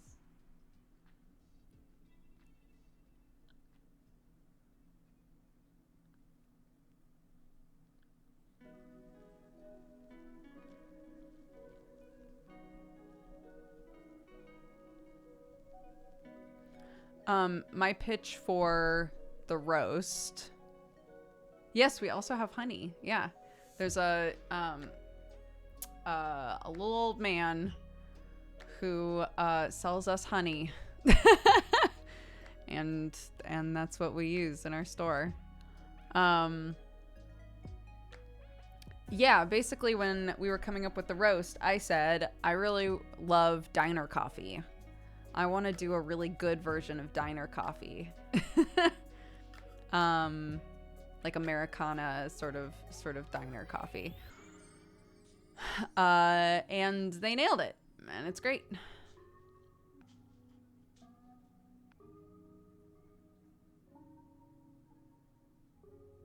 The little honey man.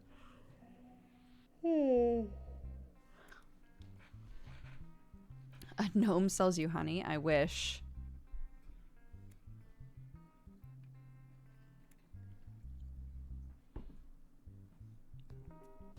Drinking a lot of water, darling. You okay? Okay. Glad.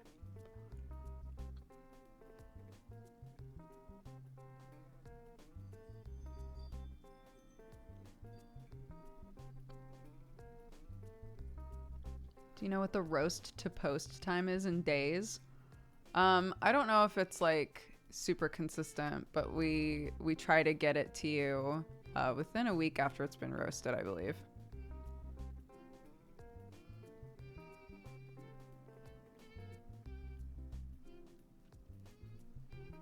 This is not the new house, no.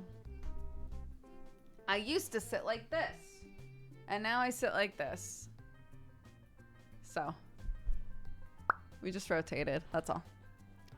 I know! I almost forgot that it was Deadbeats Day, too. And then Summer messaged me and was like, it's Boys Day!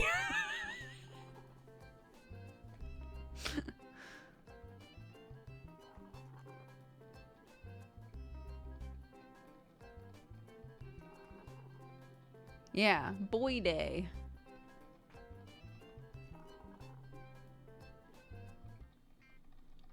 I hope Brett gets his power back. I know, yeah. Hopefully we'll be able to do it today.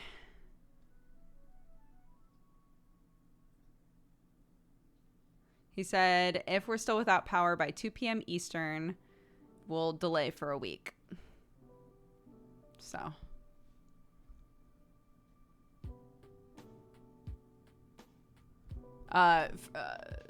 For any of you who don't know, Brett is in Florida, and they are dealing with Tropical Storm Ian right now, so they have no power.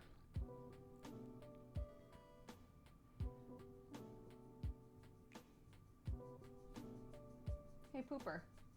Hey. Hey, Pooper. What you doing? Are you being a poopy doopy?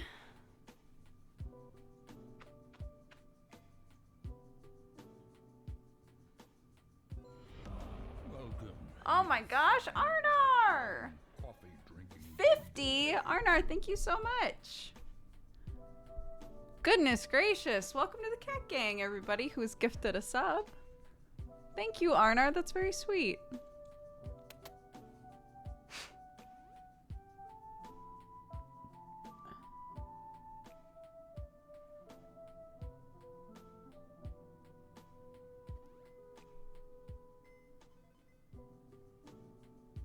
50 Subarooskis. Thank you, thank you. Come on then. How long will you stream? For another about 40 minutes.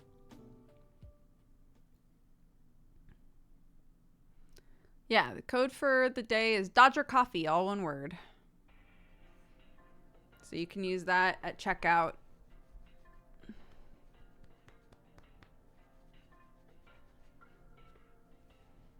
Have you seen the craziness from the removal of the cap to the hype train? No.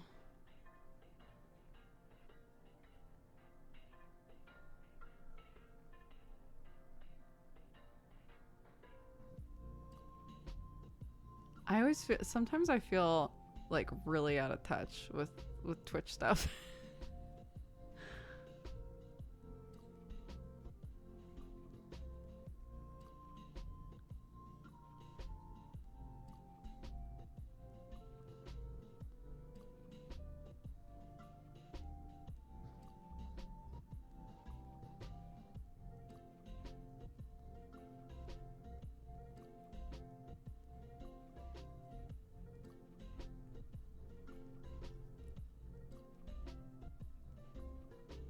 Hi, Danny!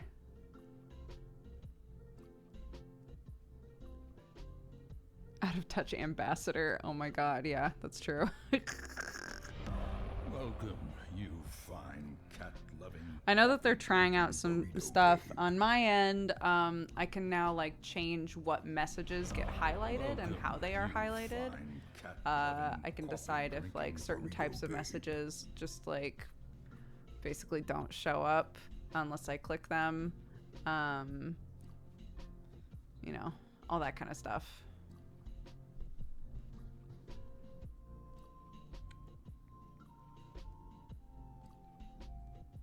Ba-da, ba-da, ba-da, ba-da, ba-ba.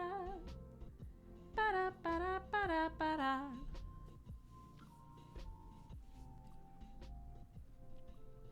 Bye. Love you.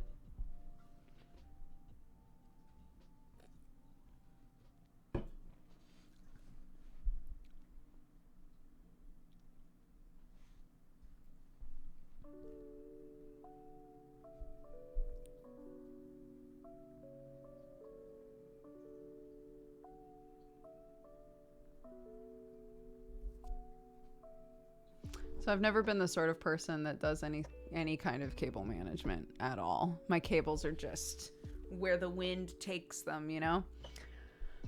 I've been trying to like look at more videos and pictures of how people organize their cables. I literally don't. I think I'm missing something. Cause I can't imagine when you need to unplug a thing, is that just like a pain in the ass?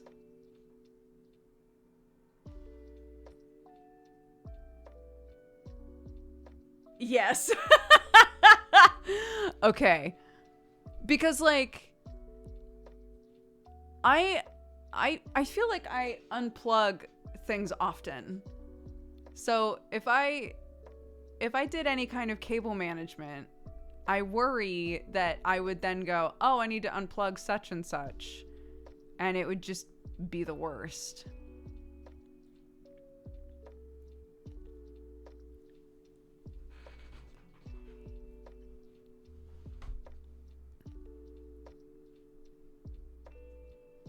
Like, so for my setup, right?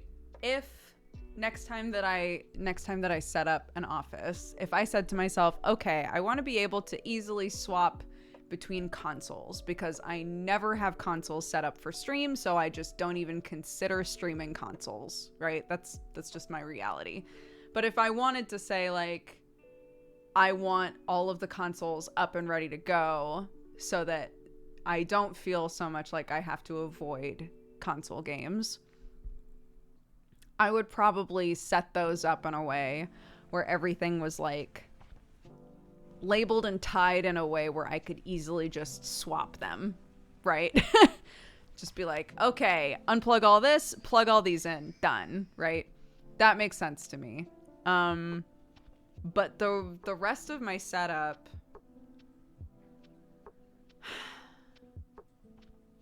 I don't know. I guess most people don't scooch their shit around as often as I do.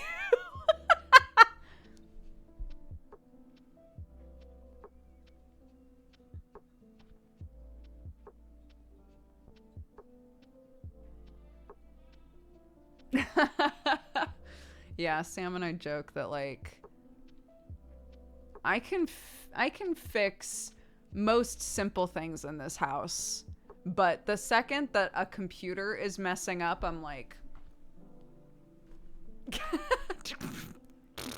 that's Sam's job.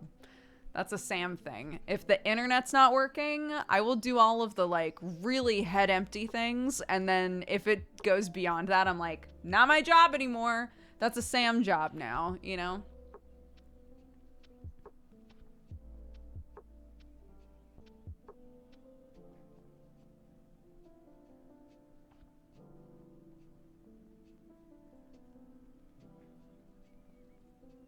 HDMI switchers are pretty hit or miss.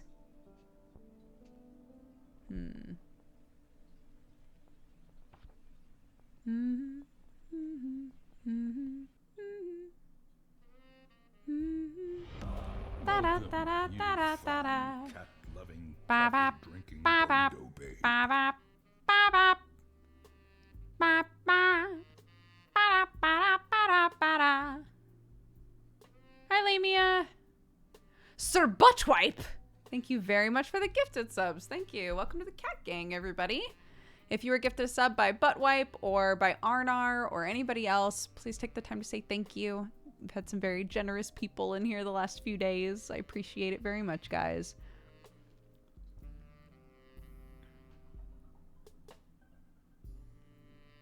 One of the gifts that I was going to give Sam... This is how bad the cable situation is in this house. One of the gifts I was going to give Sam for his birthday was I was going to get a little zipper pouch. I might still do this just because I think it would be funny. I was going to get a little zipper pouch and then put his name on the outside of it, and then buy one of each cable that we consistently use, put his name on the cables, like overly label them, and be like, here you go. Here's your little bag with all your little chargers and cables. They all say Sam on them, so if someone steals them, me, I'm the only other person in this house that might use them. If someone steals them, you can be like, that's mine, and you can take it back.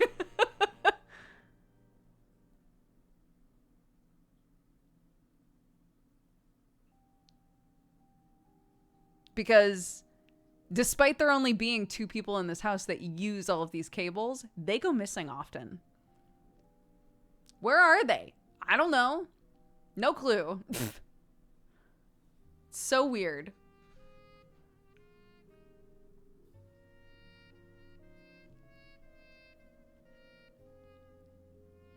I got a label maker for USBs and it seemed like a good idea until my little sister started taping dork to my forehead. Coffee-drinking burrito babe. Look, if you get a label maker and it's not used at least once for something silly, it's not, you know, do you even have a label maker?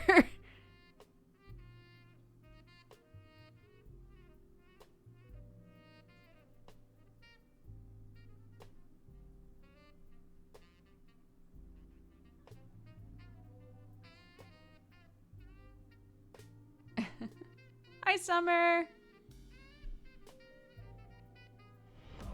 Welcome, you fine. My friend's entire house is just random labels on everything. This is not a new house. No, it's everybody who's coming in asking if this is a new house. This is the same house, but I was sitting like this, and now I'm sitting like this. That's all.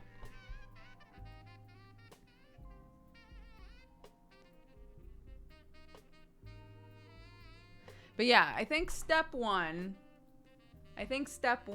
is going to be just labeling the chords instead of trying to manage them in any way. I think if I just label my chords, that would do wonders, you know?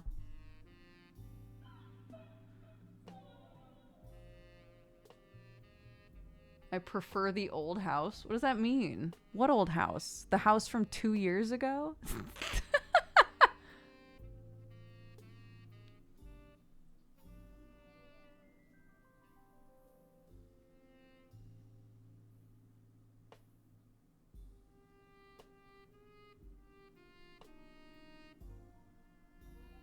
If that is what you mean, you and my kid could start a fan club for that house. Every single time we drive by that house, Clarky goes, "Why do other people live in that house now?" And I'm like, because they own it, honey. Because we didn't own that house and they wanted it back. And she's like, can we get them a different house and they can move into that house and then we can take the old house back? She's like really attached to that old house. Which is so weird to me because I would argue that she's spent her most cognizant years in this house. You know, like her most aware of what's going on years have been in this house, you know?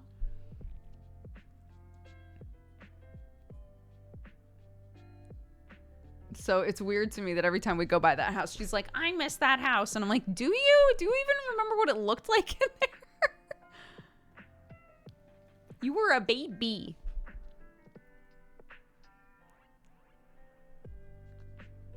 Maybe it's the stories you tell her about it. I do not talk about that house. I did not give a shit about that house. We nearly bought it because it was really close. It was a nice house. It was really close to my mother-in-law, which for any of you who have been with us for a while, you know, like one of the major reasons that we moved here was so that Sam could be near his parents. So it was a house that was really close to where his parents live. And it was, you know, like a fully done house, so we wouldn't have to do anything with it. So we tried to buy it and they asked for an insane amount of money and we said no. And that was that. And then they were like, well, if you're not going to buy it, then get out. And that was the situation. And that's why we only lived in it for like 10 months and then had to leave. And I would, you know, I think Sam would argue that this house is not as nice as that house was. But it still suits all of our needs for now, and the landlords are awesome. So, you know, with all of the issues that we're having trying to get this little farm, at least we're in a situation with like really nice landlords now and a house that works for us and everything, you know.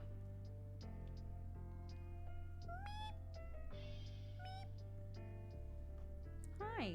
Come on then. You are so snuggle wuggle. You are a thirsty snuggle wuggle cat today.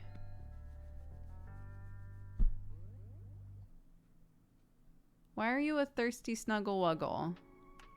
She's making biscuits now. Hi. What's going on? Totally. I get it.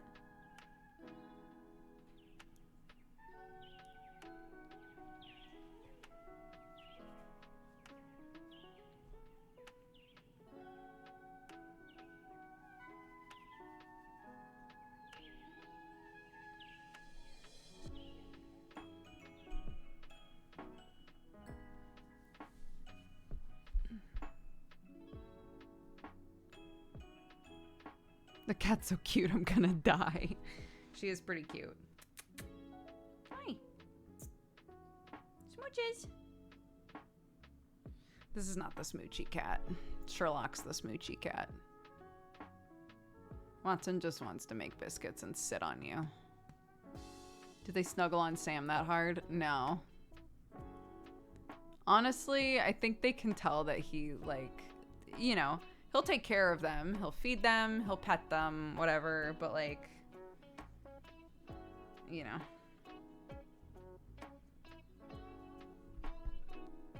He's just not, like, a big cat person, so. Sherlock already is, like, a one-person cat. He's always wanted to be around me more than anybody else, regardless of who else lived in any house that I lived in.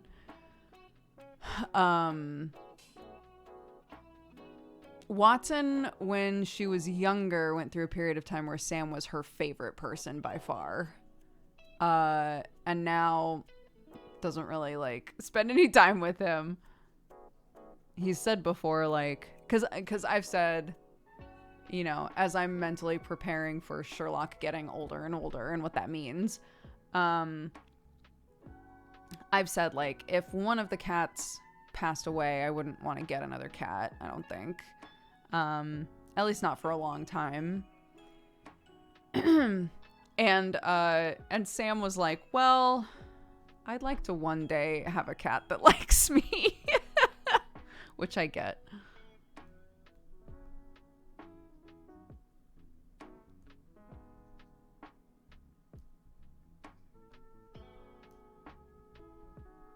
Because there were 2 cats in his mom's house that adored him, that just wanted to be all over him.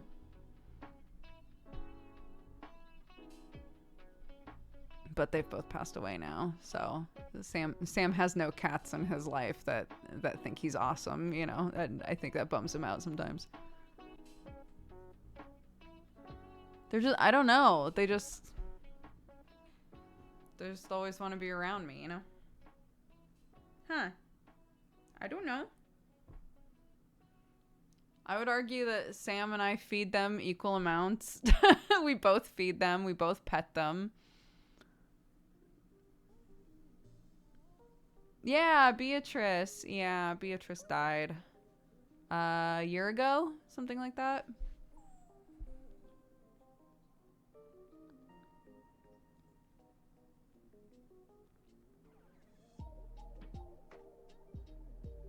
I know, it's very sad. Beatrice was such a queen.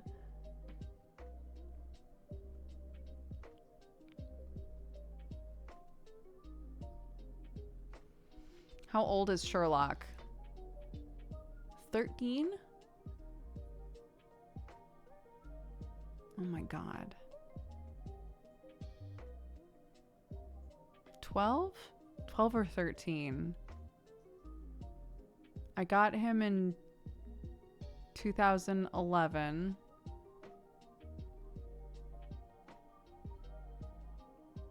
And he was already at least a year old. So he's probably 13-ish, yeah.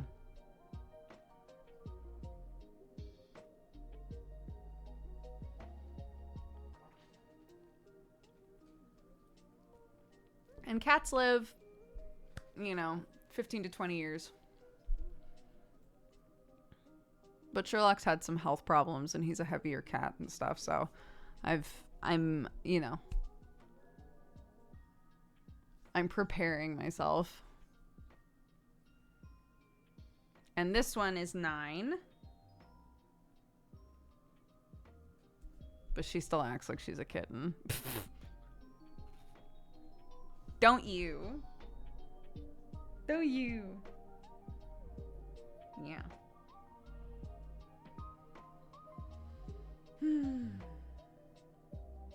say you're prepared, but when it happens, you won't be. Oh, I'm not saying that, like, when Sherlock dies, I'm going to be like, well, I was prepared and I'm fine. It's more like I am making myself aware that that is on the horizon. In the next couple of years, that's probably going to happen.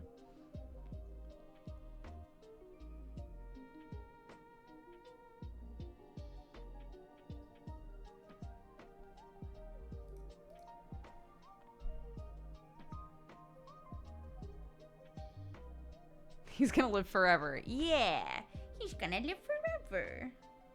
Are you gonna live forever? Of course you are. Of course you are. Beep, beep, beep.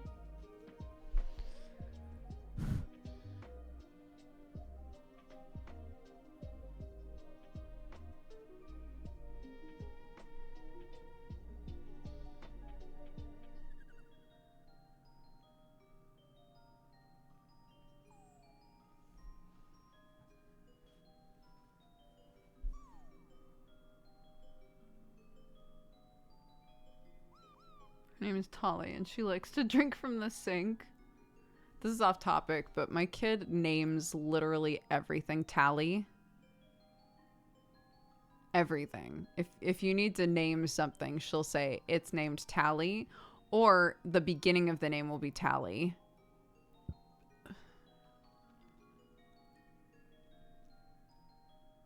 Tally Leela is a good like follow up.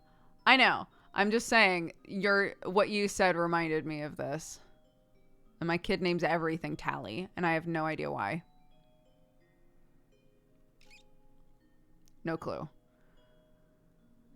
She was playing tic-tac-toe with herself, and I was like, what you doing? And she was like, I'm gonna beat Tally this time. And I was like, all right. And then we were walking around and we saw a dog, and I was like, what do you think that dog's name is? And she goes, Tally. I was like, okay. And then we had to play a bedtime game not that long ago, and she said she wanted to play princesses, and I was like, okay, is your name Princess Clarky or is it a different name? And she was like, I'm Princess Tally tonight. I was like, okay. It's the best name for everything, apparently. Poor Sam. I woke up Sam to be like, hey, he's been going really hard on WoW and basically not sleeping very much, so I just let him sleep all day. So I woke him up to be like, hey, you need to go pick up Clark. But also a reminder that they're doing like a 10-minute thing at pickup where they explain to all of the parents how they're teaching the kids phonics so that we can like be in line with how they teach phonics. So we can like support that at home basically. And Sam was like, oh, come on. And I was like, Sam, it's 10 minutes. It's 10 minutes. Just learn about phonics, Sam. And he was like, no, it's fine. That means I have to like give a shit about what I dress like. He was like, this isn't just me like going and picking up Clark and then leaving as fast as possible. This means like I'm gonna be standing around with other parents and they're gonna perceive me. Oh, I was like, I'm sorry, my love.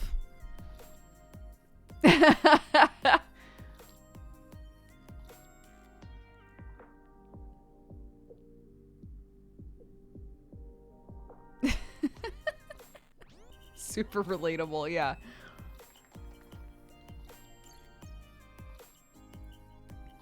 So I saw when he left, he was wearing like his nice button-up plaid shirt and his jeans. I was like, jeans, damn. He's trying. He's really trying.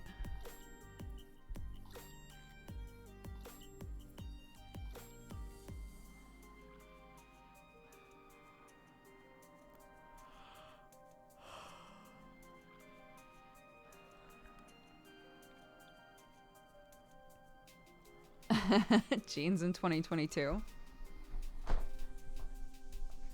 I wear jeans almost every day. I love jeans. Sam hates them. Hates them.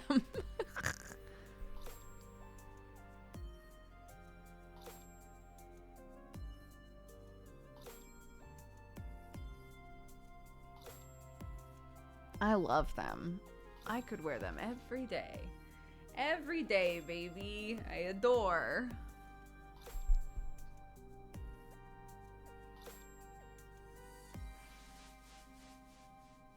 It's an American thing. It does, honestly, it does feel like an American thing sometimes. Yeah.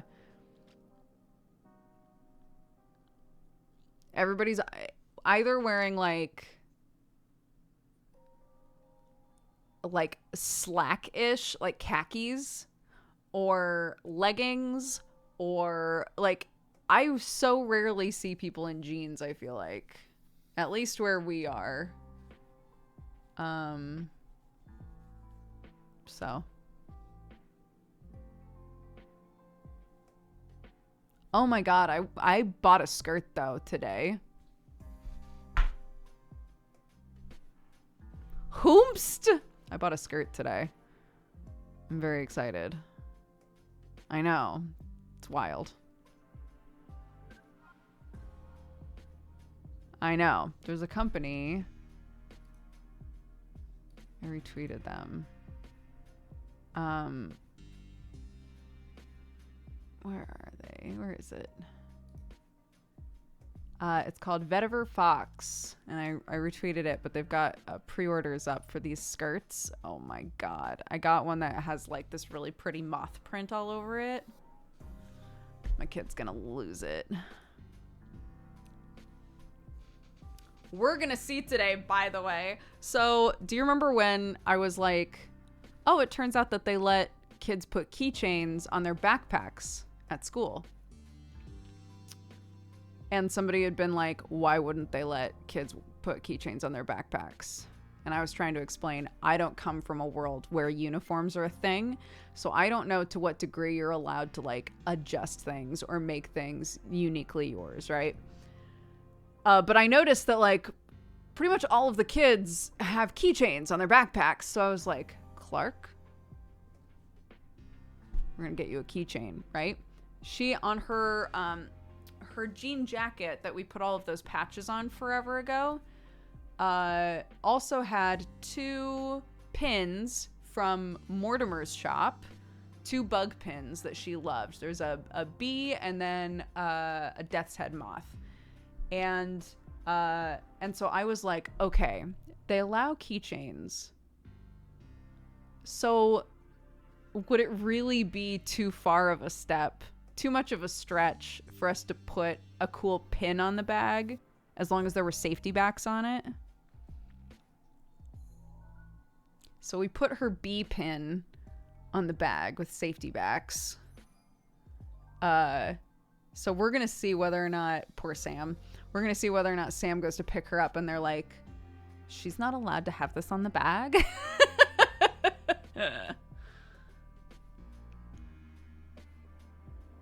We'll see. Because I will admit, I understand that keychains don't have like pokey bits like pins do. So if they're like, please take the pin off, I get that. But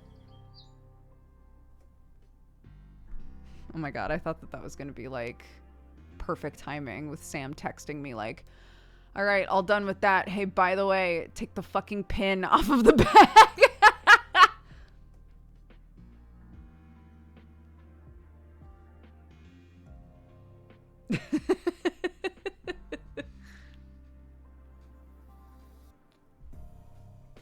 But if they're fine with it, Clarky has a couple different little bug pins. So she's got a little, like a little flying bug with flowers around it, and she's got another little like pink butterfly.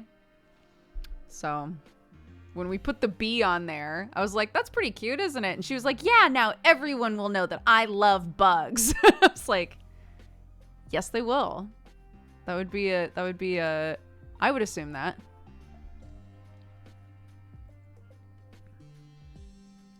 So I don't know what phonics specifically means, but like when you say like learning phonics or like teaching phonics, it's normally everything surrounding reading. So for English, it's the ABCs, the sounds that each letter makes, how to push those sounds together, how to create words, reading comprehension, all of those things fall under like learning or teaching phonics. So what this is, what Sam is learning about is basically there are lots of different ways to approach phonics.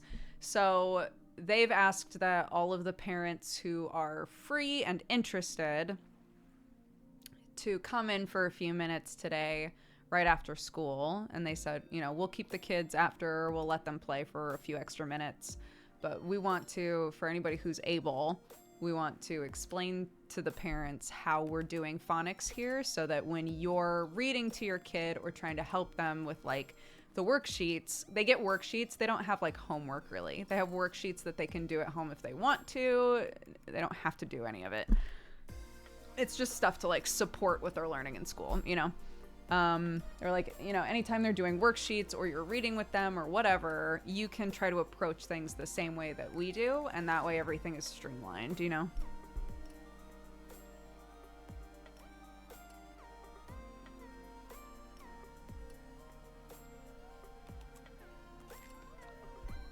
No homework. Wow. I mean, she's 4. Do 4-year-olds typically have homework?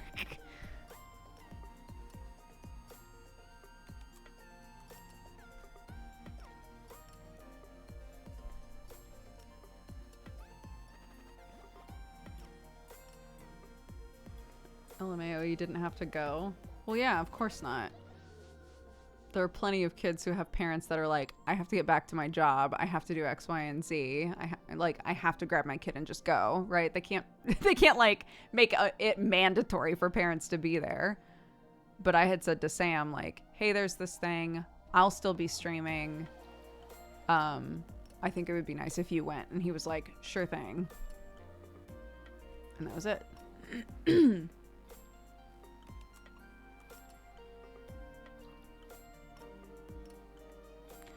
Yeah, I think the approach in this situation is like, they come home every day. When they come home, they have worksheets. So it'll be like for writing letters, coloring sheets, like all kinds of things like that. And so when they're home, if you want to, you can take the worksheets out and try to like do some of it at home to support what they've learned during the week, you know? So.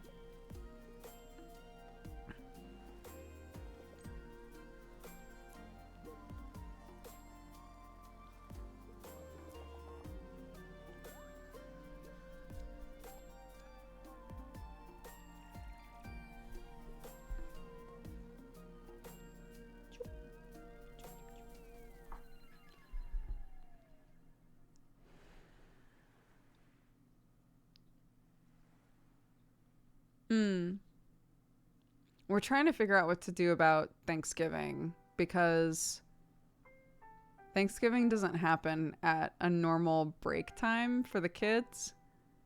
Like half term here is end of October. And I'm like, man, it would have been amazing if there was a break end of November, because then that could have been when we, you know, went to Oregon. But there isn't. So that means we're going to have to take her out of school for a few days, which, you know, I will do so that she can see family, of course. But we're still trying to figure out, like, but how long do we go for?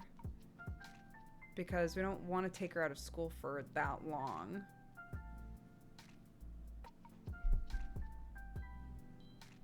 Same here. I live in Canada, which has Thanksgiving in October, but I'm from the States. So if I want to visit my family for the holiday, we have to miss school. Yeah, it's hard. Because for any of you who don't know this, my family doesn't celebrate Christmas.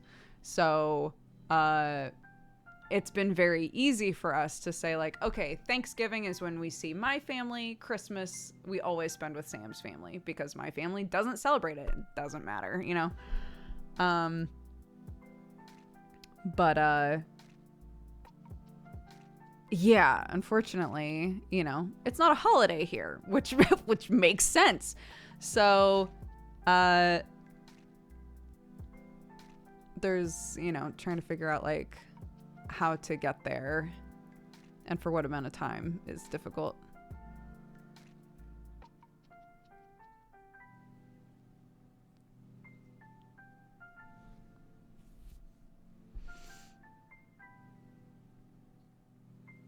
So I'm wondering if, like, I should look at the school year going forward, and we should go for Thanksgiving just for a week, and then try to plan, like, for whenever her next, like, natural break is, plan to come back out, to go back to Oregon again.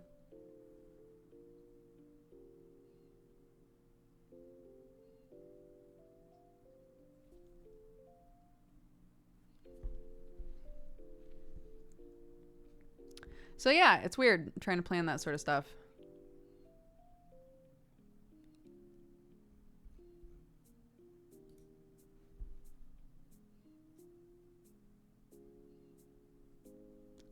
No, I know, I agree. But like, I don't want to take her out for more than a week, is what I'm saying. I don't want to take her out of school for 2 weeks. That's too much. So I'm saying I think we only want to take her out for a week and then figure out when the next time is that she actually has a break. We're in the UK. We live in England. We've been living in England. We've been living in England since 2019. I've been following regularly since 2015. What happened to your mug collection? When we moved here, I could only take a few mugs with me. So I gave most of my mugs away to my friends, and then I brought 12 mugs with me. A couple of them broke in transit, unfortunately. And we've bought a few mugs since we've moved here, but quite a few mugs have broken.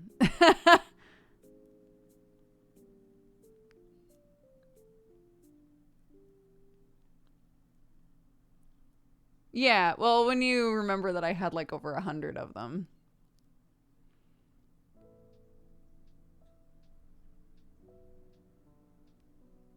Who all inherited mugs? Everybody that came to our going away party. There was quite a few people there. Everyone that came we said, grab a mug, use it for your drinks tonight, take it home, so.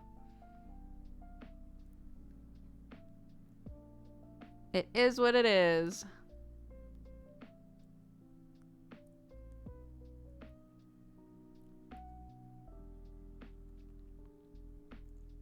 That's a lot of mugs. It is a lot of mugs, yeah. I used to collect them, and then they became burdensome to me. And I kept trying to I'm trying to think of the term for it.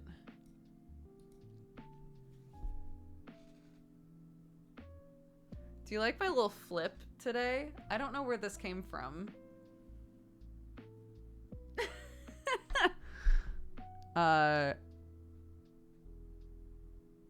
Yeah, I would take a bunch of them to work. I would give them to friends. I tried to give away as many as I could. And when it was time for us to leave, this was over the course of years, I kept trying to give them away. And once it was time for us to leave and I had to choose what are my favorite mugs? Yeah, it was just well, I'm leaving, so here they are.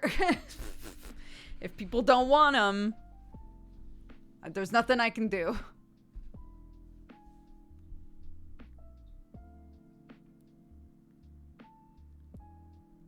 It's very anime boy of you. Thank you. We started watching Edge Runners last night. Here, I'm gonna, oh, great. We have a raid leader done. Akabara said, this one is for you, Dukes. I'm so glad you're going to try to make pretzels. Yes. I figured it would be a perfect fit for you at a bake sale. It's unexpected. If you have any issues with it at all, please don't hesitate to send any questions my way. Good luck, and I hope you enjoy them. Thank you. Yes, I looked up a pretzel recipe, and it actually looks super, super doable. As well as the recipe that I found also linked to a spicy cheddar sauce to go with the pretzels. And I'm like, a spicy cheddar sauce, huh? I have everything that I need for that. I know. We've watched it subbed, but I kind of want to watch it dubbed now. We watched 6 episodes yesterday. I really like it so far. But yeah, I kind of want to watch it dubbed.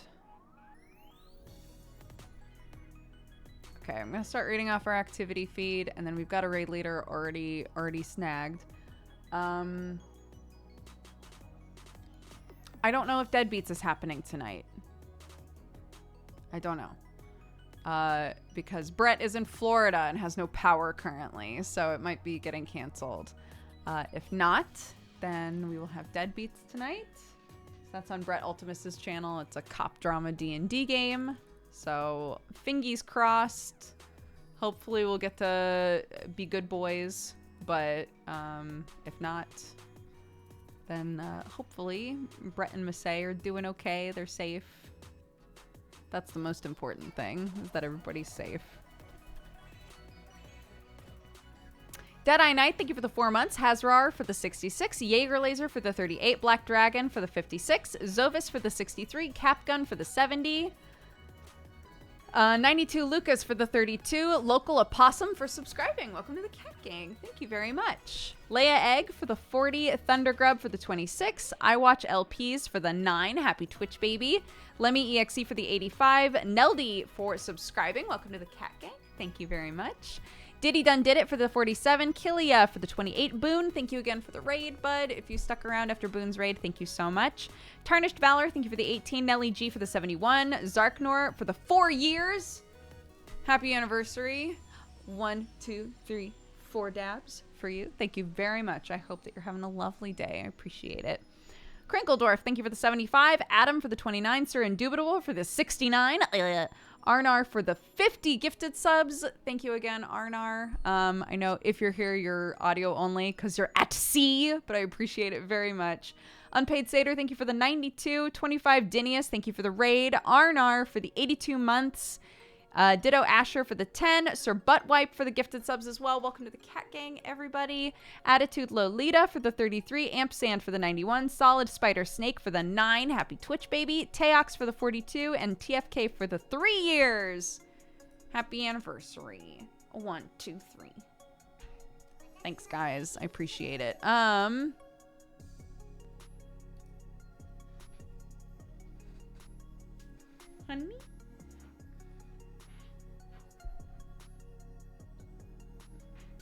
I hear cat licking, but I don't know where it is. Maybe in the window. Just sounded very loud. Oh yeah, they are in the window. Weird. Of course I did. Of course, directly onto the keyboard I did that. Don't worry about it. Don't worry about it. Just another day. Just another day in Doogland.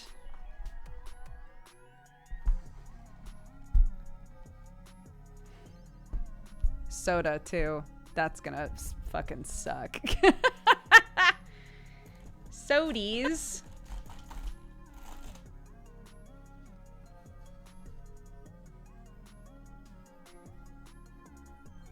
All right, come on then.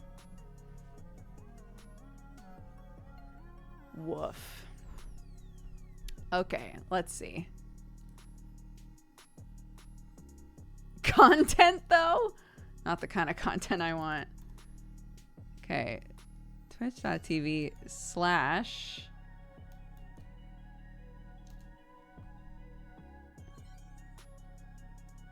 NDD20 doing Final Fantasy 14. Alrighty. Keyboard cleaning stream part 2. I literally thought to myself like, well, thank God I have all of the stuff that I need to clean keyboards. Oof. Okay. Go say hi, spread love, spread joy. They're playing Final Fantasy 14 for the first time. They're on Heavensward, it looks like. Yeah, maybe I'll see you for Deadbeats if we're able to do Deadbeats. If we're not, then my next stream will be tomorrow. Same time, same place, same attitude. Okay, bye-bye.